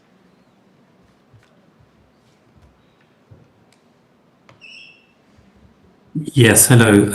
Hello, everybody. My name is Paul Baker, indeed. Well, thank you, Mr. Let me see if I can pronounce it right, Mr. Wieczorek, for introducing the panel. And also Ambassador Lorkowski, thank you also for indeed championing this particular initiative, and to the organizers for inviting me. I do apologize I'm not there in person. I wish I could be. I could see the weather was very nice, which is always a pleasure to be in Natolin when it's good weather. So I'm doing this presentation remotely, and it's based on a paper that I prepared for this particular conference. But I've been involved looking at the EU Green Deal, both from the perspective of the EU, working with Tax UD, also looking with DG INPA and DG GROW to see what might be the implications of the implementation and the rollout of some of the instruments around the Green Deal. But also I've been on the developing country side, so I've done some position papers for the ministers' T20 conferences in India and this year in Brazil, also looking at some of the implications of this, as well as in developing countries, working with some governments, looking at how they might actually adjust to some of the requirements. And of course, it is quite consequential for the rest of the world. And so I think this panel session is trying to sort of determine what might be the implications for the wider global economy. And the perspective that I'm taking in particular is looking at the political economy of trade. So it's very economics related. I'm a trade economist by background. And so we look at some of the economic impacts and how different people will be potentially impacted by this, to try and understand what might be some of the pain points in terms of rolling this EU Green Deal out. And so the method, I haven't got a slide on it, but the methods used in the paper is a mixed methods approach. So we use some quantitative modeling techniques, such as computable general equilibrium models, as well as partial equilibrium models, as well as a little bit of game theory to understand the responsiveness to some of the policies that will be made by the parties. And then we also use some more qualitative methods, looking at the legal analysis of text, for example, and some case study approaches as well. So we've had a whole day of looking at the EU Green Deal, and you've certainly seen a snapshot of some of the different instruments that are being proposed by the EU, and some of them already, of course, rolled out. But some of them are very specific in terms of the impact that they will have on international trade, but also investment decisions going abroad. So I've listed the 4 critical ones that will have some impact on international trade. And the one that we hear mostly in the news is the carbon border adjustment mechanism. And the purpose of the carbon border adjustment mechanism is to try and reduce carbon leakages, whereby certain investors might go to a third country which has more relaxed attitudes or regulations around the environment and exploits that particular policy environment to produce and then export back into the EU. So that's the rationale that the EU has used. And at this stage, it's only targeted for certain sectors, but the ambition is to try and roll it out to other sectors in the future. There's obviously the EU deforestation regulation, which is again targeting only some specific commodities that are more likely to lead to deforestation based on historical evidence. And so here we are looking at where production is taking place using GPS coordinates and observing whether there appears to have been deforestation since 2020 to be able to cater for new agricultural production in that area. If that's the case, products are just automatically banned from being exported into the EU. And then there are 2 other directives that cut across all sectors of the economy. And they have trade implications because they actually have a value chain approach. It's looking at all the different suppliers within the value chain and making sure that they are reporting on human rights, social norms, as well as environmental sustainability adoptions that the firms have used. To see whether there is anything in the supply chain that actually might cause detriment to the environment or to social or human rights. And so these are very complex instruments that demand a lot of reporting and a lot of oversight and monitoring to be able to be implemented. And they cover all countries. All of these instruments cover all the countries outside of the European Union, as well as those within the European Union. And so any European company that wishes to trade with another company in another country outside the EU would have to make sure that they adhere to these principles or face a potentially very heavy fine as a consequence of not managing it. Just to say that in the field of trade, of course, the EU does have a policy with regard to trade and sustainability. And it has embedded that principle through its EU trade agreements. So it came up with a 15-point action plan in 2018 that aimed to improve the implementation and enforcement of environmental and climate change commitments under its trade and sustainable development chapters, under its different trade agreements. The EU also offers certain preferential schemes, unilaterally offers those to developing countries and least developed countries. And under those schemes as well, to have the best possible access, you also have to meet certain environmental and social obligations, as well as human rights obligations, to be able to access the EU market. So the EU has been using tools for quite some time to try and sort of extract change and reforms in certain countries to adhere to some core principles that I will come back to a little bit later. So the first sort of point of observation really in terms of looking at what might be the impact is first of all understanding how much countries are exporting to the EU. So what is their exposure to the EU, both within the commodities that are being impacted with regard to EUDR and CBAM, but with regard to CSRD and CS3D, we actually, all commodities are impacted by these provisions. And so we see that some countries are much more dependent on the EU, maybe for historical reasons or proximity reasons, but they're very dependent on the EU, and therefore they will have to implement some of the changes if they want to retain that particular market share. And so there's quite a lot of work, particularly by the World Bank and others, that has already been exploring some of these aspects. What's quite interesting to look at is that the measures, of course, require, particularly for due diligence purposes, first of all, that the rule of law and the judicial system is effective. And so that there is, this is with regard especially to human rights in terms of access to the judicial system and equal rights in the country. There are different metrics to see how effective these judicial systems are in different countries, and the graphs here sort of illustrate that. And we see some countries having quite poor judicial systems, and there's certainly a relationship between the level of economic development and the rule of law as it stands in different countries. Same with regard to governance, so particularly say the level of corruption. If the EU is going to trust the monitoring and reporting being made by different countries, it will have to also make sure that the authorities have the competence to be able to do it. Otherwise, it will become very, very costly. And again, we see a picture whereby more developed countries obviously tend to have better governance systems. So again, we will see that overall, we expect these to fall disproportionately harder on many of the developing countries. Here is another picture of how the EUDR is exposing different countries to higher costs in terms of trade.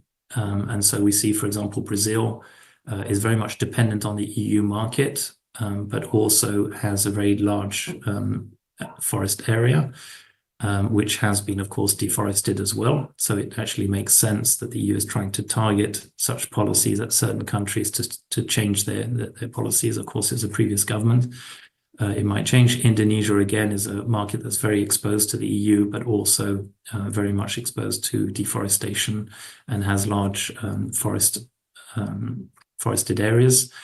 And so here from this, again, we can quite rapidly determine what might be some of the countries that will be most exposed as a result of the EUDR in the commodities at play.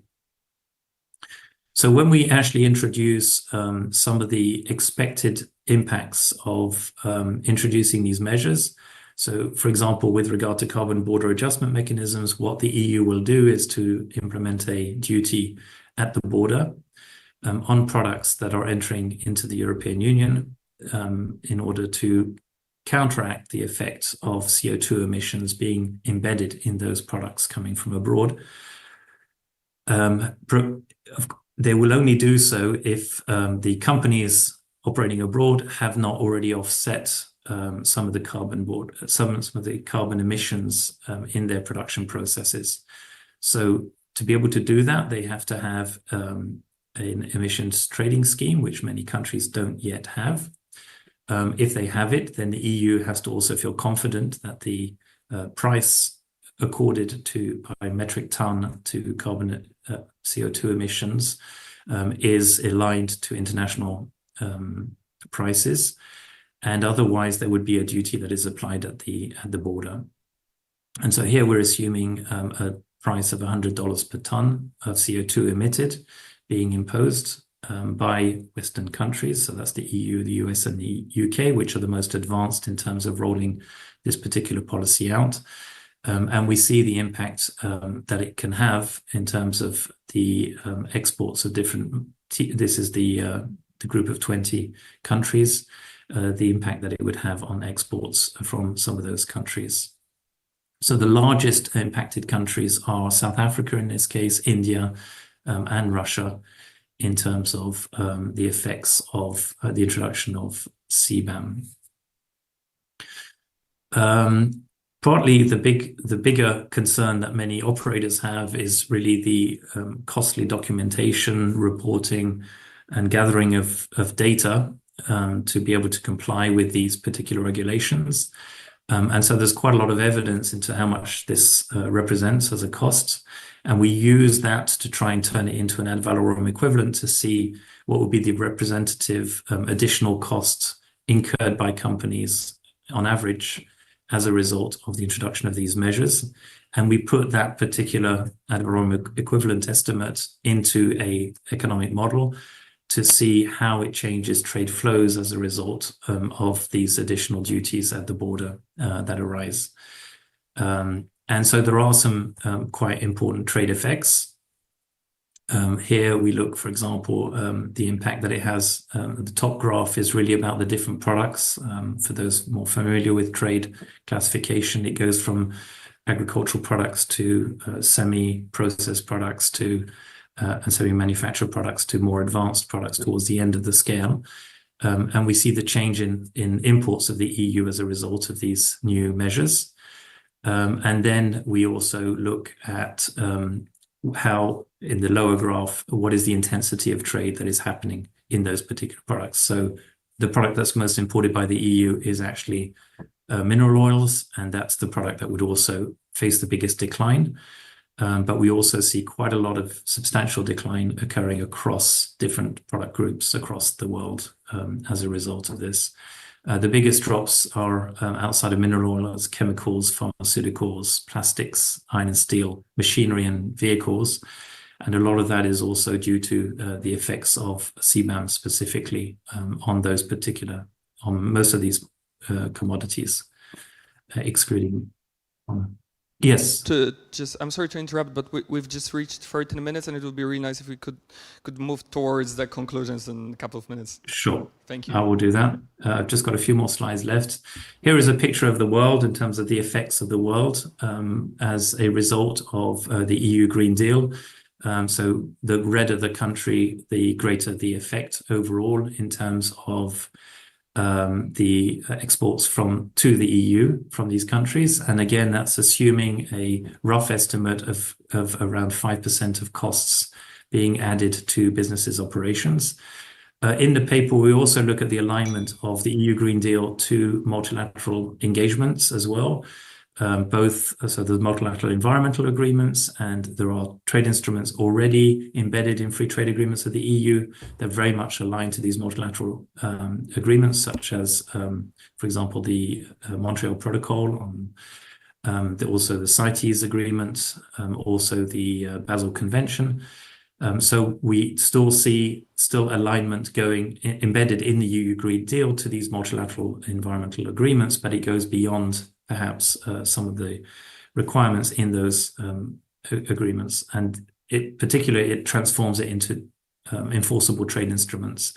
With regard to social and human rights conventions, it also aligns to the ILO convention, which is the competent authority for this. But trade instruments are being used as a much more enforceable mechanism, and that's why the EU is using it.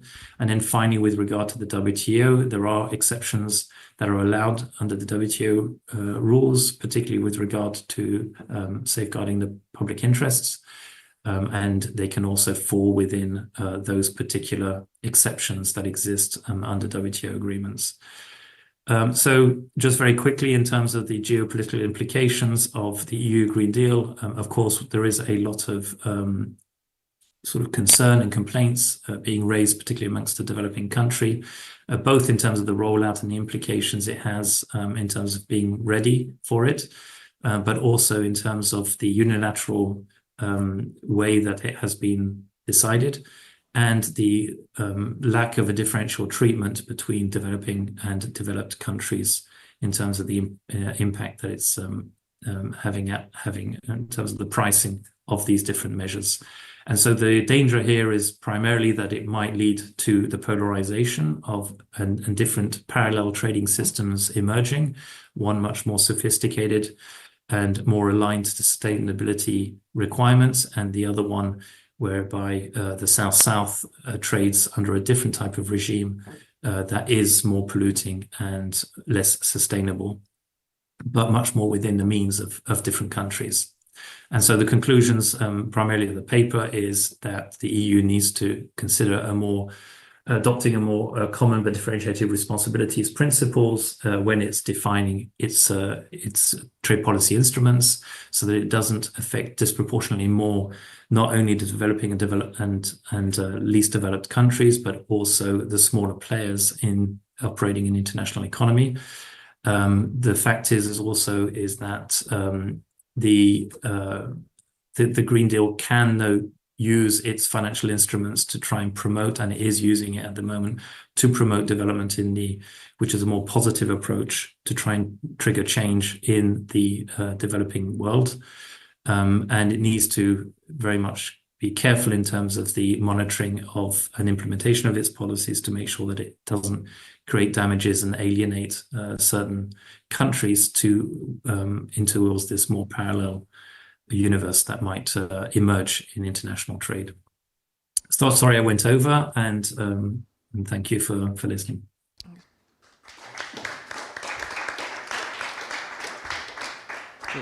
Thank you very much for your contribution. Now I'll just invite Jakub Knop to the podium to present.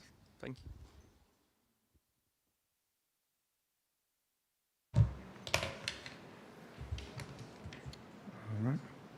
So hello everyone. Today I'll discuss geopolitical implications of the European Green Industrial Plan. And at first I'd like to stress that I really believe that this issue requires an interdisciplinary approach. And I think that the main goal that I had was to provide a bird's eye view of the industrial strategies, of the green industrial strategies that we're seeing across the developed world. And the main objectives and talking points that I'll present today, and that were part of my policy paper, are to compare and contrast different approaches by focusing on the newly announced EU plan, also identifying the rationale of those policies, then importantly looking for ways for further cooperation in that field, and assessing risks and opportunities that are associated with those policies as well. And I believe that the European industrial plan that has been announced at Davos in 2023 hasn't really gotten the coverage that it should require. And I think that it will be very important to provide some constructive criticism and look at the plan as the most profound, I believe, development of the European Green Deal that has been announced in 2019. So we can move. Okay. Am I in control or? Oh yeah.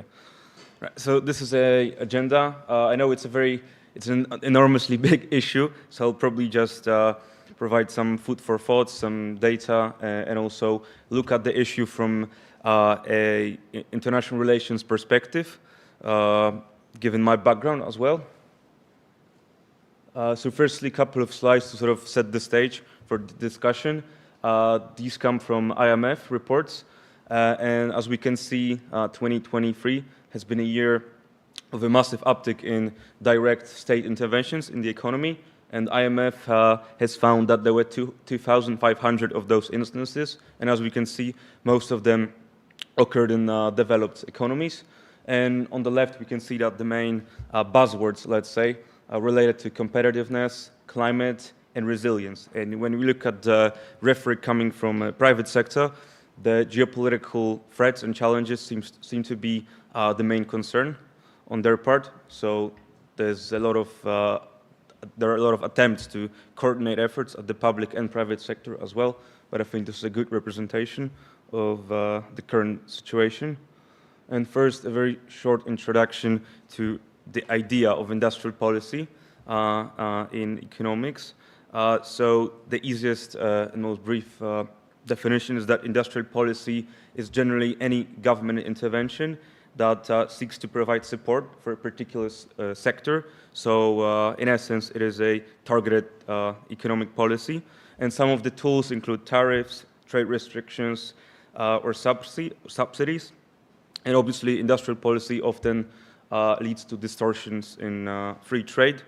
And when we look at the certain industries that were targeted in the past, they usually refer to strategic sectors, which had some implications for national security as well. And today, in the context of our discussion, we can note that green energy is in the spotlight, and it is the targeted sector of many of those policies across the developed world, but also China. And when we look at history, the two main goals of those policies were to conduct a structural transformation of the economy and also create and foster an industrial base, which is even more interesting that today it is the developed developed countries that have a very strong industrial and technological base that are pursuing those policies. And in some ways, it runs counter to the, the theory of economic cycle. And I'll show on other slides that the rate of manufacturing has went down in most industrialist countries, and it's because of, economic development, and it's not anything, strange or inappropriate. And then we have some historical examples of successful employment of industrial policies, and here East Asia is probably the most apt example of that. And when we look at countries such as South Korea, which experienced a growth to the tune of 360+% of GDP over 20 years, we can see that there are countries that actually have succeeded at deploying those policies. But at the same time, some experts debate whether it was liberalization of trade or active state intervention that led to that growth. So there's still some contention among economists, and main gripes that they also present when it comes to industrial policy is that they tend to promote inefficient allocation of resources, they can produce waste, and they tend to weaken competition in some sectors. And they are obviously mainly focused on industry and manufacturing. So now this slide shows that there has been a marked downfall in manufacturing employment in most advanced economies, and it does not only apply to the US, but also to other export-oriented economies such as Japan and Germany. So it's not, just solely isolated development in the US or the, certain countries. And this is a more detailed graph that proves the point. And again, I really wanted to sort of look more closely at the Green Industrial Plan and assess it from a critical standpoint in my paper. And first, I wanted to quickly look at the Green Deal and what it wanted to achieve. So it was, in essence, a policy package that included new regulations concerning a number of sectors, such as energy, transport, industry, or agriculture. But the problem that I noticed is that the deal component wasn't really there. And when we compare it to the US policies, for instance, the number of the so-called sticks is much greater than the number of carrots. And now we can see with time that it's a difficult sell politically.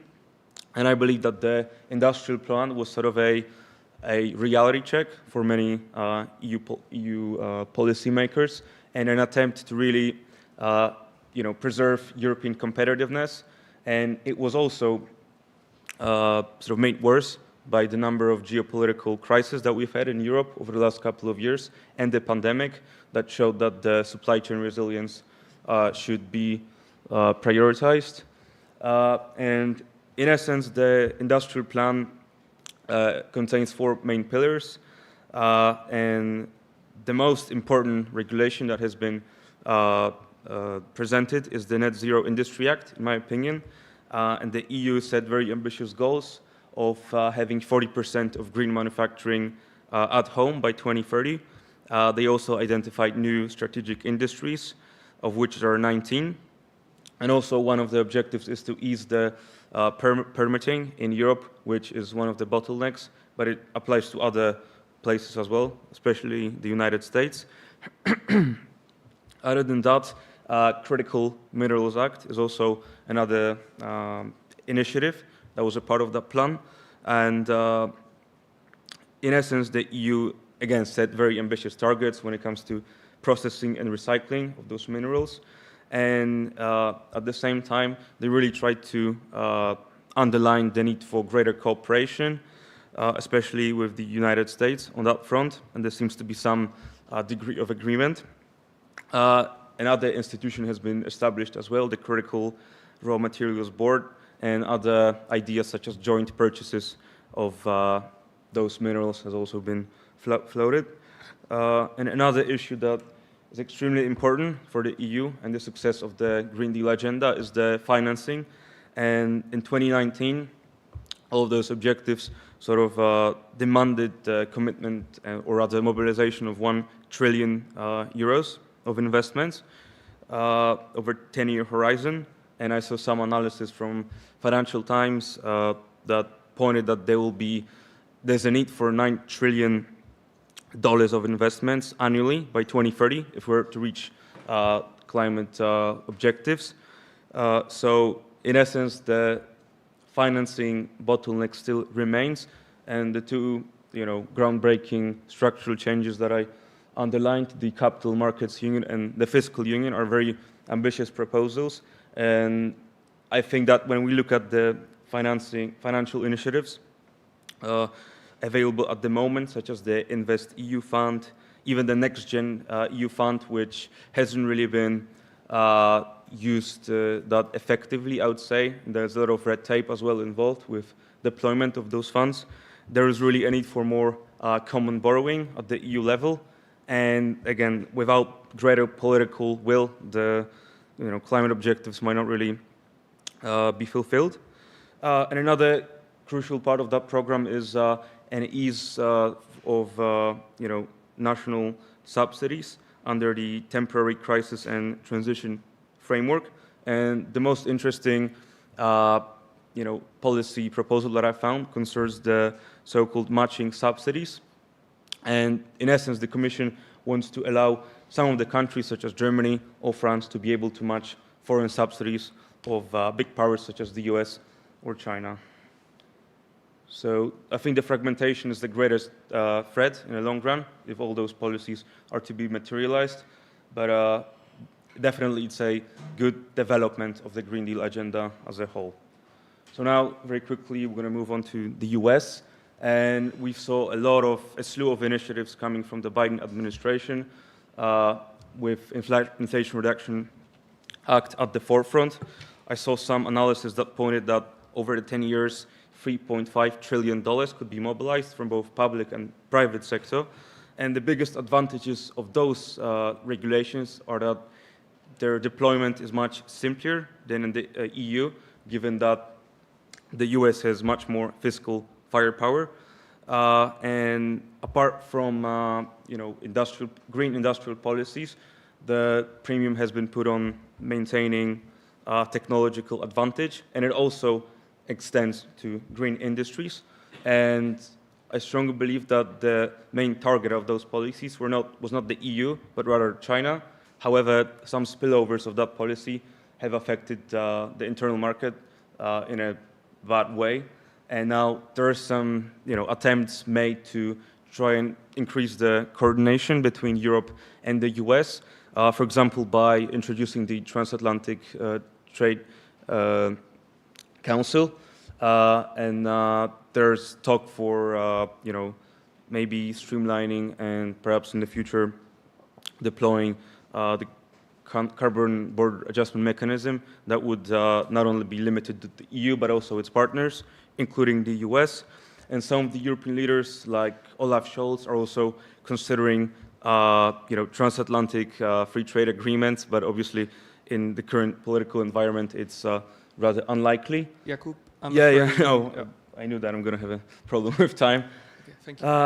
Obviously, maybe we'll extend in the Q&A session. But basically, there is a counterintuitive problem, I think, in Biden's energy or industrial policy as well, because on the one hand, they're restricting imports of green tech to the US, thus increasing prices, but at the same time, they are trying to revitalize manufacturing industries and provide more jobs in a swing state. So there's a political, rational, economic one, and obviously strategic as well. So it's a very complicated policy package. But I can see some ways that perhaps we could cooperate, but it will require more boldness on both sides. Yeah, so this is the so-called China shock and the demise of US manufacturing that at some point was a result of trade liberalization and opening to China. Now I have one more slide about China. I'm running out of time. I have 1 minute left, but To be honest, I'd say that China really started it all, in my view, and they were the ones who really sort of began industrial policy at a large scale, especially in green industries. And now what the West is trying to do basically is to try to preserve the status quo, and essentially the tariffs and generous subsidies that have been deployed in the EU, European member states, in the US are a direct response to what China has been doing. And some of the spillovers also affect the trade regime and the fact that there has been a growth of protectionist policies as well. Also wanted to underline there are some sectors that are deemed strategic now in Europe, but have not been in the past, such as the battery and solar industry. And China had really made strides in those areas. Mr. And Knopf. now, yeah, I know.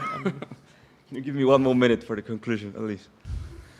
Right. And also the industrial overcapacity is another issue that then was the main, I think, motivation for China to start exporting green technologies to the world.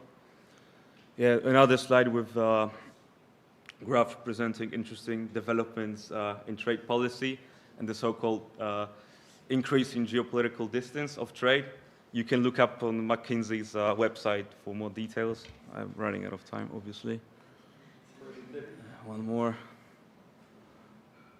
Yeah, and this is a conclusion. So, in short, I believe that the rise in industrial policies worldwide will lead to a formation of geopolitical blocs, and that will be especially obvious in the trade regime. Apart from that, I worry that the drive for greater resilience will come at the cost of climate targets, and I believe that there is a need for greater transatlantic cooperation aimed at China. Obviously, we should not close, channels of communication, but as it stands, more coherence is necessary.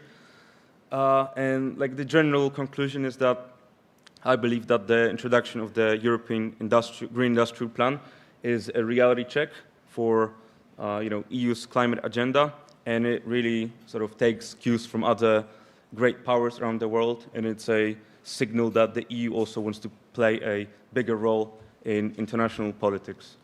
So, thank you very much.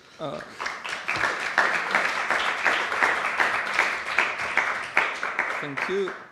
Next time we'll start introducing sanctions. Thank you very much. Now I will just ask Alma I knew it. to take the floor. Thank you.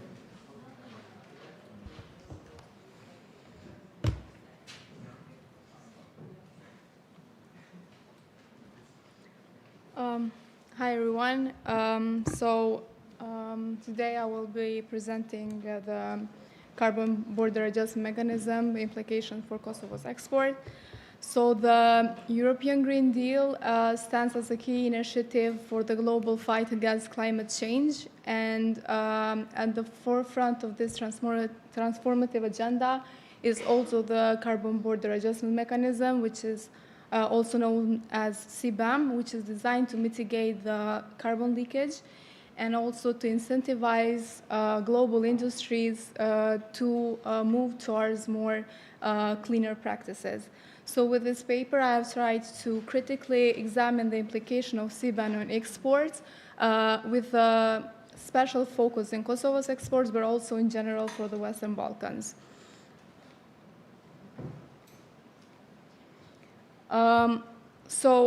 As you know, the climate change and its consequences have in the environment have prompted mostly developed economies for a global scale initiative to protect the planet from warming more than the pre-industrial levels.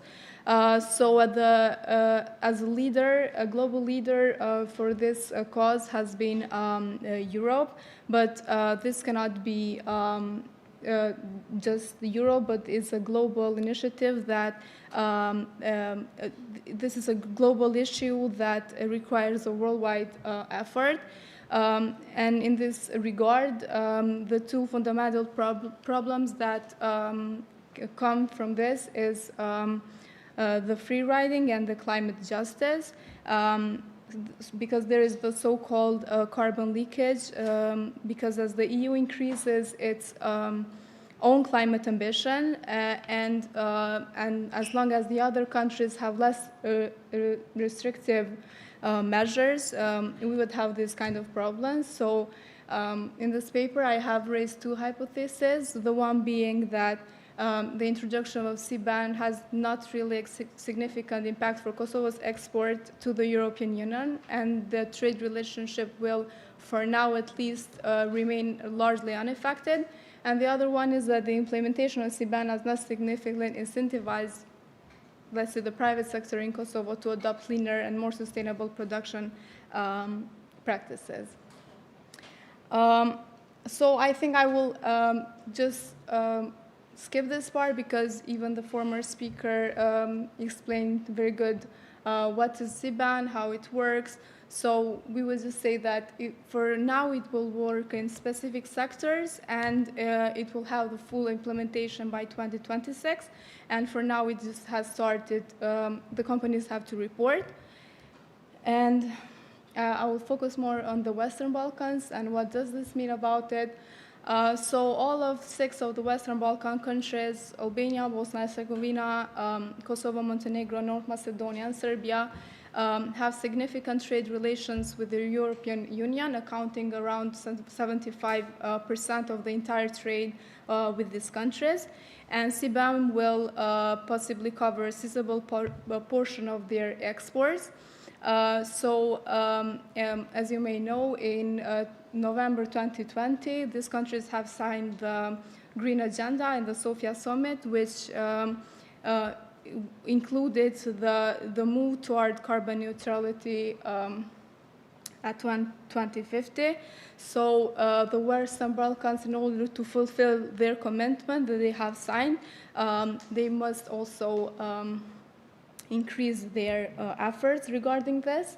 But this has specific, according to recent studies that there have been, this has specific impacts on each country. For instance, to start with Kosovo, it is said that it will not have a big impact, since only 1% of its GDP consists of exports that are directed to the EU.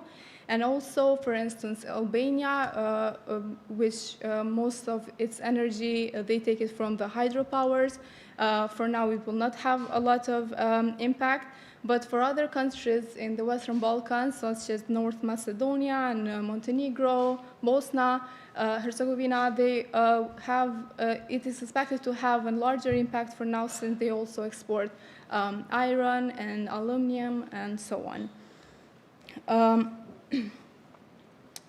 So to be more precise, Kosovo has made some institutional efforts regarding this, and they have now we have the climate change strategy, we have the energy strategy, which there is outlined the CBAM, but it's like only hardly mentioned, because we need a specific strategy that we will fix this, considering that the other countries have also, for instance, Montenegro, they have started to even apply some kind of carbon pricing with comparing to the other countries.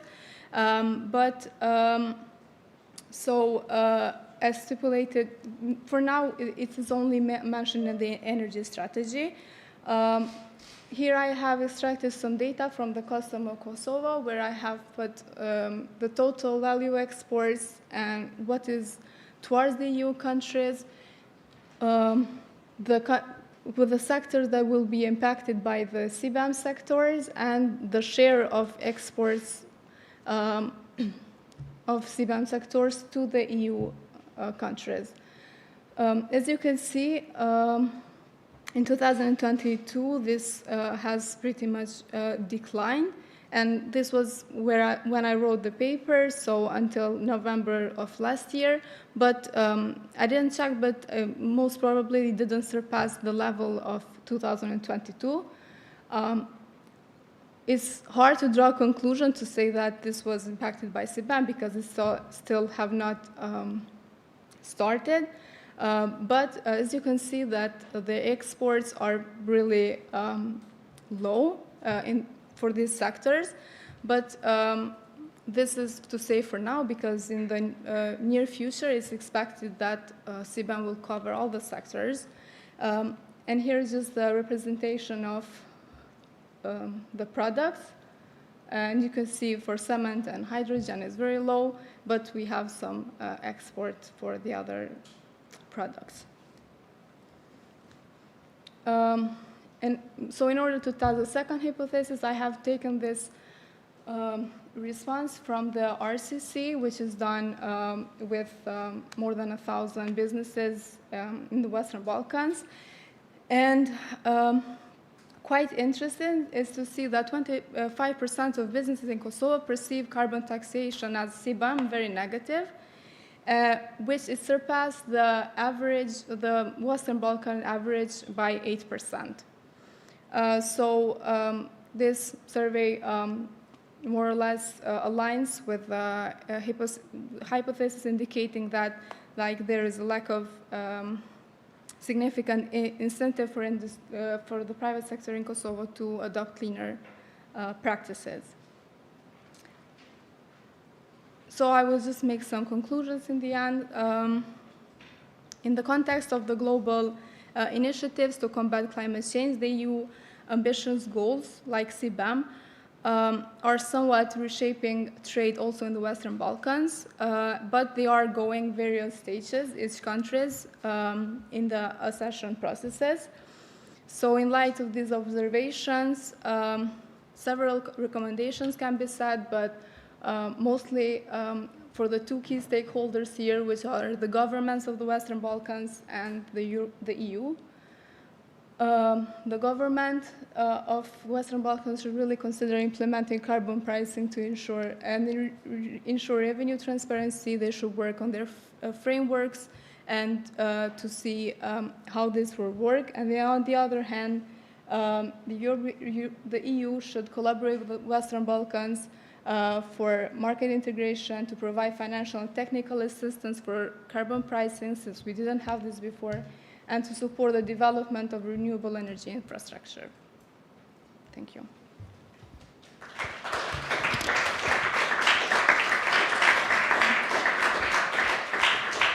Thank you very much for this contribution. Now I'll invite Stanisław Żyje to take the floor.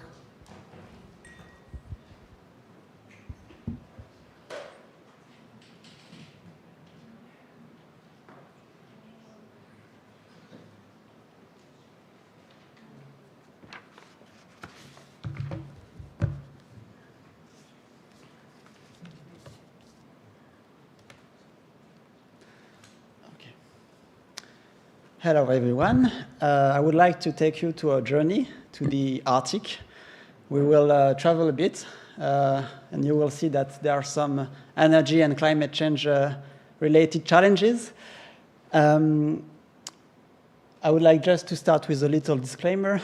This presentation is based on my own opinions, and they do not reflect the position of the European Union. We will start with a bit of a framework of analysis to see how we will do this journey. Then we will look at the global context. We will look at the challenges in the Arctic. We will look at the EU's presence, what can the EU do, and we will look at the external perceptions of the EU, how is the EU looked from the Arctic states, and we will conclude with some concrete recommendations. And I would like to start with a quite straightforward question. My question is, so to what extent can the EU have the capacity to act in the Arctic? We want to know what can the EU can do in this distant region. And actually, where is the Arctic? The Arctic is north. It's a vast area. It's an ocean. And there are 8 Arctic states that have territories in the Arctic.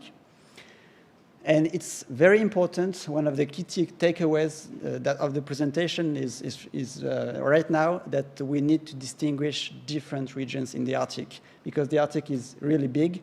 And the main point is that we will distinguish between the European Arctic, which is comprising northern part of Finland, Sweden, also from the European Economic Area with Iceland and Norway, and a bit further with Greenland, from the broader circumpolar Arctic, which is comprising Alaska in the US, northern Canada, and a large part of Russia. So the Arctic is the area which is located beyond this, this circle that you can see right here. We will look at how can the EU act in two policy areas. The first one is socio-economic development. So this relates to policy areas like transport, regional policy, fisheries, tourism, connectivity, digital issues, and we will be a comparison with environmental protection, which deal with climate change, energy, biodiversity protection, research policy. You can already see that some of these issues are cross-cutting, like energy policies. It tackles both environmental protection issues, but as well socio-economic development challenges. But that's the idea. And we will look at this comparison with, through three lenses, through three different points of view. The first one is we will look at the global context, what are the challenges and how these challenges affect the EU's capacity to act. Do they enable the EU to act or do they constrain the EU? Then we will look at the EU's presence. So basically, what can the EU do, what are the EU's competence? Does it have the treaty basis to act in these policy areas? And what kind of legislation it has that can affect developments in the Arctic. And then we will look at how the EU is perceived by Arctic states and communities, and whether these perceptions can enable the EU to act or constrain the EU to act if they are negative. And the idea is to rate these different factors, whether they can be high, medium, or low, and based on the different components, which will be strong, moderate, or weak. So let's start with the challenges in the Arctic. How does the challenge how does the challenge affect the EU's capacity to act? First, big challenge for the Arctic is climate change. And climate change is a problem that is even more important in the Arctic because the Arctic has warmed 3 times faster than the global average over the past half century. There are clear evidence of climate change with the rising sea levels and the melting of the ice. There is also a big problem with the permafrost thawing, which covers 20% of the Arctic, and in turn, it aggravates the issues. And this, of course, is a factor that is important because it will compel and provides incentives for the EU to act.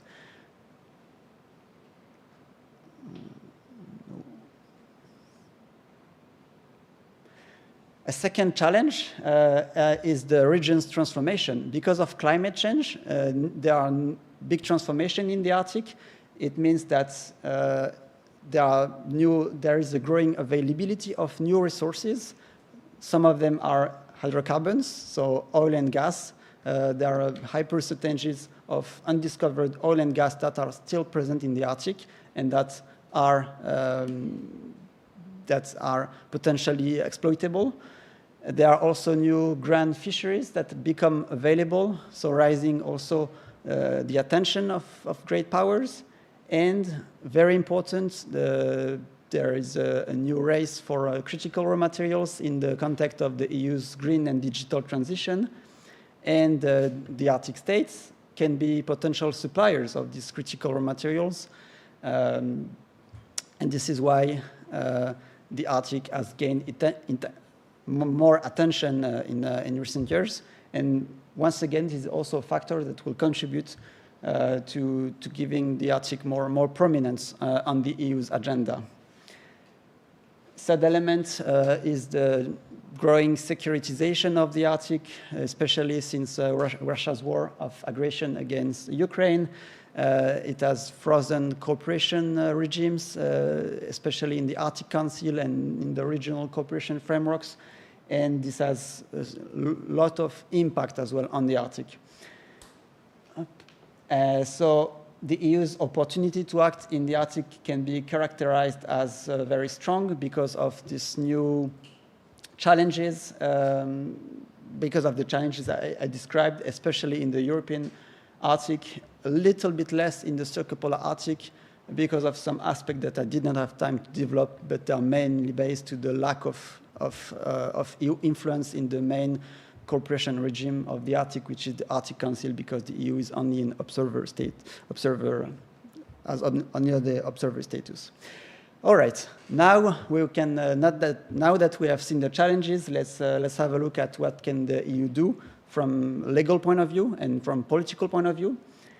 And let's start with environmental protection. So the EU has key environmental treaty provision. It's a shared competence. It has developed a lot of legislation, and not only for tackling climate change, but also for energy policy, even if we can be a bit more nuanced, because the energy policy remains a bit particular in the sense that member states still can determine their energy mix, and it has an impact on how the EU has less potential to influence what Arctic states want to do in the Arctic and in regards to the energy policy in these countries. So the EU in its policy documents has developed a very green discourse. It is the protection of the environment is a key goal of the EU Arctic policy. And it has even taken a stronger stance since the last communication in 2021, where the EU is clearly pushing for the oil and gas to remain in the ground. So this is a shift from the previous policy documents, where the more politicized issues were not really addressed. But my main point of this presentation is to say that the Green Deal has an important role to play in the Arctic, because the fact that the EU wants to become climate neutral by 2050, the fact that the EU has implemented as new law like the fifth of 55 package, the European climate law and all this climate legislation, they can have the biggest impact on how the EU can effectively mitigate Arctic climate change. In other words, the EU can have an impact on Arctic climate change if it delivers on its policies from the Green Deal. If we compare with the socio-economic development, the EU also has quite a lot of competence in these issues. I mentioned transport policy is a shared competence in research and development. It also has some specific competence on fisheries, and so on. It has put a lot of emphasis on the concept of sustainable development. This has become the goal of the EU to promote economic development, which is sustainable. But we can see an interesting disparity between the European Arctic and the circumpolar Arctic. In other words, the EU has much more capacity to act, to legislate in the European Arctic with its regional programs, like in northern Finland and Sweden, where the regional policy has a strong effect on the development of this region, on digital policies in the region. But the further away we go from this European Arctic, the less capacity, the less linkages the EU has, and it has really limited influence to influence developments, let's say, in Alaska or northern Canada. So once again, there is a bit of a disparity between the European and circumpolar Arctic. And now we will turn to the external perception, so how the EU is viewed and what impact it has. And we can see that on the one hand, the EU is a welcome player because of mainly it's research policies and science diplomacy. So the EU, what the EU does very well is a lot of research, is a lot of funding that help to better understand the climate problems and challenges. And this is really well perceived, both in the European Arctic, but also in the circumpolar Arctic, with important partnerships with the Arctic Council and with the USA. And in terms of socioeconomic development, one of the main assets is the funding programs that I mentioned before that are also very important for EU action in this region. Stanisław, I have to ask you to come closer to the Yes, conclusions. I almost done. And, but however, there are some constraints. The problem is that the EU doesn't have a direct access to the Arctic Ocean because neither Finland nor Norway have neither Sweden nor Finland have a coastal access. And there were some controversial proposals like the bans on the seal products that sparked controversy among communities, Arctic communities, or the idea of an Arctic treaty regime that was also rejected by Arctic states.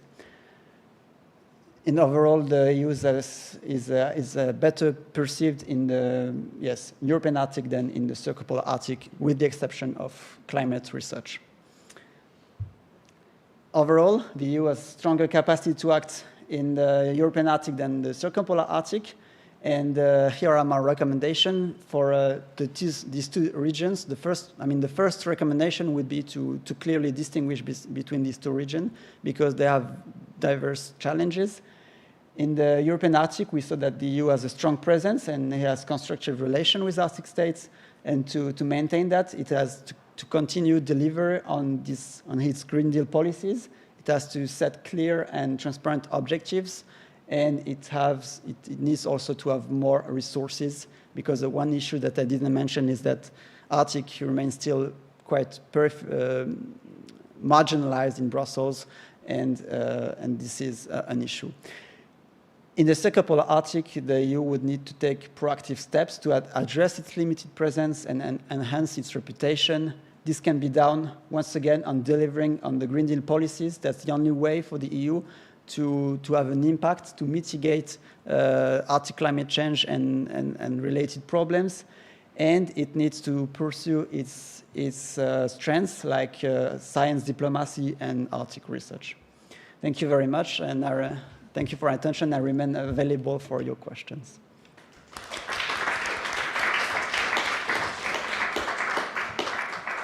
Thank you so much, Stanisław. Now, for the last contribution of the panel, I will invite Talak Harris and Ayman Ibrahim to join us online and bring us from the Arctic to the MENA region.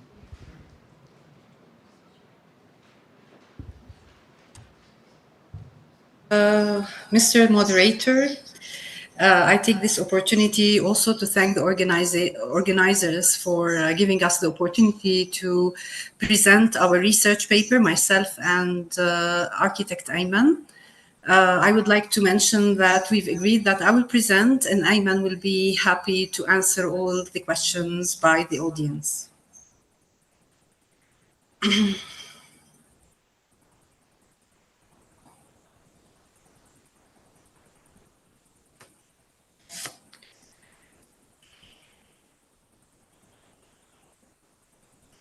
Share screen.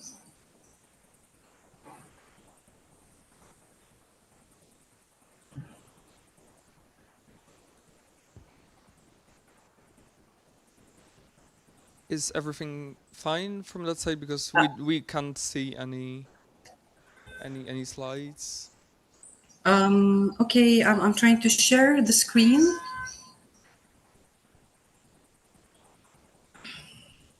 Can you see my screen? Yes, now we do. Yes, perfect. Thank you so much. So the title of our research paper was Assessing the Impact of the European Green Deal. Can you please make it full screen also on that bottom right corner? There is this option to make it full screen so it's more visible for the audience. I don't know, in my screen it's full screen. I don't know. Okay, it's fine. Sorry for interrupting. Okay. So I don't know what's happening. Our title is assessing the impact of the European Green Deal on MENA region, the case studies of Jordan and Egypt. The research paper will look into mainly the economic, environmental, and social impact of the EGD on the MENA region. We will take you to a case study in Egypt and Jordan, and then maybe at the end we will, as two researchers in the MENA region, we will, recommend few policies and research areas that can be further explored by both sides of the Mediterranean.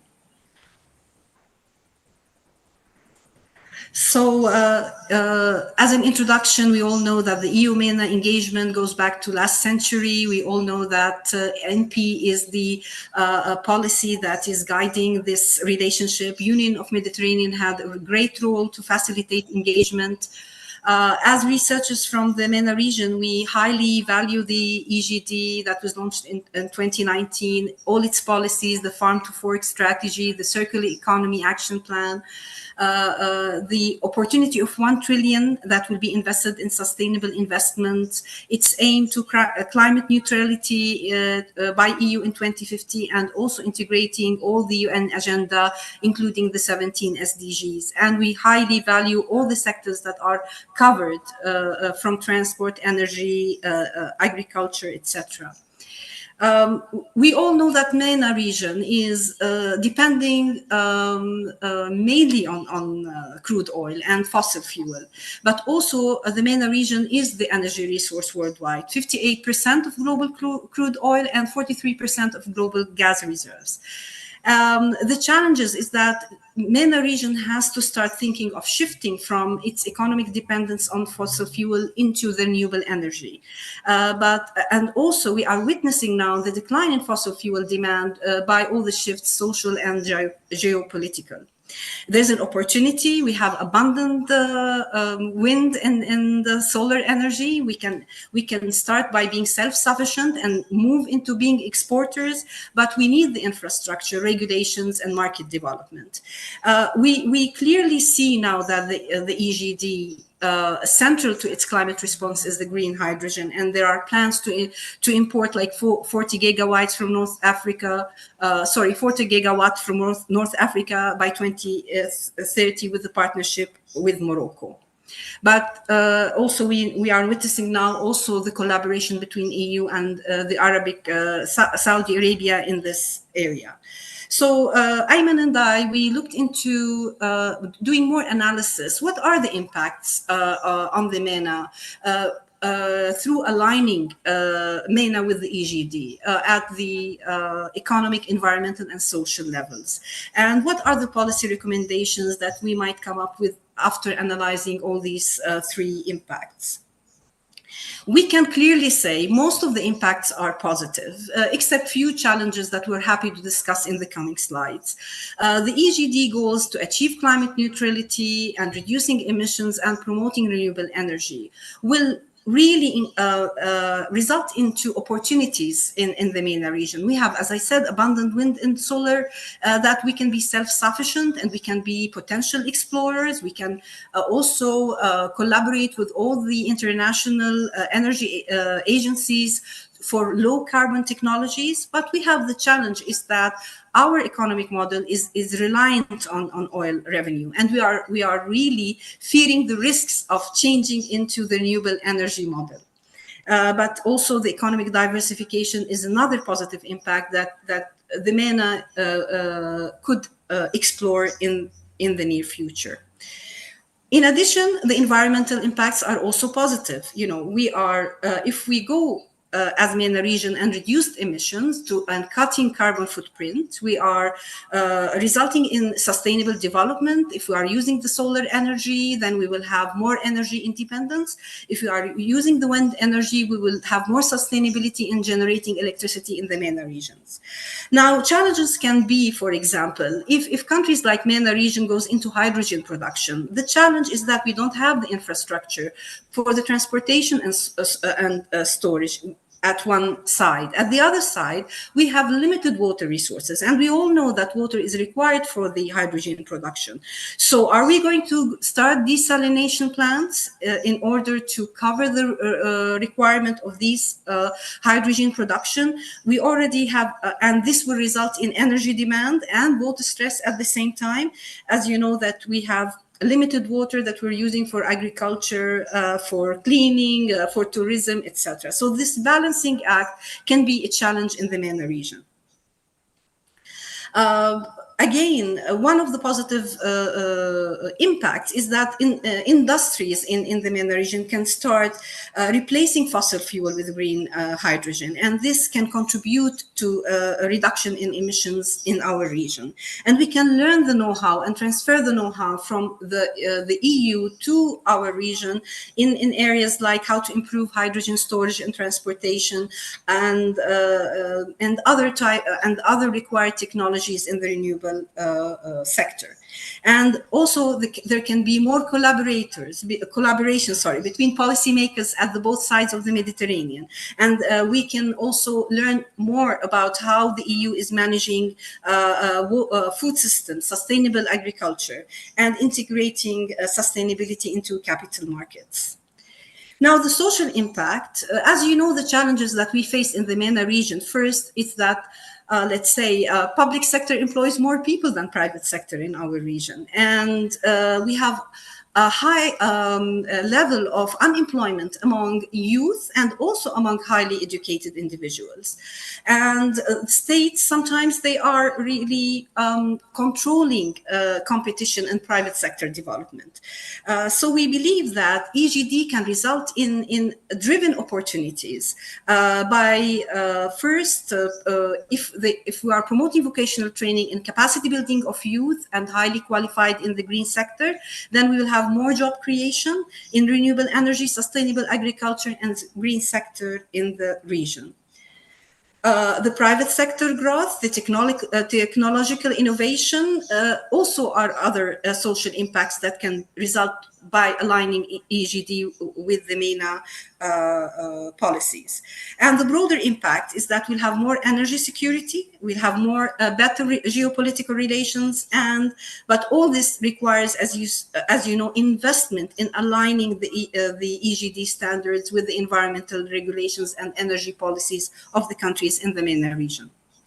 Now, coming to the most important part, which is the case study of Egypt, the Egypt-Euro-African interconnector, and my colleague Ayman can answer more questions on this.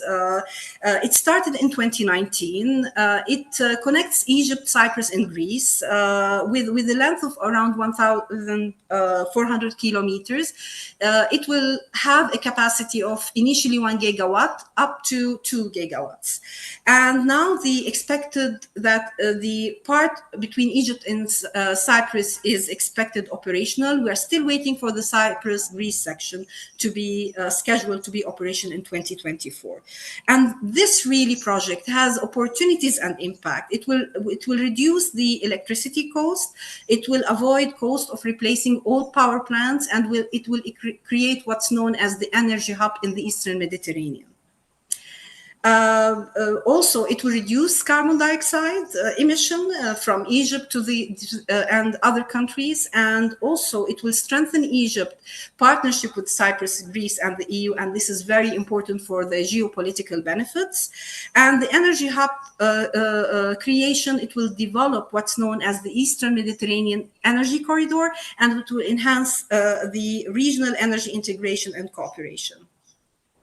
Now, the case study that I have presented for Jordan goes maybe back before the EGD, but really EU contributed to Jordan becoming one of the renewable or clean energy leaders in the region by supporting it with the 90 million renewable energy and energy efficiency program. Through this program, Jordan was able to have pilot programs in energy, wind energy in one of the poorest governorates in Jordan, known as Tafile. And now it's becoming an icon of renewable energy. And there are around around 2,500 houses that are that power is reaching them, and this has really turned people's lives in this governorate. And we can say that it had really had an impact on the national strategy, energy strategy of Jordan. And Jordan started by this project to think carefully, in particular, as it is an energy importing country in the area of energy efficiency in buildings and through building code applications. Now, we believe that Egypt is aiming to have 42% of its electricity from renewable by 2035, and this is aligned really with. Sorry, I would just have to. Sorry to interrupt. I would just ask you to come towards the conclusions sometime soon, if that's fine. Thank you very much. Okay, sure. So, just going. To the recommendation as you have requested, we believe that there should be a more strategic partnership between the MENA region and the EU in sharing problems, solving climate change and economic integration. There should be more knowledge sharing, promoting technologies transfer from the EU to the MENA region. We believe that there should be support into economic integration, digital development in the MENA region, and education system improvement. We also believe that in order for MENA countries to go strongly into the renewable energy economy, it needs to learn how to analyze risks and then manage them and govern them. And this requires a lot of collaboration between the EU and the MENA region. And most important, the projects that are implemented need to be more gender equality. We believe there's a need for unified carbon market framework, regional governance under Paris Agreement, more support of the community developments, and ensuring social inclusivity in projects funded by the EU in the MENA region in water management, and strengthening cultural networking. There are research policies that the EU had already started supporting in the MENA region, like water management, social inclusion, but we think we need more in like, for example, infrastructure investment, carbon pricing, risk management, renewable incentives to promote clean energy, and most important, monitoring the projects that are already being implemented and seeing what are the gaps and what were the failures and what were the successes. By this slide, I wrap up my presentation. I thank you all, and may I wish peace prevails in the MENA region, in the EU continent, and worldwide. Peace is the only win-win solution. Thank you for your time.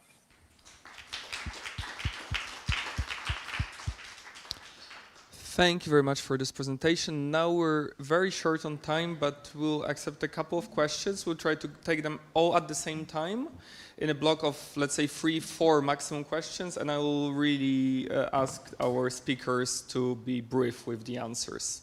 Yes, go on.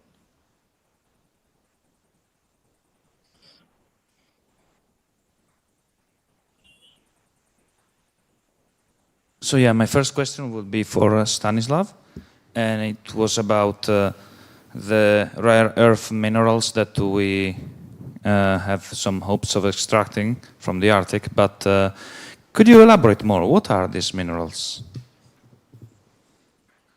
Okay, we'll take a couple of questions at the same time, then we'll answer, so please go. Yeah. I have a second question for Ibrahim and Kreis. And basically, I'll be very, very short.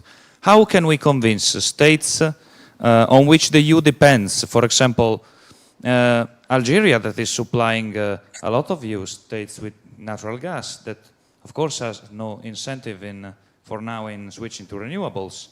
But another example, Tunisia, through which the Mattei pipeline passes.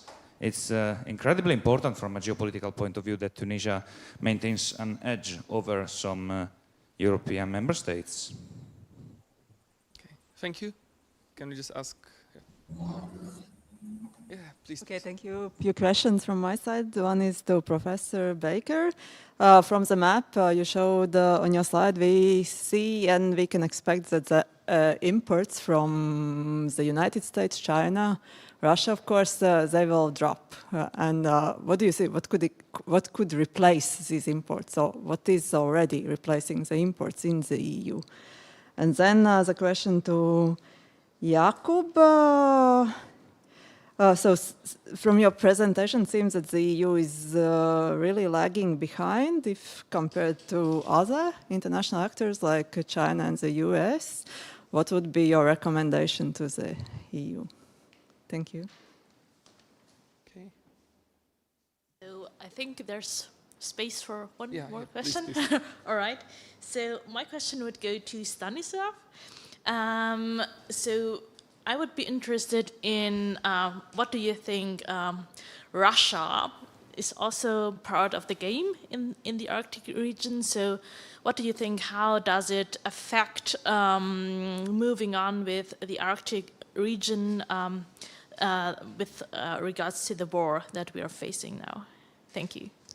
Okay, thank you so much. I will really ask our speakers to be brief on the... Oh, and I have the last one to Alma, actually, because you concluded that CBAM would not incentivize Kosovo to align with the climate policy of the European Union because of the limited impact. But the question is whether you have also considered this scenario that, for example, for electricity, Albania will be exempted from CBAM because we'll establish the emission trading scheme with the price equivalent to the EU ETS. And then the CBAM border is to be set between Kosovo and Albania. And the region will be not treated as a whole, but the countries will be individually adhering to CBAM. So whether your conclusions will be the same in that situation or whether it would be a different conclusion. Okay, so let's try to make it in order. First, Arctic, maybe. So that was the first question about the minerals. Thank you very much for the very interesting question. So, I mean, the minerals, they are mostly in Greenland, Norway, and some of them are lithium, nickel, cobalt, manganese, and others. And they are a source of strategic competition. If you look at what is happening in Greenland, there is a strong presence also of China, and China has described itself as a near Arctic state because it has rising interest in the Arctic, and it has some convoities. Yes. Regarding the second question on the role of Russia in the Arctic and how does the war in Ukraine affect. It has a lot of impact. So Russia is the main Arctic state. It has the largest territory. The Arctic has always been a place of peaceful cooperation over the past decades. There was very good cooperation between the Arctic states, and it was a bit always an exception in the sense that all conflicts around the world did not have any impact on the Arctic. There was this sort of Arctic exception where cooperation was running well, where programs were effective. But the war in Ukraine changed everything. Overnight, it had a very important impact, spillover effect, on the activities of the Arctic Council, which is the main governance forum with all Arctic states participating in it. The activities were frozen, and it is really sad because basically Russia is half of the Arctic in terms of territory, and it has a lot of data on climate change, and now we do not have access to this data anymore. And it's much more difficult to estimate and to continue the program that the countries were carrying, and it has a lot of concerns for the researchers, and and Arctic cooperation has not resumed as it was yet, and this is of course because of the geopolitical situation. But just to say that yes, this 2022 is a dramatic turning point in Arctic policies and also in the securitization of the issues. And that's an aspect that was not addressed in my paper, but that requires further research. Thank you. Thank you very much. Now we'll move to the question about the second question about the MENA region and about convincing countries like Algeria and Tunisia about it. Yes, if we could go to that, that would be great. Yes, thank you. Before I answer the question, I have to give an idea about the Egypt as a hub for energy, for clean energy. Egypt has many continental passes through Jordan, Syria, Lebanon, and Cyprus, of course, Turkey and Bulgaria. And the other hand, for the North Africans, Libya, Tunisia, Algeria, and Morocco. But you know, all of us know that Libya is now in many political troubles. So the link between Egypt and Tunisia and Algeria has been cut through Libya. Back to the question of what about Algeria and Tunisia? Algeria is a biggest alternative exporter for natural gas to Europe to consume more of the demands, increasing demands in Europe. But in Algeria, most of the strategy there is depending on only exporting the natural gas. They didn't prepare themselves yet to turn into green and renewable sources power generation. In Tunisia, it's different because Tunisia has a good history before Algeria in renewable energy. So comparing between Algeria and Tunisia is not quite equal. But I think now Algeria, through my connections there, are now thinking seriously to turn into generating electricity through using the CSP, concentrated solar power. And I think it will be in their next strategic plan in the next 10 years. Thank you. Thank you so much. So now we shall move to the question to Mr. Baker. Thank you for the question. Yeah, I mean, overall, trade will fall for everybody as a result of the additional cost to trade. There will be reshoring to the EU, so investment and production in the EU will increase at the expense of the developing countries because they already are paying these carbon taxes. So they are not going to be left less competitive as a result. And relatively, the EU is much more competitive as well due to the subsidy policies. And then just the final outcome is because of all the subsidies taking place, the distortions will be quite pervasive and it will be tilted in favor of those that are the most subsidizing countries, which is the EU, US, and China. So that's my answer. Thank you. Thank you so much. Now about the US, Jakub, the question, not about the US, but about us being behind. Right. Yeah. So related to the EU and how it sort of looks when compared to China and the US. So firstly, I think it's important to remember that the EU is not a state per se. So there are some ingrained limitations as to what it can actually do in the area of economic policy. And I'd say that if the EU wants to be an actor of its own internationally, then some structural changes would have to occur. But I think it's inconceivable that there would be a further economic integration in the form of the capital markets union, the fully fledged banking union, or fiscal tools as well, without further political integration that will go along with it.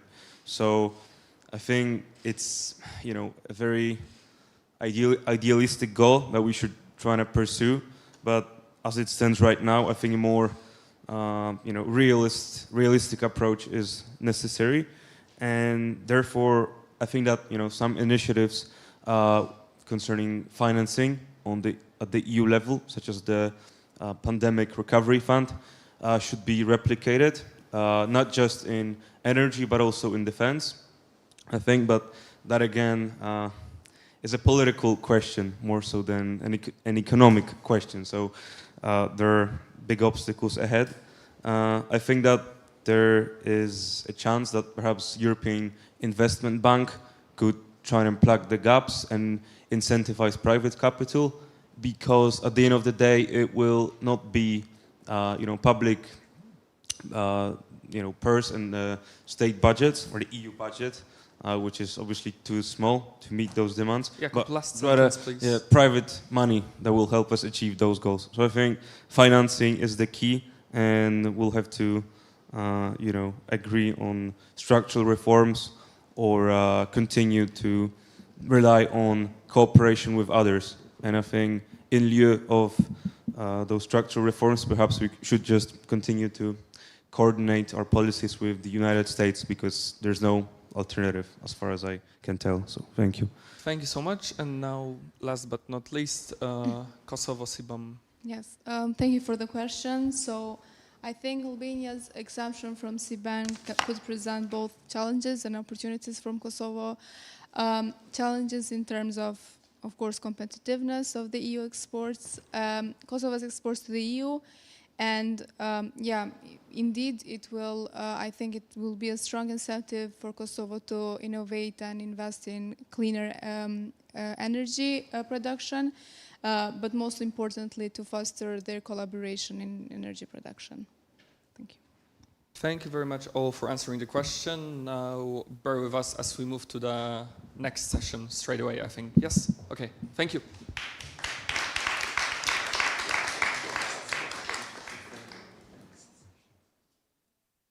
We leave.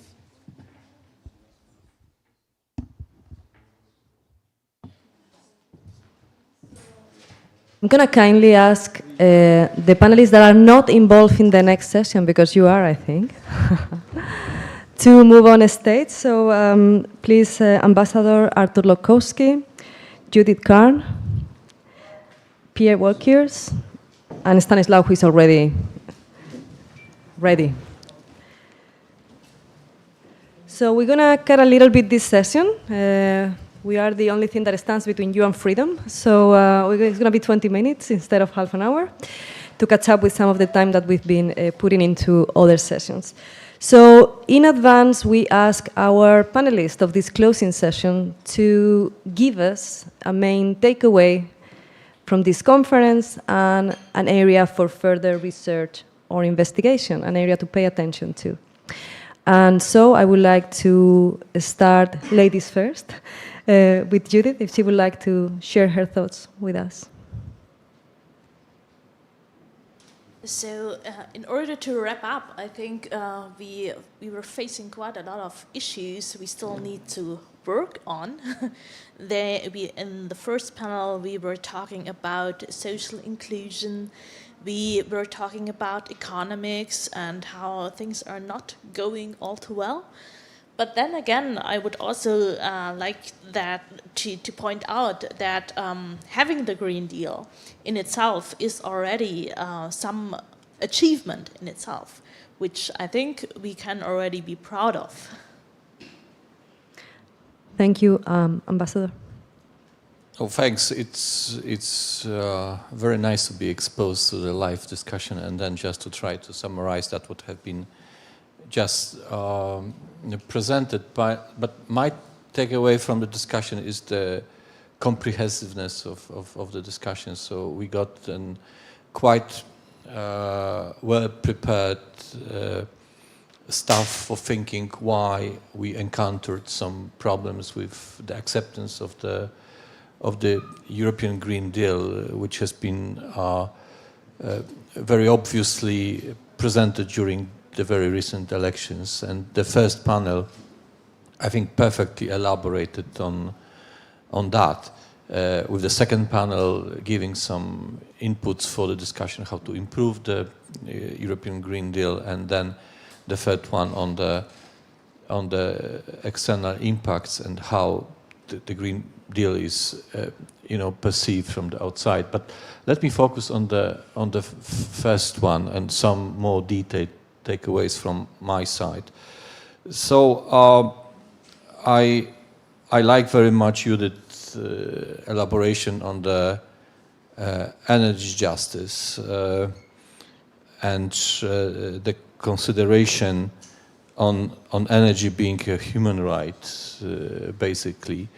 But that brings me very much to the question: to what extent this is the way the energy and the energy markets could function under this principle, seeing energy not as a commodity anymore, but as a human right, because that would be rather a tectonic shift in observing the energy as from the completely different perspective, and that would turn ups and down the energy markets as we know them from now. Basically, this kind of situation we know, and a colleague from Kosovo could confirm that in the Western Balkan countries, energy still is being treated as a human right. And for example, there is no option for being disconnected from the grid, even if you are not paying for the electricity, which is not the case in the European Union, but we are actually asking them to move to our system, and not in contrary, our system to change in the way how energy systems are being, because there are a lot of consequences. I mean, this is the efficiency of the system, cost reflectiveness, etc., etc. So, but the concept itself is very interesting, and I think a good balance is to be found, especially when we have just observed the energy crisis, with the energy prices skyrocketing in Europe, with the non-payment rates for the households, including in Germany, at the level which haven't been seen before. So, so this is really a concept how to address the energy poverty and the just transition, which is much more bigger concept and much bigger problem than just dealing with, for example, coal miners in some regions. So, but this is my takeaway from this part of the discussion. I also, following on that what Marta was saying on the support or rather recognition of the climate change as a problem in Europe, for me that was very interesting to see that the growing recognition that the climate change really induces some serious problems for European Union. It is not accompanied with the support for that, and I like very much this concept of the technocracy as a source of the problem. So maybe this is the issue of the language we are using to explain the climate change, and Marta asking for more inclusiveness for social aspects is very much relating to that what you have been elaborating on. But the issue of technocracy, the issue of the language we are using was also very close to Vinella's your contribution to this conference. So, but it was really for me fascinating to observe this Latvia case, where on one hand there is a higher level of trustworthiness to the messages provided by the EU than the local government, but at the same time, EU being very much engaged is not heard in the country. So the proof is that without having the involvement of the domestic politics and the domestic leaders, you cannot properly communicate this issue. So, I mean, the first panel gave us a perfect understanding why we landed up with the European Green Deal where we are actually, and there are some excellent suggestions how to move from this point and how to make the European Green Deal better acceptable and more inclusive. And this is my takeaway from the discussion. Thank you very much, Ambassador. So we pass the microphone to Stanislaw now. Thank you. It's very difficult to come after such a great intervention. I would like also to take the occasion to thank the great organization of the day. And I think we are very grateful to have participated to this event. I will try in my response to try to respond to this question on how to revisit the European Green Deal and sort of wrap up on the main takeaways from the sessions, because they were extremely rich. One of the first takeaway of the day was that yes, the European Green Deal needs to take into account the social aspect and the energy justice that was very well explained and I think extremely relevant. We also learned about how the issue of trust is very important, that we need to trust the narrator for being more effective. And I think this is clearly especially more important in an area of rising disinformation. So the Green Deal needs to be able to build trust. And we also learned that the Green Deal is sort of contributing to a new definition of the EU's role with the EU as a Catholic state. We learned how the EU, how the Green Deal allows the EU to play a new role as a facilitator, as a coalition builder, and this certainly plays a role into how the Green Deal is shaped. We also learned that the Green Deal contributes to the Europeanization, as it was exemplified in hydrogen policy.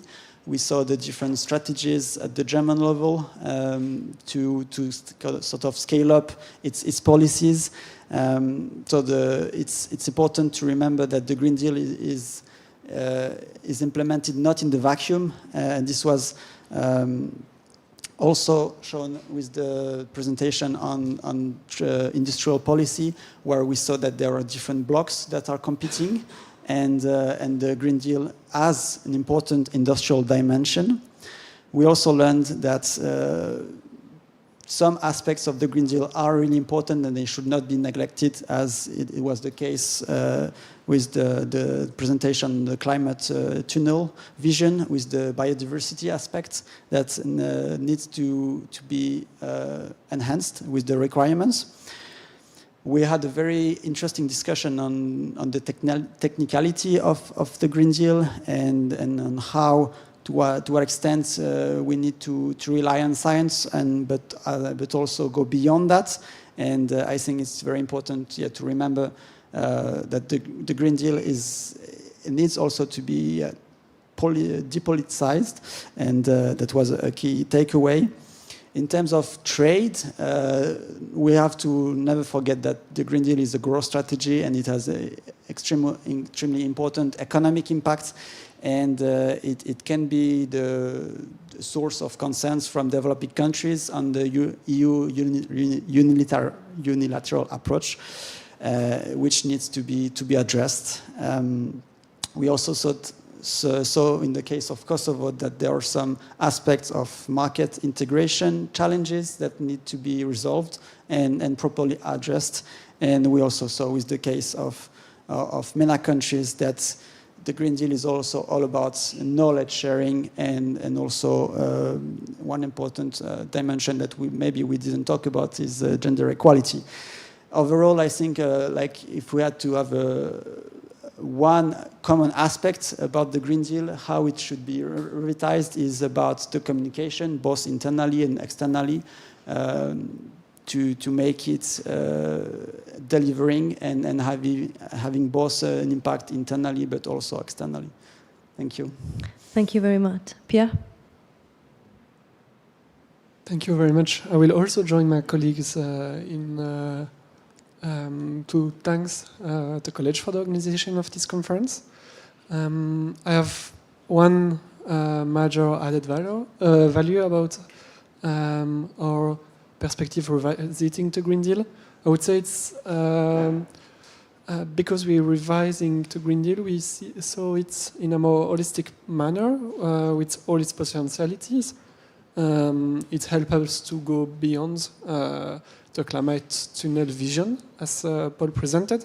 We have seen with Judith or Marta a human rights approach or social contract approach of the European Green Deal. And with Vineta, we have also seen narratives about trust and contestation of the European Green Deal. I think that, and it's my perspective, this holistic perspective as the of the Green Deal is both strong to understand, but also argue and protect for the Green Deal.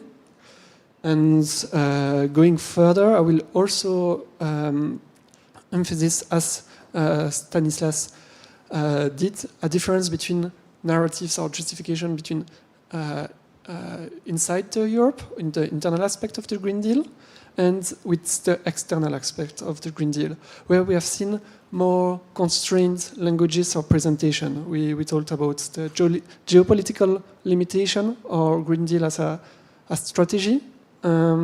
We also seen Green Deal as a mutual supportiveness partnership, and I think that the Green Deal as a policy, both from internal and external perspective, was also very visible with the Arctic as case study. So I think that maybe looking to the different narrative and justification, both at the internal EU perspective and to argue beyond, could be also a way to look after.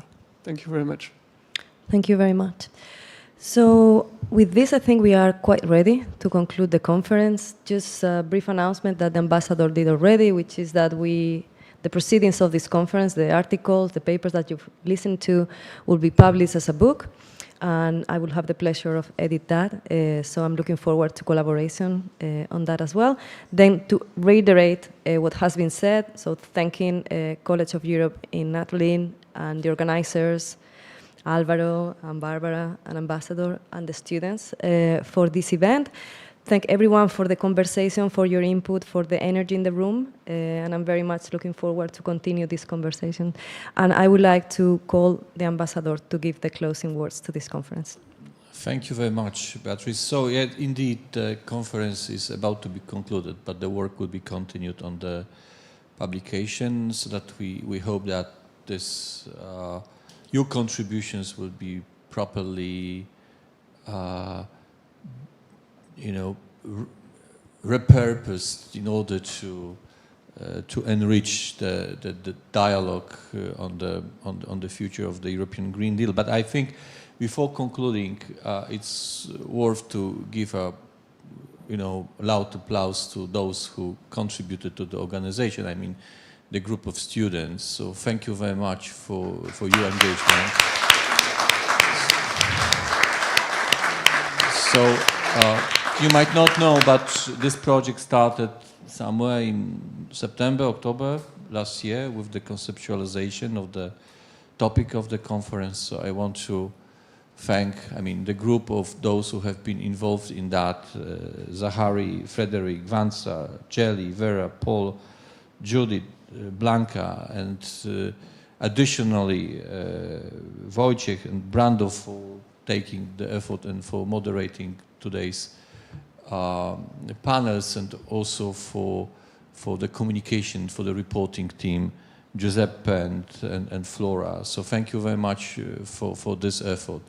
I also wanted to congratulate to all of the participants, because I don't know whether you're aware how big the competition was. I mean, it was extremely competitive process of the selection of the papers, because the number of the requests or the proposal was exceeding drastically the number of spots we could offer today at this stage. So congratulations to all of you, and I hope that this conference also will contribute to the further development of your scientific research.